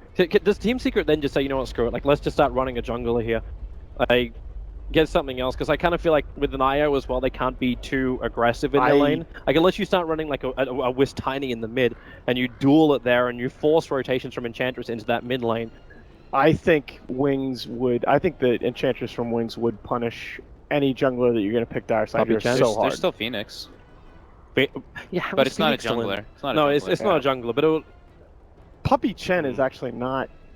That's not a bad. It's the only one I think that could battle against an Enchantress. Like you wouldn't want to run an Enigma. Actually, he's also not that bad. A lot of time being used here as well. Okay, Ancient Apparition. So I guess, so they don't want to go. This might be the approach of them not wanting to go for the Clinks Ursa Jug and wanting to have an option to be able to zone the Tidehunter out, because that's one of the old ones that people used to pick. Like, you know, of course, the AA Chilling Touch goes through his Kraken Shell. This is also, they have in their heads, Wings with Husker is actually beyond terrifying, and they also run Alchemist. What so about, it's kind of a pre-counter to that. How about a CK for Secret? I mean, it's a little weird, but it's something. We've seen the CKAA and we've seen the Wisp CK. I don't know how much we've seen all 3 together, but it's dangerous against a Tidehunter though. It's not bad. It's not bad at all. The problem is, I'm still on what you said earlier about I thought they were going to try and go a little bit more in the direction of these comfort heroes, and CK is definitely not a comfort hero. No, definitely not. Yeah, it's not really EE style, is it? But now they need something global, because okay. You had everything to set up while Spectre continues to farm, then the fight begins, he Spectral Horns, Ancient Apparition, and IO. If this Spectre can get a little bit of tankiness and potentially like Mana Diffusal, like he's going to kill off these supports and then still have time to reality to its secondary target. Okay. I'm actually really scared for Team Secret right now that their supports will just not survive. The Batrider won't be able to get initiation because Spectre's going to be right on top of him at the start of the fights. Like, you're almost having to force the issue by Team Secret. The Death Prophet gives you an opening to do that, and the Batrider potentially can give you an opening to do that, but you need to have that straight up combo. I almost feel like Clinks has to be the last one here. You get a pick, and then you get the advantage, so then you can get an objective straight after it. I just want to thank Wings quickly, because that's the first plane of the tournament and the first Spectre of the tournament. Are you thinking about your companion predictions? Yeah. How close? Just being selfish, that's alright. Just speed them up a little bit more, please. We're relying on you guys for a bit of wacky stuff, right? I'm fine for something unique. Or at least new. So now Wings need a mid hero versus the Depth Prophet. And they want to. Yeah, they're gonna. What do they want to ban for Secret? Maybe they might want to ban the Clinks, like you were saying, but there are a couple of options that Secret has. So okay, they ban the Clinks. There we go. It's just a little too obvious and too easy for him. I thought that's why they would have picked it up in that second phase. Mm-hmm. I'd actually just like to see something. I don't know. He's already out. Oh. Like something that's just tanky. So if Team Secret do try and go for it, like they don't find the kill, he's able to weather the storm of the ancient apparition, or has some kind of like escape mechanism from like the Death Prophet when Spirit Siphon happens. I actually really like that call. I think you could even go like a Timber Saw here. You could go like a Brewmaster, just somebody to get in the middle of them. He was in the back of my mind as well, but then Death Prophet Silence and Last Two has me a little bit scared. But there's no burst damage from Secret, so they're going to trigger as reactive armor. But I don't know if Wings really have to do that. Yeah, they have 4 okay, so Sven. Okay. Radiant team pick. Well, at least it's a combo with the IO. Yeah, but I'm fairly certain that Wings are going to prioritize controlling up the Team Secret's Ancients, and definitely putting some aggressive movement into that dire jungle, so they can't just stack and farm. Like, this isn't a no Tidehunter type of game. 10 seconds like, they remaining. can't just stack 5 million camps and expect to farm them. The Wings will be all over it. Wind Ranger at your service. Wind Ranger. I'm gonna go for a Wind Ranger. Okay. So we've seen the Wind Ranger Enchantress a couple of times. Very quickly as we go down the line, based on draft, who do you feel has a better draft this time round, Alan? Boy, this is a really hard one to call. I think Secret have a chance to do something in this game. I don't think it's going to be a stomp like the previous game. I'm still leaning toward Wings just because I think they play a style with these 5 heroes that is going to be really difficult to deal with, but I think this is a lot more even. I'm going to go ahead and take Secret and say we'll have game 3. Okay, very quickly, Toby. I believe it's Wings. Their rotations early on are so much better. Their team fight is absolutely superior. They've got great control, and they've got the ability just to be everywhere, and I don't think their supports will last long from Secret. Talked. I believe. Let's go Secret. He's sticking to his guns, and we've got to admire him for 10 that. seconds remaining. At least, let's head back to our commentators for game 2. All right, Secrets, 1 game away from being bottom of their group, and Wings, 1 game away from going into the decider. Gods, but where are you betting your horse? How quick is Secret gonna lose? Yeah, it's less like where are you betting your horse, and I feel like that's what people are probably talking about now. With Secret have looked pretty bad today. That goes without saying. They really have. They really have. All right, Secret versus Newbie, game number 2. Let's go.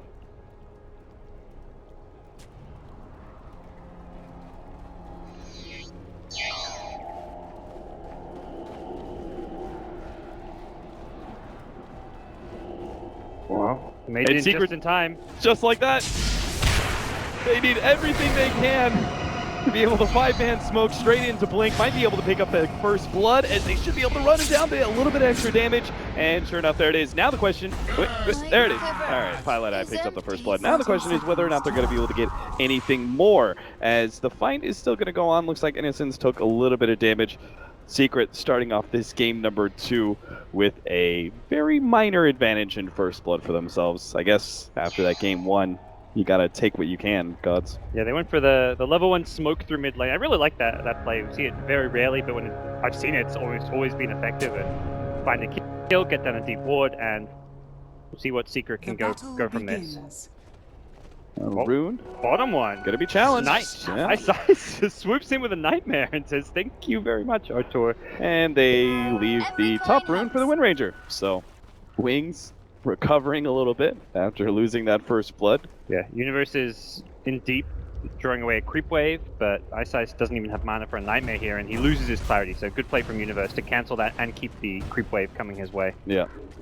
So this should be a free level 2 for him in that regard. Meanwhile, our 2 supports from Secret in a kind of an awkward position. Looks like they're gonna wrap around behind the off-lane Tidehunter and see if they can get an early kill. They've already managed to get the stun, and the right-click damage is pretty immense here, so they should be able to get this kill. Bian tries to put himself into the side shot, but is just not going to be able to make it out alive. I think he was hoping to be able to get into the trees and go for a healing south play, but not going to happen. Hello, panel. Bit of replay of those beautiful gentlemen over there. Yeah. But I think he was kind of in his... I could tell, like, when he's starting items, he saved 500 gold. It was almost like he was trying to evaluate the situation. Can I contest this lane, or do I need to Iron Talon jungle? And he's going to look back and say, okay, probably made the wrong call, expecting the IO to spend more time at bottom, and Secret, as soon as they see the tide up there, we're ready to contest. Shadow, is he actually dead? There's no Nightmare to be able to stop this one. Universe, he's got the kill. He's going to get one more right click, finish him off. He may actually die here as the tower does get a couple of shots on him, and the return kill does go to Ice, but still a big win for Universe in the off lane. That's canceling that clarity earlier ends up really paying dividends for him, as still Bane had no mana. He's trying to actually stop the pull, but it's not going to happen, and all he's just going to take a lot of damage in return. Keeps on right-clicking the heroes to pull the 2 melee creeps over to him, but one of them's going to get denied, so he just took a lot of damage and only really pulled 1 melee creep worth of experience for that. This start for Team Secret in game number 2 could not have really gone better, other than Arteezy not getting that level 1 bounty rune. Everything else has just been on point. They killed the Tide when he comes to the offlane, they got the first blood with their smoke. Their offlane Batrider Universe has managed to get a solo kill on the Spectre. Yes. The good old Satyr Banisher gank. Innocence is going to try and keep Arteezy in one place with that rather insane purge and its 2-second cooldown.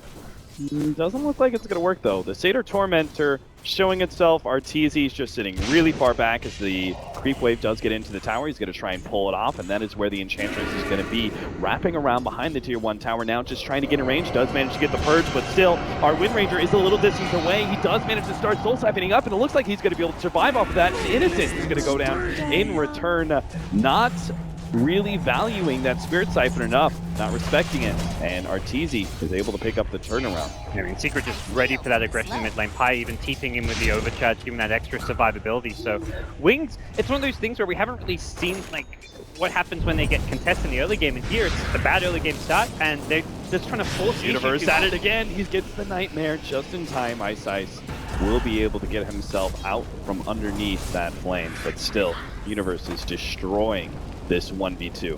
Yeah, I mean, that kind of dive on the mid lane is just very overzealous. Like, you're not realistically going to, even without the TP in from IO, I think they're unlikely to get the kill just because he had 2 Spirit Siphons. He can throw one on the Wind Ranger, one on the Enchantress, and it was a very low percentage play to be making for Wings, and something where they struggle a bit in the first couple of minutes, and they just need to kind of slow things down and wait and kind of transition into the mid game without giving away these kind of kills. Yeah, it's kind of like game number 1, right? It's just, you can have this static laning phase for Wings, and if you want to be able to be aggressive, you can be aggressive around the 10-minute marker, but no need to be diving in so early before then, as these early kills may actually allow Secret to be able to hold on during the time when Wings are going to be looking for those kills, right? I mean, you're going to start being aggressive with your Enchantress, Wind Ranger around the 10 to 12 minute mark, right? And try and set up the Spectre for kills, but if they feed away too much in this laning phase, they may actually not be able to get those kills they're searching for. Yeah, they are at least managing to get Tide what he needs in the offlane now with the supports rotating towards mid, so it has kind of opened up some space across the map, but realistically they want to get something more done with this Enchantress. They've got the sleep and they've got a Centaur coming in. They may be able to get this kill. Pylai die. There's the reveal. He's going to try and go for a lasso out, but the burst damage may be too much. He gets the tether away. Last couple of right clicks aren't going to be enough. So Innocence is the one to pick up the kill. They're quickly wrapping around behind the Tier 1 tower, see if they can put some pressure on Universe immediately after that one, as the creep wave is coming in, but Universe plays it safe. I think the big thing where they need to pressure early on is because you're versing a Sven who already has Helm the Dominator, so you don't want to play, you need to make sure your mid game goes well, because otherwise the Sven will just do that power farm thing where you're stacking Ancient, stacking your jungle, and getting out of control, almost like to Alchemist levels of farm. So already there's aggressive wards up near the Ancient stack. Puppey's going to immediately deward it though, and this is very important strategically for Secret to deny any vision of this Ancients area where Envy's going to be looking to stack. Yeah. That is one of the critical ways for Sven to be able to get far ahead of the enemy carry. He's usually one of those heroes that needs to be able to operate with like a 5,000 gold advantage, I would say, most of the time, and that comes from Ancient stacking. Wings can actually deny that. They'll be okay, but doesn't look like Secret to give them the opportunity. They're actually going to go for Bian here. Managed to get the stun, the follow-up Spirit Siphon. Can't actually cleanse that one off, so they are going to be able to just run him down underneath that Tier 1 tower and probably turn it into a Tier 1 kill as well. Yeah, just I think clever rotations from Radiant's top Artesia, tower a hero is you under don't normally attack. expect to be rotating into gank Radiant you, but just a structures Spirit are Siphon all you need.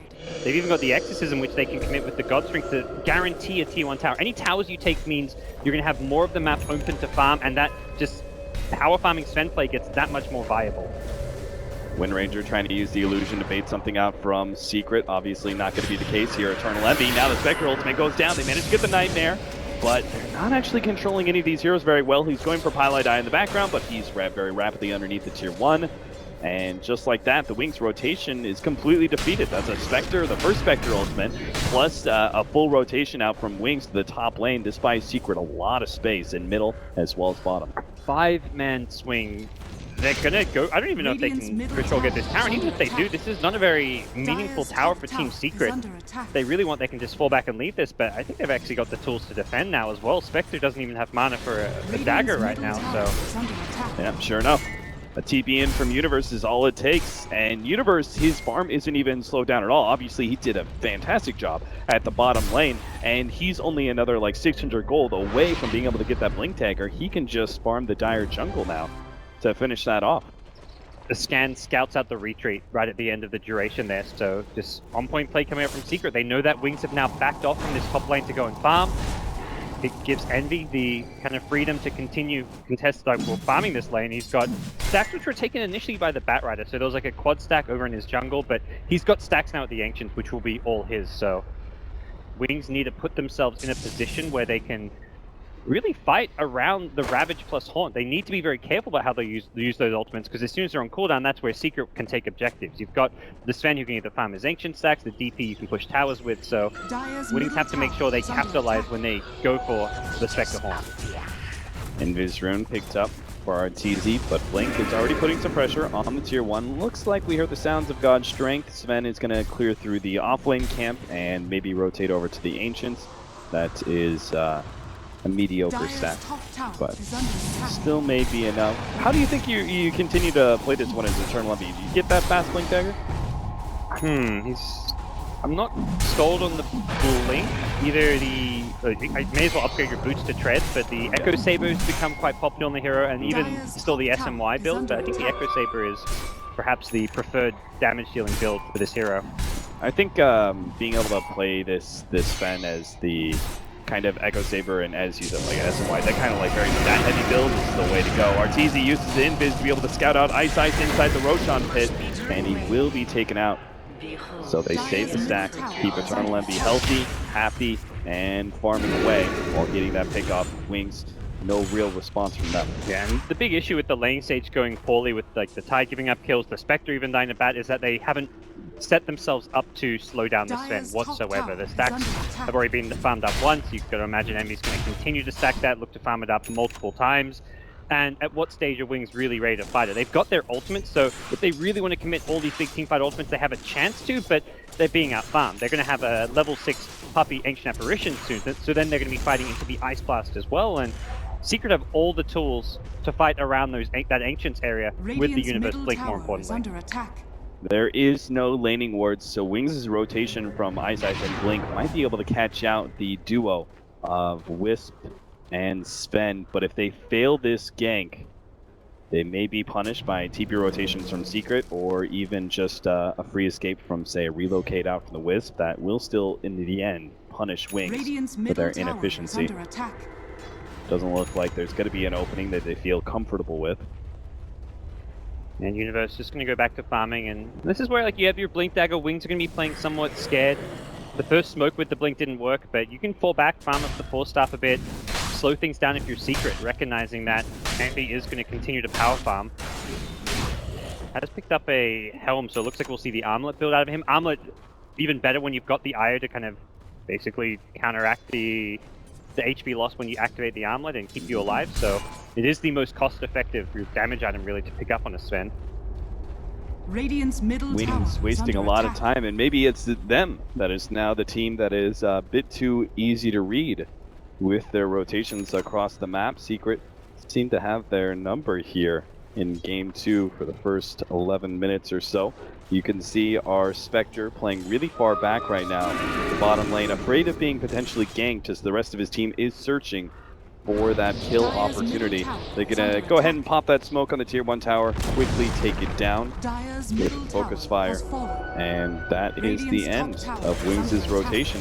And it's bottom lane. Yeah, it's a strong setup because you've got Arteezy pushing with the Blink Batrider sitting behind him, and there's always the threat of a relocate. Oh, now the Spectre forced to pop the ultimate as Universe actually scouts him out, jumps over to Arteezy, slows him down with the dagger. The rest of Wings is coming in, but the Exorcism is still out. Universe actually gonna jump in. Ravage goes down. Maybe they can actually pop Universe real quickly and still find Arteezy, or maybe not. Here comes the relocate. Goes for Innocence. He's going to be the first one down for the Sven as they are able to finish him off with Cleave. Now Shadow tries to get away, but he's cleaned up Arteezy's nuke. Double kill for him. And Secret, well on their way to be able to take a tier 1 tower at that bottom lane. First really good punishment there from Secret in a team fight. Yeah, it's so hard to engage into this incredibly tanky Death Prophet with the treads double null. You're looking at this when he's on strict tread, something like 1200 HP, and you get a decent Ravage initiation, but the follow-up damage is just not really there. It's just the power shot that gives you a bit of extra burst damage, but other than the Batrider, they can only kill one of the 2 targets, and the Death Prophet, they probably can't even kill in that situation, so... The Highlight Eye caught in the river is going to go down. Okay. But, it seems like, I mean, throwing the Ravage, anytime you have to use Ravage and it's not catching the Sven and Wisp, I think that's going to be a great opportunity for Secret just to be able to punish you, right? There's just no follow-up damage. They had to, like, instantly kill both of those heroes to even have a chance at responding to Wisp Sven when they lack that big AoE disable. And it was a really good relocation position because they were right on top of the Enchantress, who was going to be one of those key follow-up damage heroes for the side of Wings. You're not expecting your Spectre to really do a whole lot of damage in that situation, but the Enchantress at the backlines on these Ravaged or Fiend Script heroes is going to be a big problem. So Secret immediately make their next move to farm up some Ancients here while invading the enemy jungle. And they've got, again, relocate already back up. They're ready to back up this trio with the Sven if needed. Means Universe can pretty much fearlessly look for some of these kills. They're going to throw the scan out near the hard camp, hoping to be able to find somebody farming that one up. Shadow, though, now going to show himself in the mid lane. Secret, just unfortunately a bit too fast to see that opportunity. Their smoke has now run out, and they may not be able to get that pick. Blink Armlet on Envy. He is ready to fight, and he now acts as like an instant follow-up to the Batrider's initiation. Just need to be careful about how he uses this with the tether relocates in, but it's Wings who are forced to kind of 5-man around the map. Ravages come back up, so they just want to make sure they're sticking together at all costs. Tier 2 being shipped away. Eternal Envy. Here comes the Ice Blast, though. Soon. They can get the Ice Blast onto 3. Oh, that's going to be a big one. Now to jump in, they get the lasso, pull back onto BN. Now the Spectre pops the ultimate. Secret actually playing this really defensively despite that great initiation, forcing out the Ravage. Eternal Envy is going to be clipped by it, but that is all, and Wings still pushing forward like they want to be able to fight this one. They've got the Fiend's Grip onto Eternal Envy. The relocate back, though, he's going to be able to save him. The Shackle Shot doesn't actually latch, and Wings can actually take this one. Not anymore. Now Eternal Envy's got the God Strength. He's going to be slept up. Wings, I think you got to count your lucky stars that you're going to get out of that fight alive. Very scrappy fight from both sides. Ultimately, no casualties. Both teams losing their tier 2 tower. It really looked like that Ice Blast was... Envy could have blinked in, Stormbolted 2 and started fighting, but his team weren't really in position to back him up. And even... Did you see our Arteezy's TP? What happened there? Did he cancel somewhere? Must have cancelled accidentally. Yeah. I'm not entirely sure on that one. Because that was definitely the reason that Wings felt okay at pushing forward. But I'm agree with you. Even 4 versus 5, that seemed like almost a fight that Secret could have won. Yes. Like a guaranteed 2-hero Stormbolt on squishy heroes, the Wind Ranger and Enchantress, but you're blinking into the Fiend Script, and your team doesn't have the easiest way to cancel the Fiend Script. When Flame Break costs a lot of mana, Universe actually ran into mana problems after that lasso, and it looked like that they kind of didn't. They went for the front lines rather than the 2 squishies on the back line who did get hit by the Ice Blast. But at least a neutral trade for Wings, which at this stage is when you're kind of playing from behind, you'll take those even exchanges. Yeah. And they've got some, they would have some decent control of the Dire jungle at that point in time, but you've got some really good defensive wards by Secret. They want to be able to protect that, as that is going to be one of Eternal Envy's main sources of farm, bouncing between top lane, jungle, and then going over to the Ancients. Universe is going to try and set up a relocate gank onto Shadow. Shadow backs up at just the right time. And this is kind of what led to some of Secret's downfall in the earlier games today against Navi. They just went for too much of this kind of solo gank play where they're not getting their cores involved in. They're still showing here, like, despite Secret being ahead, I'm not like convinced by their team play. That fight at top was kind of all over the place. And this game as well, we're seeing Universe kind of go for these solo pickoffs where I think he should be kind of spending more time with Arteezy, with the team, taking objectives. Highlight Eye will pop the dagger. Ice Ice. Oh, actually puts straight up on Gordon to get the beast driven out of silence. The combo, Ravage actually goes down, but all his wings are so damn low, they're not going to be able to follow this one up real well unless Arteezy actually goes down to focus fire. He's going to be able to finish him off. Ice Ice gets taken out by Eternal Envy, but he needs the protection of Highlight Eye. What? Blink? Hello. Face checks to the wards, and now they actually might be able to have enough to be able to go forward. Ice Blast onto Shadow, but Eternal Envy couldn't get the right click. Universe jumps forward, catches in instant, and they will be able to get a fourth kill. Not Spectre, but instead the Enchantress. Both teams not really showing their A game here. Wings in game number 2. Misplays like that from Wind Ranger, just chasing unnecessarily and just dying to the spirits of the IO. An unnecessary chase. They'd had at least an okay fight up until that point, trading the Death Prophet for the Bane and the Tide, at least like a core for your off lane plus a support. It wasn't too bad, and then they give away 2 more, so Wings not really looking like themselves here. Certainly not. Secret, though, at least in a position to succeed, and this has very much come from, like, when they can get away with this kind of greed with a hero like Sven, that's great for them, and I feel like they may fall back on playing a lot of Sven in this tournament, playing heroes like Alchemist, because they may just be more comfortable in these games where they can outfarm their opponents. Yeah. And that really does seem to be the case, as sure enough, that 5,000 gold lead from the Sven over the Spectre is already here at 18 minutes, and that's very likely to grow even worse over time. Shadow did pick up an Invis rune at the top lane, not that he's really going to be able to do a whole lot with this. Scouts out Arteezy, and that's really all. None of his team rotating over, try and go for some sort of weird gank. Instead, Wings, I think they really just got to focus on getting some farm and letting Secret come to them in the next 5 minutes or so, because I'm not sure if these team fights are really going to change unless they start getting some bigger items. But they disagree. They're going to go for the 4-man smoke. I'm kind of totally in agreement with you. If they find a straight up 5v5 team fight into Exorcism and God Strength, I think they get crushed. So they need to try and isolate the IO +1, because often Secret setup is going to have 3 heroes somewhere on the map with the IO backing up the carry Sven. Oh, Sven actually thinking forward straight into Bian. They will be able to get a really good beam strip. Highlight Eye in the background has to go for the relocate out and will be able to save Eternal Envy. Ooh, importantly, there was no Ravage to catch Pilot Die on the relocate in. They had Ravage, it was up in 2 seconds, they could have won that fight. Yeah. They do have it now though, so this gets very risky for Secret, who may be forced to, who may try and re-engage. With God Strength down, no relocate, Ravage still up, even if Fiend's Grip is not. And Pilot Eye might have actually just put himself too far forward. Oh! The combination of nukes. They just left that open a little bit longer. Maybe Bian could have gotten an anchor smash or something. That would have been enough to finish him off, but... He's very deep by himself here, but... Has he got some sort of escape? He really doesn't. He's got teammates coming faster. Will be okay, and Secret actually may be able to pick up a really early Roshan. Yeah, sure enough. They see Spectre top, they know Horn's down, and this is... it's still an okay phase of the game for Wings. They're not losing fights. They're building towards the Radiant, so they're effectively fighting without 4,000 of their net worth, with the Spectre just picking up the Relic now. So we're very much at that stage of the game where, if anything, Wings just want to try and get a pick-off or 2, or have a slight, or trade evenly in a team fight when they've got their ultimates, and then back off and farm.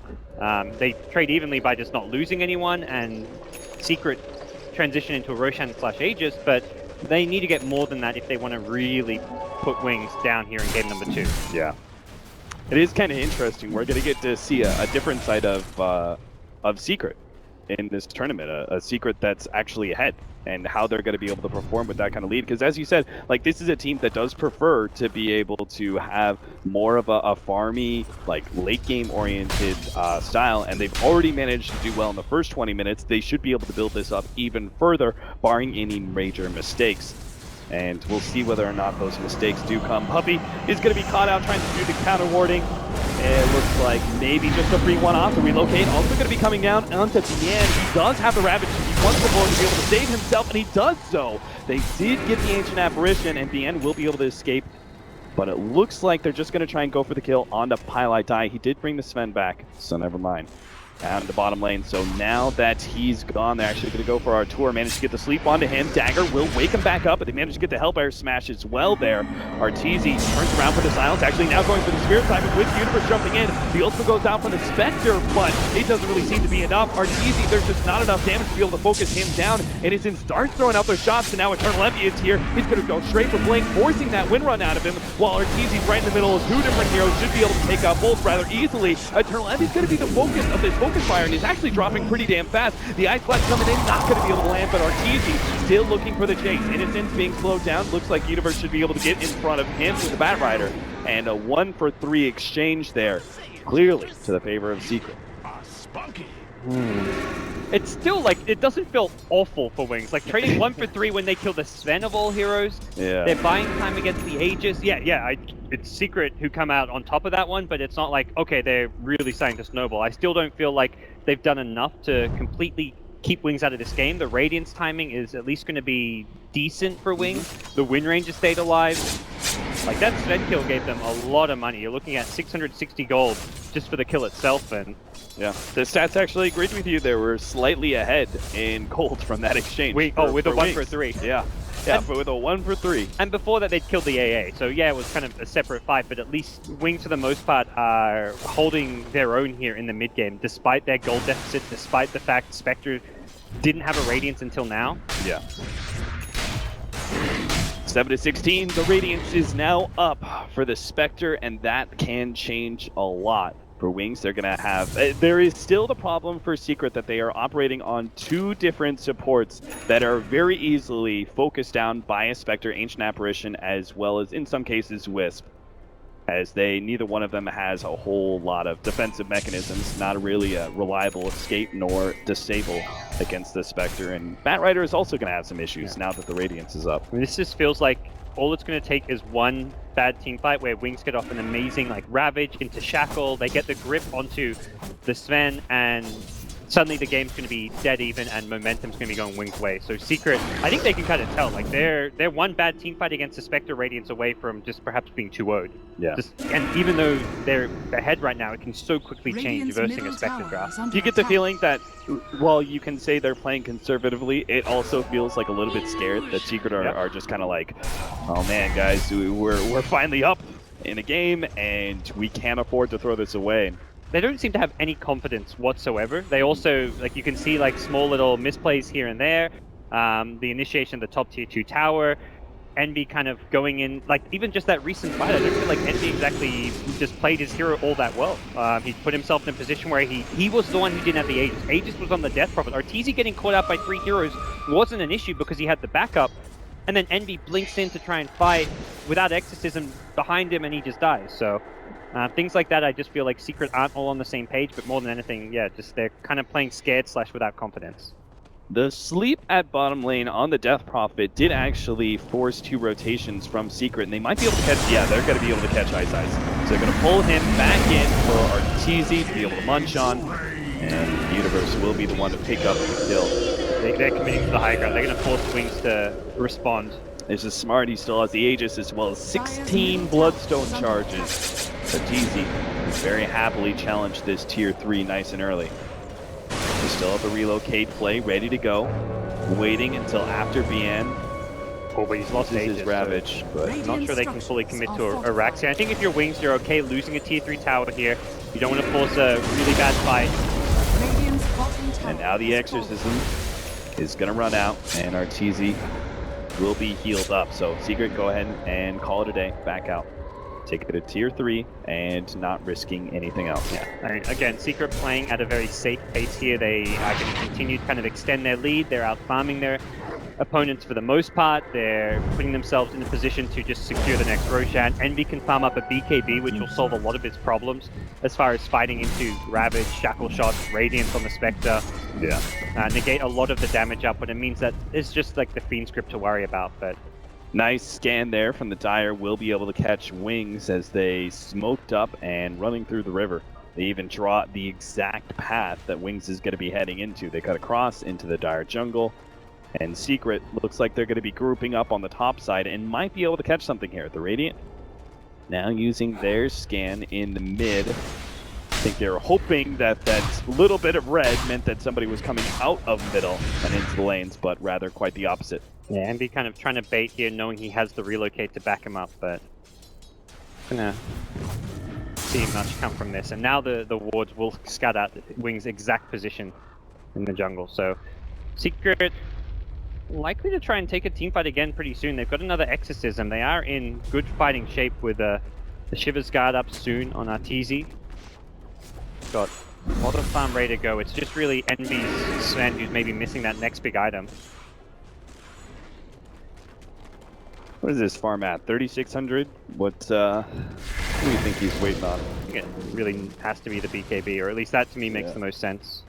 So once he has that BKB, that's kind of like a serious peak for Secret at that point in time, where they could rather easily go high ground if they wanted to. It's an item you often don't want to get too early on in the game, but I think we're hitting that point where Secret with the next Aegis will be able to go for a lane of Rax, and that's where you want to have BKB against the Ravage. Right. So I think he's made the right call not going for the BKB earlier on in his item build, but we're there now. 4k gold. Envy, what's it going to be?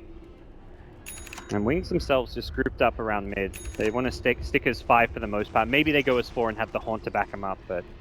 You call it BKB, and Shiva's ready to go. We'll see what Secret do from here. Wings are still the ones actually pushing forward, though. They've got the focus fire on the tier 2 tower, chipping away at it. I'm sure Secret not going to let this one go. Do start mounting their response with the Universe. And that means a quick blink back from Wings on the retreat.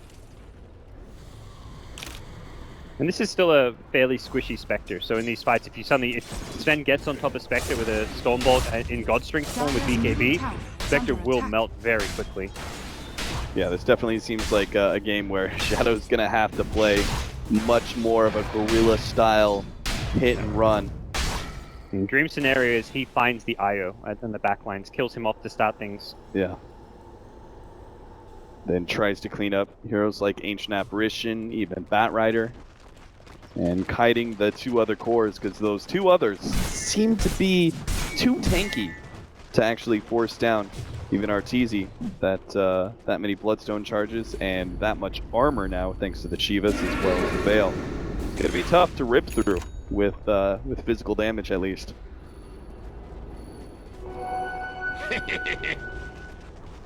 Blink Dagger now up for the Tidehunter. There is still the opportunity for that kind of dream game-changing initiation from him, but that seems to be the only way right now for Wings to be able to win a fight. They're going to be able to jump here on the top lane and go for Eternal Envy. Actually pops the BKB. Ravage goes down trying to stop that relocate, but the relocate still actually goes down. Eternal Envy is going to be beam scripted up. Miscommunication from Secret, but Eternal Envy maybe just farmed enough to be able to do okay here. He gets at least the Tide before he ends up dying. Now Pylai dive is going to be brought right back.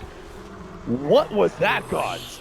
A relocate save was there, but he pops the BKB. Yeah, he couldn't tether him.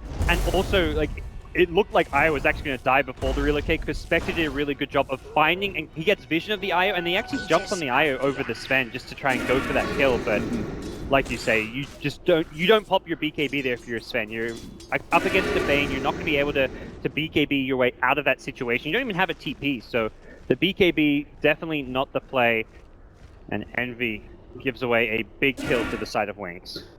That's the kind of, it's not the big team fight loss, but it's a pretty big kill for Shadow, who now completes a full Manta style off of it. Windranger completes a full Aghanim Scepter off of it. That's 2 big item pickups on the main core heroes of Wings off of just one small little skirmish. And the thing is, Eternal Envy is not going to be the one feeling the pain of a Manta style from Spectre. It's going to be those poor supports who all of a sudden used to have one Spectre that instantly jumps. Now there's going to be 3 Spectres surrounding that poor little Pile-I-Die Wisp and beating him into the ground nice and quick. They have the Axe and the Wind Ranger, so better focus fire on the way to be able to maybe finally deal with heroes like Death Prophet in a fight, but we'll have to see, as that fight is yet to come. Secret are going to be going for Roshan next, and I don't think Wings can actually stop it with 50 seconds left on the Ravage. The other big problem with what that sequence of events up top is Envy already down to a 9-second BKB. This is one of those games where the BKB duration makes a big difference because of the way the late game's going to play out, where you've got a lot of these kind of spammable disables like Shackle Shot, things like Gut, which is just a pesky slow. It's going to be really tough for Envy, even fighting into the Nightmare in the late game. If he's got a 5-second BKB, he really needs to rely on that long duration one, which is why he picks it up so late in his item build, because he was trying to wait and time the BKB pickup such that they're going to be ready to end the game. So dying and using your 10-second BKB, a big loss for Secret. Well, Secret with a fresh Aegis may have plucked the courage to be able to go high ground again. Again, there's still that missing tier 3 at bottom lane, so if they ever do find the opening, it's going to be a really fast lane of Rax for Secret. But Wings are still doing a great job. They're pushing out the waves constantly. Now that we have a Manta style, obviously this means even more opportunities to keep the lanes forward, and Secret off kilter, unable to go for the simple 5-man. The push I just don't think is that easy, because Spectre can almost always kill this IO. I think Puppey has to keep an eye. Puppey's got the Glimmer Cape, but I think more than using on himself, he needs to use it on Pile-I-Die when the Horn comes out. Keeping the IO alive, much more important than his own life. Run around the Ancient Apparition Gem, and that will actually help out quite a bit at being able to stop Wings from feeling comfortable in split pushing, because no matter what, there is still a Blink Dagger Sven with a relocate. So even just an Ancient Apparition Ice Blast may be enough to set up a relocate kill. So they do have to be careful when trying to split push and buy themselves time. May end up being punished if Secret can find the opening. But in the meantime, Arteezy's 3,500 gold. He's got his next item coming in soon, I guess. Yeah, I think the big thing to be able to defend the Aegis push is just going to be having buybacks on some of these key fighting heroes, the Wind Ranger and the Spectre. Wind Ranger a little bit short, so perhaps trying to farm it at this top lane before the push comes, but Arteezy's ready to force this one. Gush, as well as Dagger, already being used. I almost feel like this is a near impossible scenario for Wings to be able to save this lane of Rax. Gonna pop the Glyph, get the sleep, now the jump in. Universe is gonna be able to catch Innocent. The ultimate is popped, and they get a really good beam grip onto Eternal Envy with the BKB activated. They can't actually do anything to be able to save him. The relocate may actually come out now. Pile-I-Die makes the tether in, but it's just under Arteezy, buffing him up as much as possible. Eternal Envy may have dropped a little low, but it's Arteezy who's become the main carry now as he challenges the rest of Wings as a full 5-man with the Aegis now still intact. Good Shackle Shot, gonna be able to buy some time. Good Ravage as they manage to get Universe in the background as well, finishing him off with a sleep and a couple of right clicks while Arteezy still becomes the main focus. Shadow has already cleaned up Pile-I-Die Wisp and will be able to make sure there's no escape for Arteezy in life number 2. So that's why he just full out commits suicide, and that means more items for the Spectre. The Fusible Blade picked up by him. And they lose Rax, and importantly, yeah, Secret get their first lane. It's far from game over off of that, but it was a much needed lane of Rax, given that it was the second Roshan, and Wings were starting to claw their way back into the game with the Spectre Radiance, with the Wind Ranger Aghanim Scepter. So the ultimate's gone cooldown, so Secret could look to fight on respawn, but more likely than not, they're going to be a little bit cautious in doing so because they've lost that Aegis. Yeah, they can't afford to lose that fight on their side of the base. And it was that's for sure. Pile-I-Die having a Glimmer Cape of his own in that fight, making a big difference. Also got for a really good tether. Spectre haunted on top of the IO, but then he tethered a really long distance to get away from the Spectre who was attacking him. So he tethered into the enemy base. He eventually dies, but he kind of wasted a good 5 seconds of Shadow's time. Yeah. Where he could have been going for the AA or the Bat Rider as well to follow up that initial kill on IO. More split pushing from Shadow as he's attempting to use the Manta to do so. Other than that, Secret, you think they wait on the next stages before trying to go to the tier 2s at mid or top? Yeah, I'm pretty sure the play is just going to be wait next Roshan, get Aegis and Cheese, and then go for another lane of Rax. Kind of as we saw, where it's almost a bit of brute force, where you're like, okay, we've got enough building damage with the God Strength and the Exorcism, as well as enough sustainability with the Io, who has a relocate save, the Aegis, the Cheese, that even if we commit too hard and lose a couple lives, we're gonna get a Rax here, or at least a tier 3 tower perhaps. So bit by bit they can brute force their way through the wing space. Secret, knowing that there is no Ravage for at least another 30 seconds, they are going to go for a smoke, an attempted pick onto the side. They're not going to be able to get you in, but they will be able to get eyesight instead. Pulling it back in, that's a free kill for sure. As he tries to go for the deny on himself and Nightmare, but no possibility. And now with that, he may actually be able to still go high ground. Still waiting on that Ravage. No Bane for 45 seconds. Jump forward, Shackle Shot, not actually the latch, and a really great silence is the return from Arteezy. They're not even worrying about heroes at this point in time. They take the building, melee racks down, and now try and get out of here. Quick blink away just in time by the Sven, trying to get some distance. Shadow, he's going to go for the jump forward, though, managed to get Highlight Die. What else can they get? Arteezy managed to run himself back while Puppey TP's away. Eternal Envy would be a great kill, but unfortunately the power shot not on point, and Eternal Envy blinks himself away. They're still going to try and catch him, it looks like. If they can get close enough for a dagger, and maybe a shackle shot, but it doesn't latch to anything.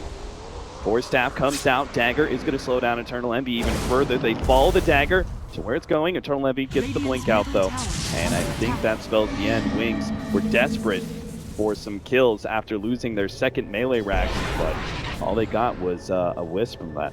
That was just such well-calculated aggression from Secret, and that's the first time where I feel like they were playing with confidence. Up until that point in the game, it's always like, okay, let's wait till we have an Aegis, let's play things really cautiously, but this time they're like, no, we know the exact cooldown on Ravage, we've got 10 seconds before it's up, let's get something done. Yeah, and they're going to get a little bit more done, as just vision is all that's needed to be able to catch Innocent from the relocate gang. Just like that, Secret are in a great position. They can control the middle lane. Bottom lane is going to be pushing itself out constantly. They can get an Aegis for themselves and end the game. And Wings, they have been gaining a little bit of gold every single time these pushes come out. We've seen, you know, the bottom lane push was actually where Spectre got a decent amount of kills in there, but it hasn't seemed to be enough to get that Spectre back in the driving seat of this game, and hasn't allowed Wings to be the aggressors, right? The one who determined when the fight actually starts. Yeah, this long Ravage cooldown has really been Wings' undoing. Anytime they haven't had it, they can't really fight. Best case scenario if they've got Horn is they kill an IO, maybe an AA, but they're never really able to control the Sven and have that team fight threat against Team Secret when they haven't had Ravage. And as kind of this game develops, we'll see even more BKBs picked up. Universe has recently got one for himself. He's now got a 10-second. Highlight Die on the Io may even be able to farm up a BKB if things continue to drag. And I think Wings, even if this goes even later without them losing any further buildings in their base, they're still going to be in a lot of trouble. Yeah, they're going to be hard-pressed to actually stop Secret. Especially given the amount of map control they have, they'll still be able to hold themselves a larger and larger net worth lead over time. Unless Wings can find some sort of openings. 2,500 gold on our Tide, still a ways away from that next item, whatever it may be. And I'd like to see a Shiva's sometime on this team. Yeah, Shiva's give you even more damage reduction against the Sven. And they really need to be able to find ways to kite him. Bien is going to run into Eternal Envy. Blink out. I think Wings recognize if they give up another Roshan, they may just lose this game. Yeah, Eternal Envy. That was actually a lot of damage, but immediately the Glimmer Cape comes out from Puppey. Yeah, a lot of what Wings have to try and do is try and force a preemptive BKB out of Sven and then kite away from him, or force out a preemptive relocate in a situation like that. So they're not really fully committing to a fight there, just trying to see how Secret respond when they jump in. This Roche Pit, Centaur on Wildwing. Mercy. Poor Wildwing. Doesn't even stand a chance. Its owner is not giving it a fighting chance. Come on now. Come on now. That's just cruel. Forcing it to stand there, take the punishment. Eternal Envy found an opening. He managed to get the Bane. And now with the BKBs pop, there's nothing Dan can actually do. The Ravage ready to go, but he's trying to wait out the timers. It's just not going to be good enough. Shadow has to pull out retreat. There is the buyback on the Tidehunters, so Secret may not be able to push high ground unless they can actually get more. They have found it. Shadow is going to be corralled by Universe back into the team. And now Wings, if they hope to be able to defend, whether it's Roshan or potentially even high ground, I guess there's still the tier 2 that they have up the top lane, and Roshan is not up for another 47 seconds. Wings are actually really lucky in that regard. Yeah. They're not going to be forced to buy back or anything, but no Roche loss. But as soon as that Roche is back up, Secret are going to be heading into it, and it's at least a reasonably long time until the next exorcism comes online with the 70 seconds further on cooldown. Something that Wings are going to be very wary of. They will have Spectre back alive, but the problem is the Spectre Haunt cooldown matches that exorcism. So by the time they have another Haunt, there will be an exorcism on the side of Team Secret. Daedalus, Sven. Oh dear. Somebody is gonna get smoked, man. That is gonna be a one-shot opportunity. Yeah, one of these supports. Even without this item, that last fight, Bane got 3-shotted, and that's one of the big problem heroes for someone like Sven. Envy, he can catch the Bane at the start of the fight, quickly burst him down before any kind of response is possible, and there is no response available if you get the stun of the Bane, because none of Wings' teammates can actually save him in that scenario. They haven't got any the Force Up is on the Bane. The BKB piercing disable is on the Bane, so they're all in on this Bane to deal with the Sven BKB. Meeting into Roshan. Big man doesn't stand a chance against Eternal Levy. Full out 6-slotted Sven with a wisp behind him, increasing that attack speed. And Wings, well, they're just waiting for their doom, essentially. Secret get every advantage that they need. It's going to be an Aegis for Arteezy, a Cheese to Highlight Eye. Yeah, that's really nice to have, because he's the one always getting jumped by the Spectre, and he can then just tether a teammate who's also taking damage, heal himself while healing any teammate back to full HP as well. Oh, and a double damage, just a casual side rune pickup as well. So they'll go for the tier 2 at top lane. And Secret, seemingly on the path to victory, game number 2 to push this to a full game 3 series.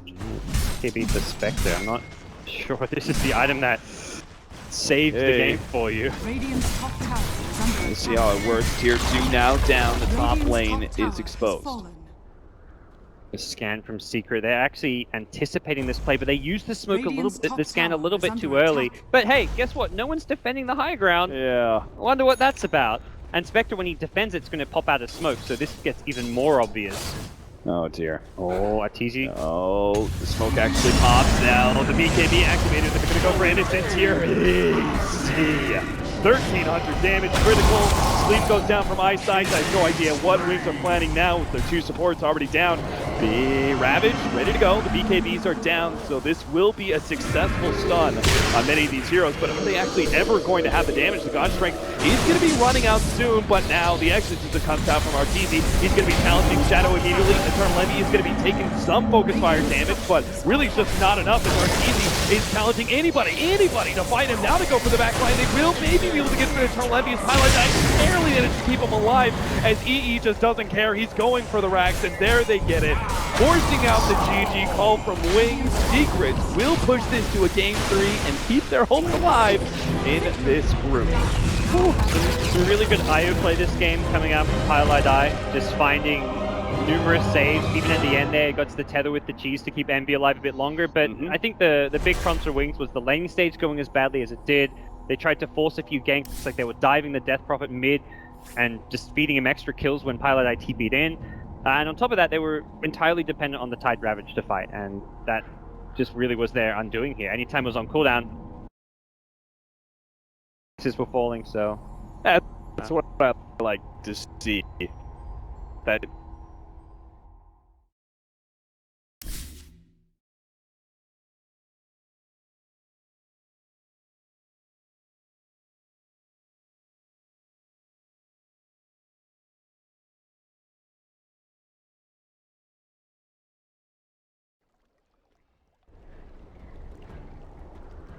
out in the top of this group, they fall into that dangerous area because they're not showing consistency. They're showing like 1 game out of 2 in this series where you said, hey, they actually played really, really well. But the first game was an absolute disaster. They turn up, things doesn't go right, the draft doesn't go right. I want to expand on that because it is a really good point, Fog. Do you think if Secret lose this game and drop into that lower bracket, do you think that's it for them? Do you think they'll finish 13th, 16th because of how dangerous it is down there? Or do you think they can go on some sort of tear like OG did at Frankfurt? I think they can, honestly. You think so? Like, I don't want to be so hard on them. Like they showed promise in that game. I still think that they showed a little bit of sloppiness. I think they could have been much more pristine there because we did see a couple miscommunication plays. We saw Pi relocate and Envy popped his BKB, and then they got both of them killed basically off of that.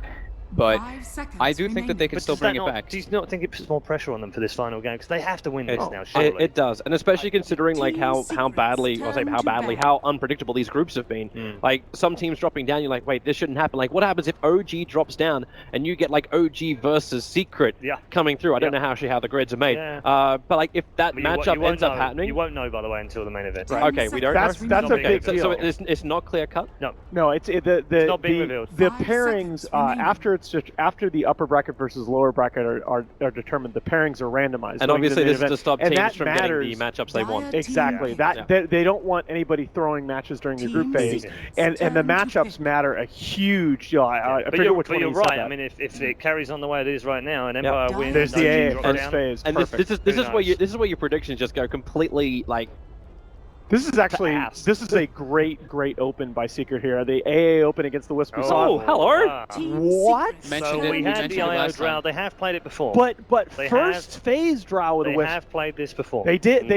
But it wasn't a first phaser. Nope. This is a crazy open by any other. See, this is the thing about Wings that I really love talking about their draft. Any other teams, you throw up their hand and go like, okay, they're throwing the strap. They don't know what they're doing. But Wings, like, they can make something out of any lineup. They don't want it to get banned probably as well. Maybe like right away they pick the Wisp and they're probably like, oh god, teams are looking at us about banning it. But out of all the heroes that you have to and think about banning against Wings, do you really think Secret picks up and bans the Drow? I think they might second phase. I think that's the problem. I don't know. No, they see the IO again. They know that they beat it last time round. Do they then think, well, what else have they played with it? They played with the Drow. Is Wings forcing a reaction from Secret? Like this is the kind of stuff which I know it's like, going to make them think. Like if you talk to like players like Swindles, he loves to do this kind of stuff in the draft, where he's just like, I'm going to get this and this because I know it's going to just completely confuse the other team. They won't know exactly what we're doing, and you take something extraordinary like this and then you make it ordinary. You know what you're going to end up getting, and then they'll be like, no, they're trying something new out of the box.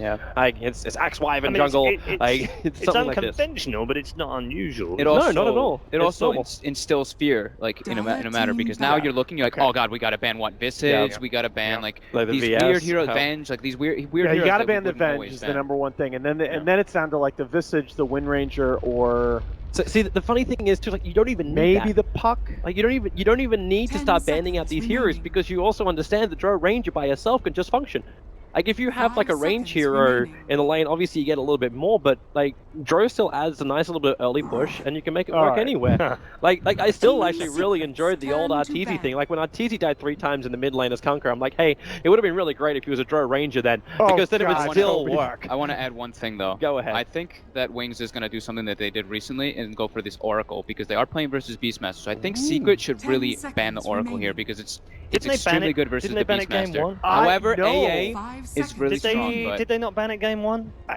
First of all, it was banned in the second phase. Yeah. First of all, AA, which you already mentioned, but second of all, I think you bait the Oracle pick here, because that gives Wings 2 very naturally defensive supports, and that's not the style that they like to play.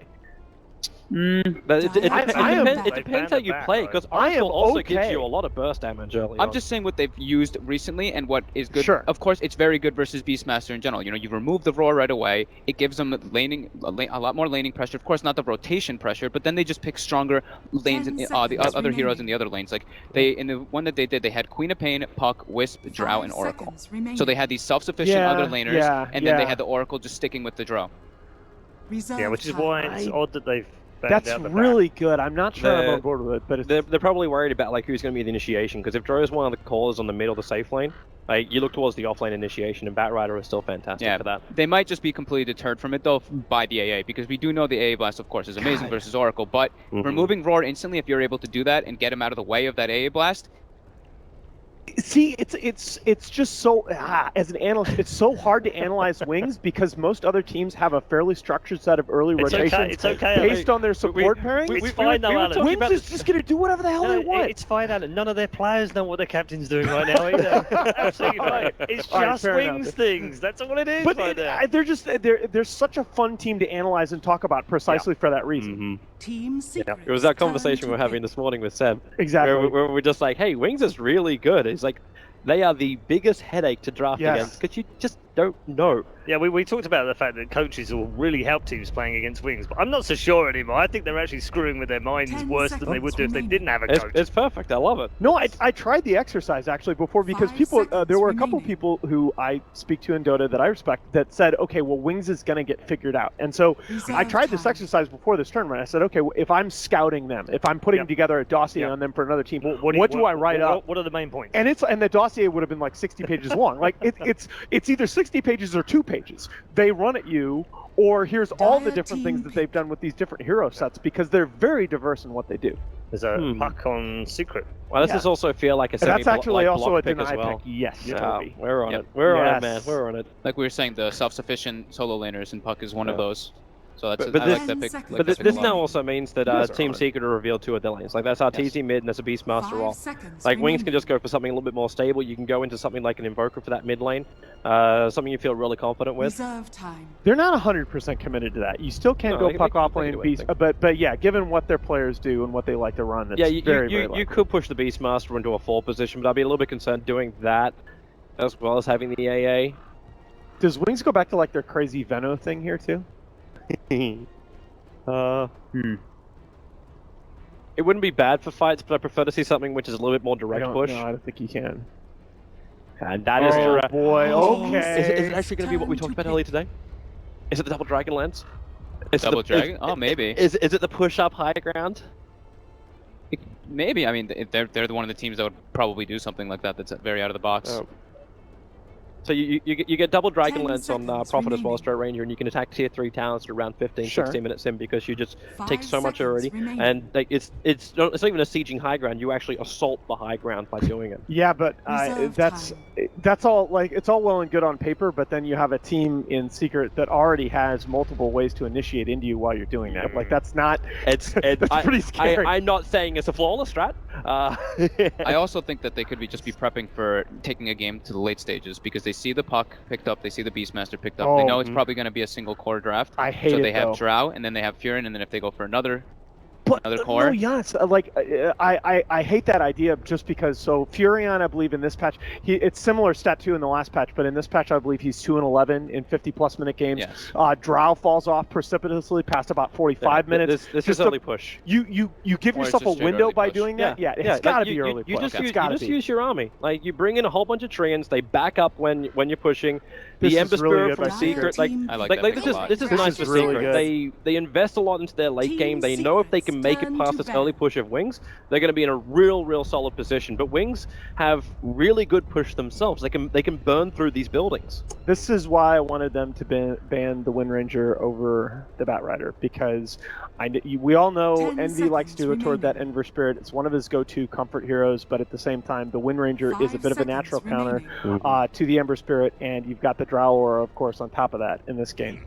Any minus armor is going to end the Ember Spirit. Ricky, last one, really? Ricky ban.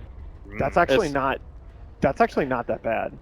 It's not what I was thinking though. I was thinking like still something that's going to support the push, something like Chen, even if you want to start triggering people, Jakiro. Yeah, you haven't brought that one up. I thought you would have since Epicenter. A lot of people talking about mid THD. I've got some inside information. I'm sorry, Red. We're gonna see tomorrow. I blew your secret. Oh wow. Yeah. We're gonna see mid THD? We're gonna see Jakiro tomorrow. Okay. Mid THD. I'm calling it now. We're going back to the days of THD versus TA. Like I swear, half a dozen different people have brought that up to me. Like that mid THD can actually crush DK. I don't know about that, but like seriously, so many people are talking about that. Yeah. Complexity Boys were talking about it around the restaurant in Russia. Yep. They really were. And they definitely brought their A game to this event already. Yeah. Shut up, Toby. Wow, that was a good BM. That really was. That was Swizzle's not that good. We're fine. So Wow. Dark's here, Ben. He's definitely not going to be happy with today, but he'll also take it on the chin. All right, final 2 picks. Darkseer Band's a bit weird. So what? Visage is there. And I'd just stay simple, take Lion. Lion's probably the most appropriate just to deal with this Ember Spirit. I mean, of course, that's not a wings. That's not a wings hero though. it's not a wings Yeah. hero. They prefer something far Although more every hero is a wings hero. I guess so, right? And I don't think they'll pick the Oracle. I said it before that they might, but it's not very good. Yeah, they go Okay, for Rubik. okay. Yeah, that's actually their awesome. like second most picked hero, so I should have been on that. Yeah. 5 range lineup. But Wisp Rubik supports is very underwhelming. But at least it gives you the option of the disable, and it gives you the positioning option with the tether. They're capable of running Rubik. They're very comfortable with the hero. They're capable of running it in a very aggressive style. It's much less the static lane support in their hands. And it gives you the no field to deal with at least some of the magic damage coming up from Secret. Which is very relevant going into that. Okay, very quickly, Alan. Which has had the better draft here? I actually think Secret are in there. I mean, I'm going to go against my prediction for the series because I think Secret are in their comfort zone with this draft. This is a very, very different looking draft from game 1. I think they take it. Sabi? I really actually like Secret's draft, but it's difficult to go against Wings when they have 2 of my favorite heroes, Prophet as well as Dota together. Oh my god. I actually feel like Wings are going to win this in the first like 25 to 30 minutes, or they lose. Okay, all right. Yeah. I'm actually going to go with Wings this game, going against my prediction from earlier. All right, okay. Wings, do they take it in game 3, or do Secret carry on with a chance of making the upper bracket in the main event? Let's find out as we head back to our commentary team. Cap, it's all yours. Thank you, Red. Very good question indeed. Who's going to be the first team taken out of Group D? We're about to find out as game number 3 between Team Secret and Wings starts now. Ha! Prepare for battle.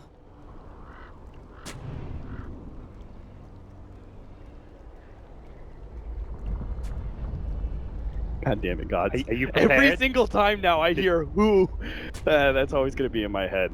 All right, well, here we have the Team Secret side.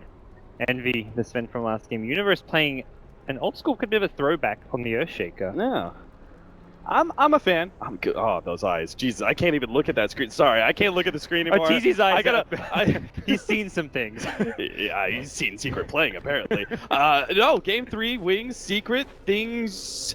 I kind of feel like Drone Ranger first picks are kind of like a slap to the face of the enemy team. It's kind of like, we could just run a Drone Ranger strat. You can't counter it, despite having 3 picks to do so. What are your thoughts on this kind of weird drafting style from Wings? I agree with that, but it's like Wings have done this before. Just before coming to this tournament, when they won the Summit Chinese qualifiers against Vici Gaming Reborn, they did this exact opening 2 picks, the IO plus the Drone Ranger. So this is something they've done before, they're very comfortable with. And being on that dire side, it can snowball out of control very quickly. And I think something important that Fog mentioned was when they see the Puck plus Beastmaster, they're probably thinking like we can actually also go pretty well into the late game. You look at just the cores alone, like Wind Ranger, Nature's Prophet, Drone Ranger against what? Puck, Beastmaster. I guess Beastmaster's kind of the jungling, but let's say he's one of the 3 cores. Ember Spirit, like the late game of Secret's actually not that scary. It is just pretty much all in the hands of the Ember Spirit when it comes to the real damage late game. But now we have an Earthshaker off lane, and also the support of Ancient Apparition scales decently well into the late. Wings will have, I think, plenty of opportunities to be able to win this game, but it's going to come in some very specific timings. And one of the earliest ones is obviously going to be our laning phase, where we've got a Wind Ranger matched up against a Puck, but the Wind Ranger's got the extra Drone Ranger aura. And then bottom lane, you've got Bian as a Furion, but he's also got the damage, and he's putting to use against Eternal Envy. He's taken so much damage already. Yeah, has boots so he can chase even further if he wants to. But yeah, this is not a fun lane for Envy from the get-go. Highlight Eye not really there to zone, and Ice has done a solo smoke bottom on Rubik, so perhaps thinking they can get this early kill, although Envy's back to full HP, so he's going to have to wait for some harass here. I mean, he's probably still right, though. Highlight Eye is going to step a little bit too far forward, gets the telekinesis, and with all that right-click damage, it's going to be real easy for Ice to pick up the first blood. Yeah. Not going to Faith Beyond, which would have been the ideal hero to get it, because you get the fast phase boots, but still pretty good with Ice getting the early money. And for obvious reasons, the Drow Ranger lane is also going to go quite well. Earthshaker. I mean, in that regard, I would say that Beastmaster offlane, probably actually, that's like one of the few lanes you probably wouldn't do real well, and you'd have to just go jungle anyway, so it does kind of make sense to pick up one of those heroes like the old, Earthshaker offlane or the Clockwork offlane or something like that, that is able to just get a little something out of scenarios that most other offlaners cannot. Yeah, and they're not really expecting the Earthshaker to be like that big scary farm core here in the late game. Puppey's going to probably be more farm than Universe throughout this entire game, but this is very much just setting up, getting as much farm out of the map as possible. Oh, bien, that was not the play. Tries to go for the teleport out, doesn't actually make it. Ice turns around, gets a little more damage on Pylai Dive, and almost dies in the process. Good play though by Secrets. The Furion is kind of like the cat chasing the mouse, the dog chasing the cat. Chasing after Ice. Furion chases after the Ancient Apparition, but in the end, it's going to be Eternal Envy who's the Supreme Predator. Meanwhile, Arteezy may actually go down in the middle lane. He's got a phase shift, dodges both those projectiles. Bien had it. Oh, what a Treant!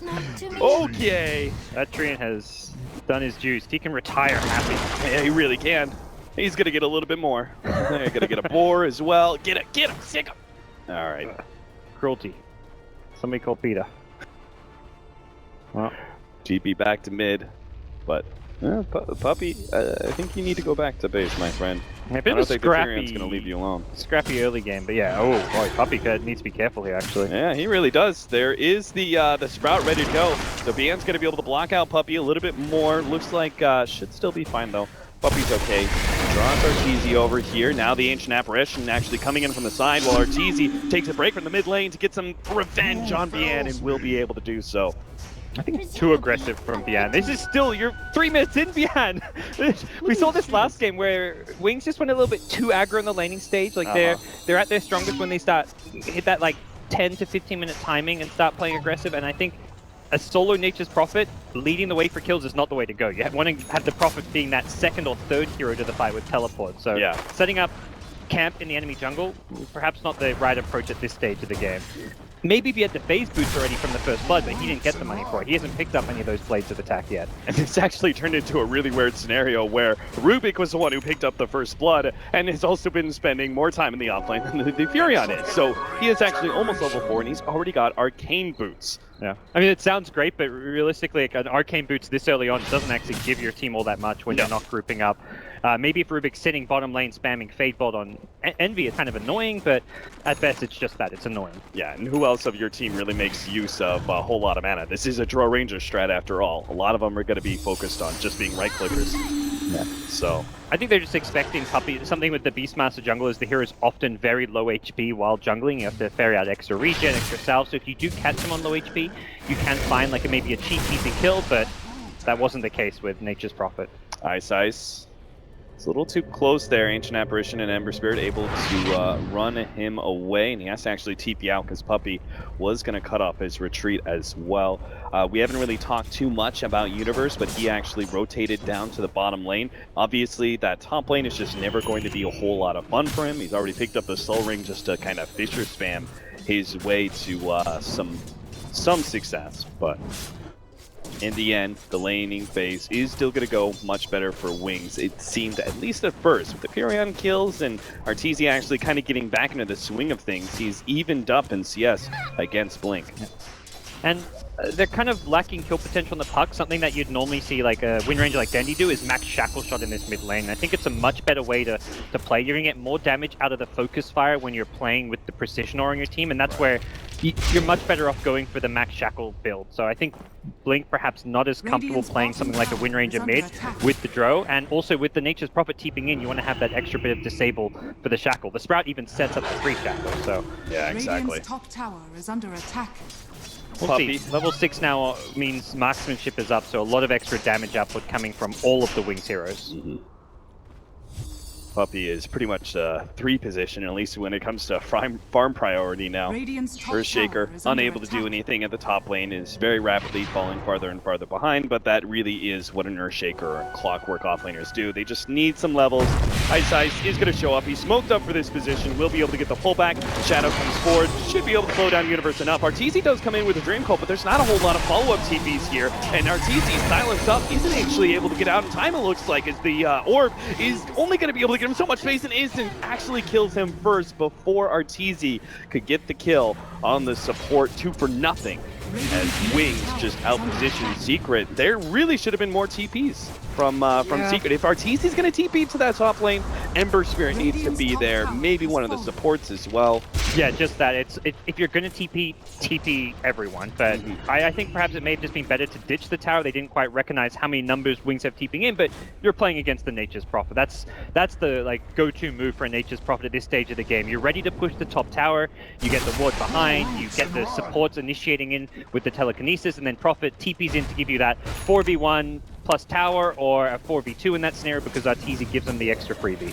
Yeah. It seems like another situation where, when we're watching Secret, where there's just not good enough communication. Because if I'm Arteezy, I'm expecting maybe Lemmy to TP there, but EE, I believe he actually TP'd back to base and remnanted to bottom, because when we looked at bottom lane, his TP was actually on cooldown. That's why he didn't show. And that's where perhaps like Puppey and Envy need to be communicating, keeping tabs on those things. Hey, Puppey, because he also wasn't level 6 yet. If you have a Raw, then it's a great time to try and counterplay that, but Puppey had to make the call like, okay, Universe, you're going up there, but if they dive you, if they make that play, we're not going to back you up. They almost have to have talked about it before the dive actually happened, and it didn't feel like that was the case. Well, maybe they will have discussed this one. Eternal Envy is going to be able to catch Shadow here in place. The telekinesis throwback isn't going to be enough, as Shadow is caught by the cold feet, and Eternal Envy lays claim to the enemy carry. Still though, Blink is actually wrapping around here. He's got the haste rune, he's got the opportunity, the angle for the shackle shot onto Universe, should be able to finish up maybe before the Fisher? Yeah, comes out at the same time. Either way, they get the kill. They have Raw though, this could backfire. Yeah, Eternal Envy's gonna go straight for Innocence here. He does, maybe not, doesn't have the jump away in time. Barely, as just in time the Primal Roar is able to stop Blink, and now here comes the combo as Arteezy is able to put a stop to a lot of this. Just the TP out from the Rubik is the only one to escape from that Dream Coil, but they get the bigger kill and the Wind Ranger. Now relocate back in. Silence onto Arteezy, they've got him. A big kill there. They're going to look for a little bit more as Yan pops himself out, goes for the Sprout play. He's got the drums activated too. They have a slight movement speed advantage, but they have to be careful. A Fisher on 3 underneath the tier 2 with Eternal Envy backing them up as well. He does get silenced up, and they're going to try and right-click him down, but now the stuns come in, and Eternal Envy should be able to finish off Shadow. It's right-click damage, sprouted up. Oh no, Eternal Envy's actually going to die. Shadow starts running himself away. The Fisher misses. Shadow, he has to juke his way through this one somehow, but not going to be able to do it. The Enchant Totem catches him. Ban, meanwhile, is stuck inside this awkward position. He does have a Sprout. He's going to go for it now, but Arteezy is able to jump onto him with the Orb. Silence finishing him up. Again, Wings' over-aggression may be costing them this laning phase. Yeah, they're just taking the fight to Secret a bit too hard and a bit too early on the game, giving them a lot of kills to turn things around there, and that is kind of unnecessary aggression coming out from Wings. I feel like you hit your timing with the Joe Ranger, like, a bit later, like around that, again, the 12-15 minute mark. That's where Wings really thrive, and they're just trying to force it a bit too much. Take a tower with like a 4-man rotation, that's one thing, but diving that deep near the tier 2 towers, they really overstayed their welcome. Yeah, they certainly did. Arteezy going for that 10-minute rune. The Furion's going to back him up though, and that's why Arteezy abandons hope for that rune, but they get the shackle shots surrounding Arteezy. He will end up going down. That's the combination that Wings should be able to operate with a little bit more, rather than going for these strange 4-man, 3-man tier 2 dives. Yeah, that's a really good TP from Faithian. They get the tier 1 tower off of that too. And those are the kinds of kills which will guarantee you a tower. They could possibly rotate bottom and try to get a second tier 1, or even go for Roshan. This early on in the game, they've got the damage output with the precision aura, though Drow Ranger not in the neighborhood. Highlight 9 knows he's died enough in his time as a player. He knows what's going to be happening. Wings, you're going to make that full rotation down to bottom lane, put some pressure on this tier 1, and if he's sitting even behind the tier 1 in that tree area, they're probably going to go for the dive. So he backs out before he gets his level 6. The rest of the team is going to smoke up, though, and still try and catch Wings shortly after they take it. Universe cutting across, looking for the Fissure opening. They do get the Primal Roar. Blink manages to get off the wind run first. Now the Primal Roar turn around on the Universe. He doesn't manage to get off the Fissure, and they get the relocate save. Universe even goes down before getting off anything. Still, though, Eternal Envy, beautiful jump in, will be able to lay claim to 2, but Arteezy's going to be the turnaround kills. They get the silence onto him and beat him to a pulp. Secret with Wings, 2 for 2, but that was a smoke exchange. And that was also Wind Ranger and Drow Ranger picking up some of those kills. And that was one of those moments where you just feel like Secret get the jump, they're catching Wings by surprise, it's going to go terribly wrong. But Wings just makes some great instinctive defensive plays. The Rubik gets the insta-steal on Roar and finds the perfect target, prevents the Fissure, the Echo Slam to immediately follow up the Roar, and then they also get the relocate save as well. Everything that Wings needed to do in a split second was done. Yeah. Now, Wings, having just won a fight not too far away from the Roshan pit, as you said, they can rather easily do it. And this time around, Universe does not have a Blink Dagger to make some sort of $3 million Echo Slam play, or maybe he does. Fissure actually goes out onto 3. Eternal Envy's going to be silenced up, but Universe walks straight into him with the Echo Slam. Never mind, he may have actually gotten that stolen. Ice turns around and gets a minimal amount of damage onto both Secret, and they still are going to lose 1 to Eternal Envy. He moves forward, Eternal Envy jumps back in, goes for Innocence. He's got the backup over Arteezy. The Drain Qual locking down both of them. Arteezy watches forward. He should be able to get... Oh, couldn't quite finish off Shadow before he dies, but still, it's going to be a huge win for Secret either way, as they take out 4 members of Wings for just Eternal Envy, and now they're going to be able to claim Roshan for themselves. That's a team wipe with a buyback on Nature's Prophet, an absolutely terrible fight for Wings. They're really forcing it there, perhaps. Oh, they're going to try and fight this. Whoa, okay, the Sprout goes down. This is definitely a lineup that is dependent on Roshan, but how much can you really do with this one? Oh, they just barely managed to take away that Aegis as well as finishing off the Earthshaker. Dan, he's actually going to be able to get highlights as well. These crazy right clicks, Primal Roar at the last second, but it doesn't matter. The shot was already there, finishing off the Ancient Apparition, and now the backup. Ice chops down the trees, not good enough to be able to save the Furion. Ice challenging Arteezy though even further, bringing back that telekinesis, and the power shot actually missed. Good phase shift. Yeah, you see on the other side, Drow Ranger ready to go, has the silence. Arteezy knows he's trapped like a rat.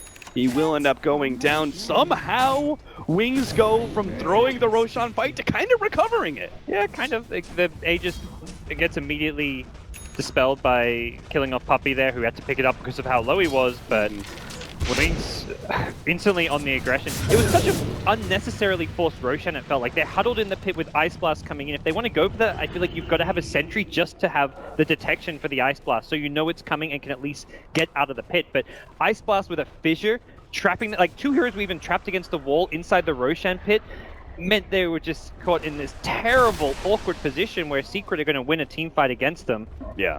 I mean, how do they possibly let an Earthshaker just run into melee range with them like that? It feels like they're going to need an early kind of pipe of some sort. The other thing is Rubik not going for any points in null kill. This spell actually received some 6.87 changes where the level 1 point in it went from 5% to 10%, and that's a big upgrade in terms of overall magic resistance against a lineup which is very magic damage heavy. So I think he should have gone for at least 1 less point in the telekinesis when considering the overall game plan of Wings. Yeah.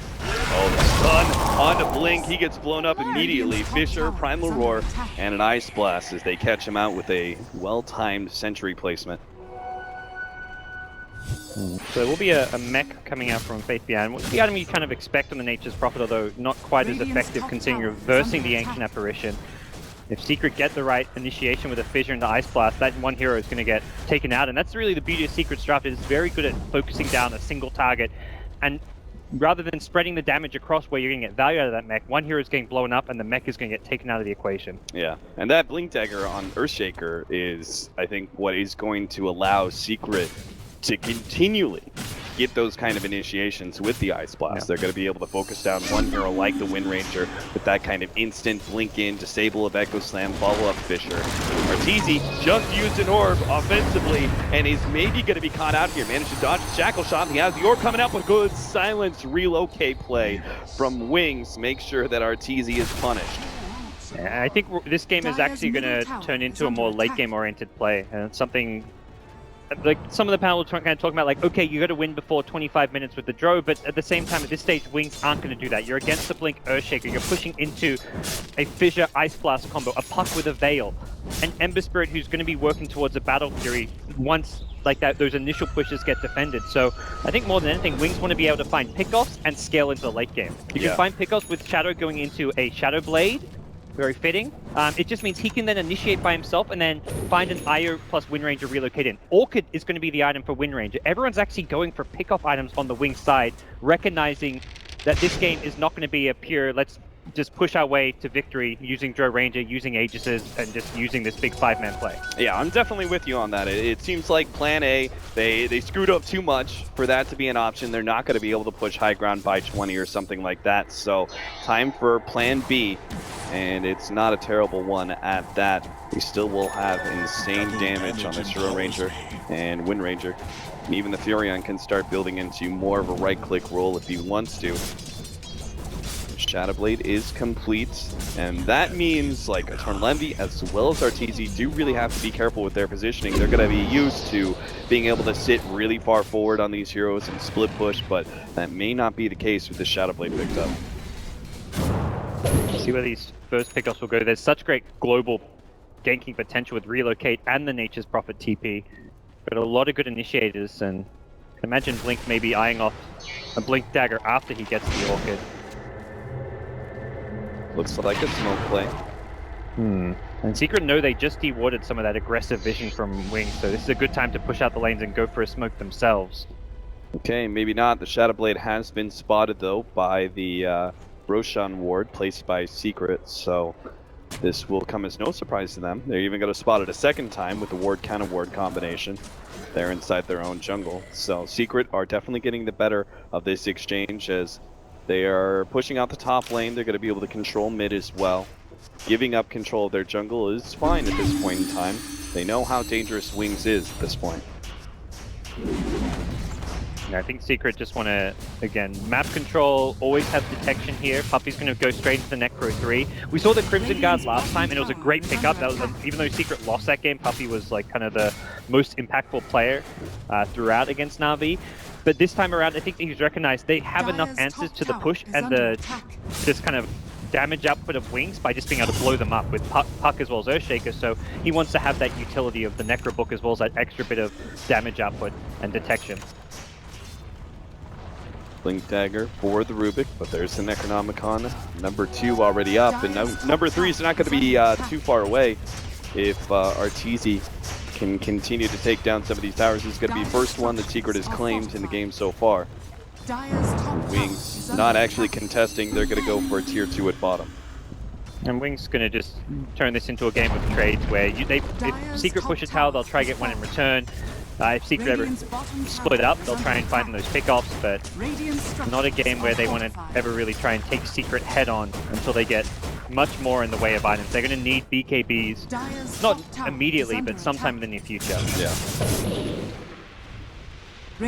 Jump around, turn Lemmy, backs himself out. Arteezy shows himself in bottom lane with the TP, covering him as well. He's not careful, that Shadowblade might have caught him out. They do get the Dream Claw on a Shadow. He's going to go TP way, maybe the Primal Roar. Actually, the relocate out is just in time. It's a TP, wouldn't have made it. Wings, will this be a clean extraction by them? They still have the Wisp being left, but he's going to go for a tether play. Actually, Eternal Levy knowing that's exactly going to be happening here. BN is going to be caught by at least that, but managed to get the TP away. Innocence is still going to go down in the end. Wings unable to save their support. They have to roll for it as well, though, so at least gives them some peace of mind for the next 65 seconds that there won't be a roar coming in. But overall, looked like a really bad position for Wings to be in there with the getting caught near the tier 2 tower, because they hung around, I think, trying to prevent a deny, but it was just kind of an unrealistic expectation when you've got a Blink Earthshaker coming in, the roar from the Beastmaster, but they cut their losses only losing the IO. Scan going out, there's the Orchid. So I'm not convinced this item really changes what Wings' game plan or allows them to get more aggressive. It means they just have another. This just pretty much turns Wind Ranger into a a draw as well, where you've got that silence, so if you ever find someone by yourself, you can kill them with the relocate in. Yeah. So you've now got 2 heroes you can go hunting with Wind Ranger and Dro, and even the Rubik with the Blink Lift can set up for kills as well with the relocate in. Which kind of means that Secret always need to have a battle buddy behind one of these cores that's going to be pushing out the wave, whether it's the Puck or the Ember Spirit. You see Paladai is kind of operating as that for now. The Earthshaker is also going to give him some much-needed extra protection, though. Not sure, yeah, battle buddy who's not Paladai. Yeah, perhaps. exactly. He's like the one hero who, if you're the Ember and Pai's right behind you, he's not going to be able to help you much. Unless Paladai is like phase-checking the incoming gank for you. He's like, don't worry, guys, I'll tank it. That's normally been the Paladai play historically, so... but yeah, Shaker's sitting behind Alright, here's the play. Shackle shot, there's the Orchid as well. The relocate is coming out. They managed to get the finisher, but it's not going to be able to stop the Throw Ranger from finishing him off. They throw off the Echo Slam, but that's not good enough, and now Universe is going to be caught as well. They anticipated that kind of gank, I think, from maybe the Juro Ranger. I don't think they knew about the Orchid just yet. They anticipated that kind of gank, but because the Wind Ranger was the one setting it up and they had the relocate follow-up, that was just too much for Secret to be able to counter. And it felt like they got overconfident once that Shackle misses. They're like, okay, they missed the Shackle, yeah, he's silenced, but let's go back and initiate him. I mean, they needed to really save the Fissure to deal with the relocate coming in. Echo Slam on its own, not enough. Yep. And it's also a situation where, just what we said, Paladai, not really the best counter-initiating hero. You need the Beastmaster Roar, the Earthshaker alone can't deal with all 3 heroes unless they happen to group up as 3, which was not the way Wings positioned it. Careful there, Ice. Like what he's doing, just farming that medium camp. He's got a lot of aggressive vision around this Radiant jungle. And seeing any potential rotations up to him, while also his team keeping the mid lane pushed out as well. The game, it does feel a bit worrying for Secret right now. It's not feeling like a typical Joe Ranger game where it's like, okay, we've survived the push, they're not snowballing, they haven't won the game. No, it just feels like Joe's just another kind of fairly, like, average late game carry, but against a lineup which also doesn't have much late game carry. But Wings have way more tools to find pickoffs to actually control the tempo of the game. Even without pushing, they're still going to be the ones dictating play. Yeah. See what happens with Roshan round 2 for Wings. Already seems like they're going to be a little bit gun shy about going for that. There's not really any reason to get caught in the Roche pit again. They can just keep the lanes pushed out and make it so that you know where Secret are on the map. If you can split Secret up, that's going to be when you're at your strongest. Between the Ember Spirit, Puck Blink, the Universe Blink as well, there's so many ways for Secret to be able to catch you during Roshan, but they're actually going to be the ones going for the aggressive play here. Smoke up, move forward, there goes the jump, they managed to catch Shadow, trying to get the relocate out, but it's not going to be good enough. The Echo Slam actually stopping that one in its tracks, so they get 2 for it, and now get tier 1 and probably Roshan with that. Yeah, really nice timing on the smoke, knowing that Roche is going to be up, your opponent's unlikely to go for it, but they had a gem on Puppey, they had all the detection they needed, and if they can find a kill in that vicinity, you're either going to get Roshan, towers, or a bit of everything.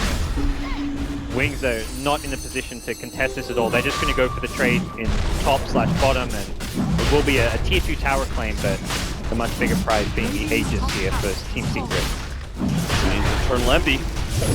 He's going to be that big-time brawler that you really like to see, the Ember Spirit around 25 minutes, where he's just up in your face constantly, and Second Life will behoove him to act as such. It's not the easiest for Secret's Lamp to force fights, though, is one of the big problems. Even with the a potential Blink pickup on Puppey when they've got Blink Roar, they've got the Puck as well, but Wings are always going to avoid any kind of fight. If you try and push with the Aegis, you haven't got the best pushing lineup, and it's very apparent to Wings, who will then just immediately send their Wind Ranger, their Dro to a side lane to split push. Yeah. Apparently thinking that he's not going to be using the Ice Blast in the next 30 seconds. Throws out that ult to be able to pick up a couple of CS and start moving towards that Aghanims. Gonna decent little stack there on the Radiant Ancient camp. Wings farming their own Ancients and keeping themselves rather spread, trying to farm efficiently while they very clearly know now is not the time to be aggressive. Yeah, with Wings, it's really just slow down the pace of this game. Not even just taking into consideration the Aegis. I think they're just going to be very comfortable playing at a pace where they're the ones finding pickoffs, continuing to pick up BKBs as well. Not a huge rush necessarily. Okay, they actually, yeah, they will go for one as Windranger's next item, even before the Aghanim Scepter. And I think once they have like triple BKB, this Secret's teamfight has very limited physical damage, but they've got the ability to blow up heroes before they get BKBs off with a Blink Echo, with a Roar, and potentially later on with something like a Puck Hex. Although the Aghanim Scepter may be the better option to have an answer for the BKBs. So then it comes down to a lot of it being vision for Wings and also potentially trying to find initiation of their own. It just seems unlikely in those sort of like, you know, pushing scenarios where Wings go forward with their BKBs. It's unlikely for them to be able to get the initiation first. Yeah, absolutely. And with a Hawk on the side of Secret, I think Wings are going to have to use smokes very well in the late game when they want to try and take objectives. They've got to be the ones getting the jump onto Secret and making sure they get value out of their BKBs. We'll see whether or not this smoke turns into value. Completed Mjolnir now for the Furion as they go for a 3-man rush through Radiant Jungle. And Secret may be thrown off because they see Shadow with their Observer Ward, so the rest of the smoked up heroes could find a pick-off as a result. And yeah, Envy has an Aegis, but that may be at least an ability to kill him once. And they get both. They're going to lead Telekinesis into Orchid. Eternal Envy is definitely going to be dying one time here.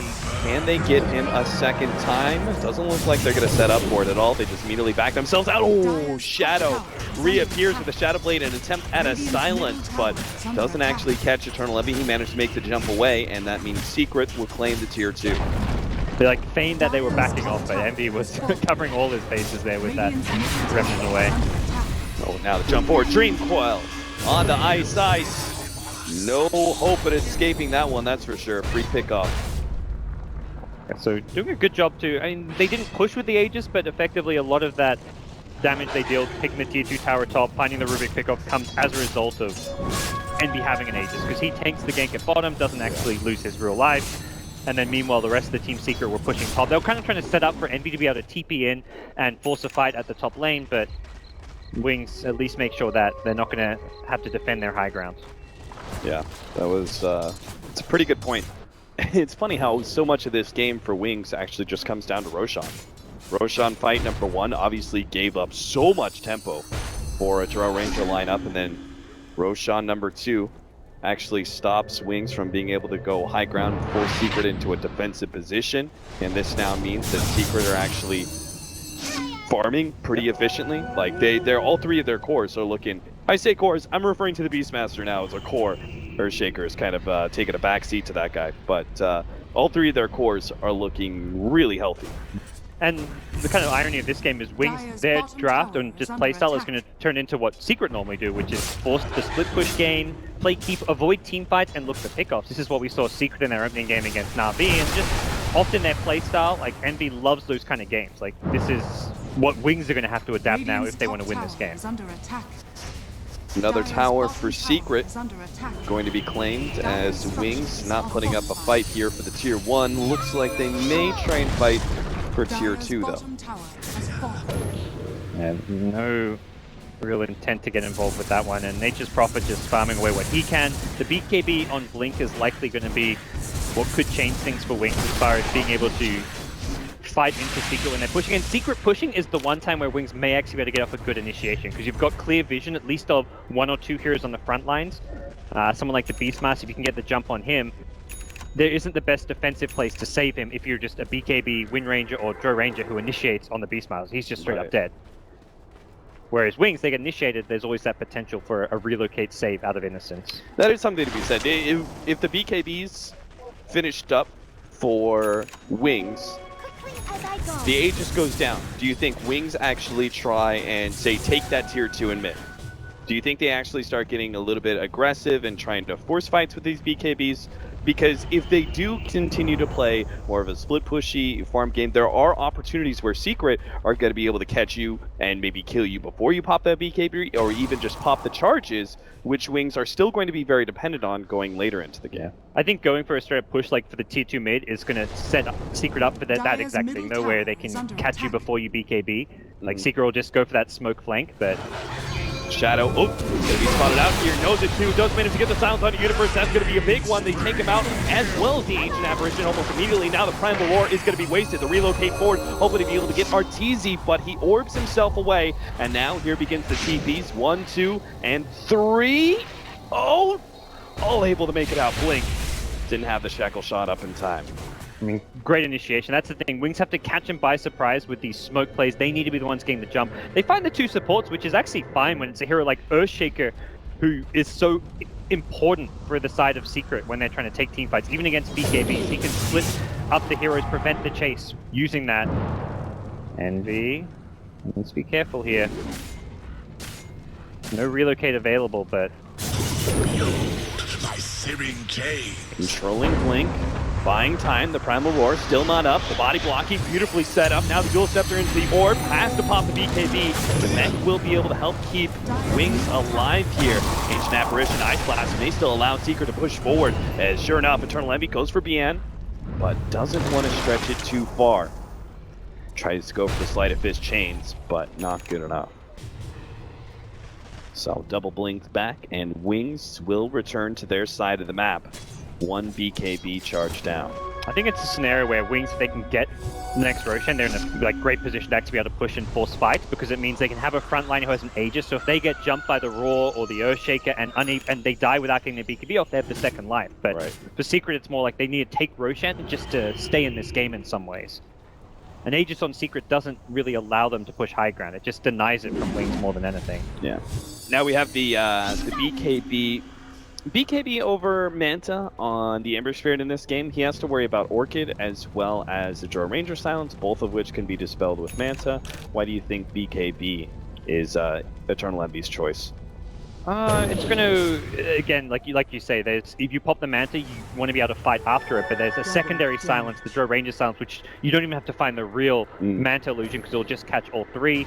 There's Shackle shots, there's Telekinesis. It just means after you popped it to get out of that first silence, you can then fight for 10 seconds. Right.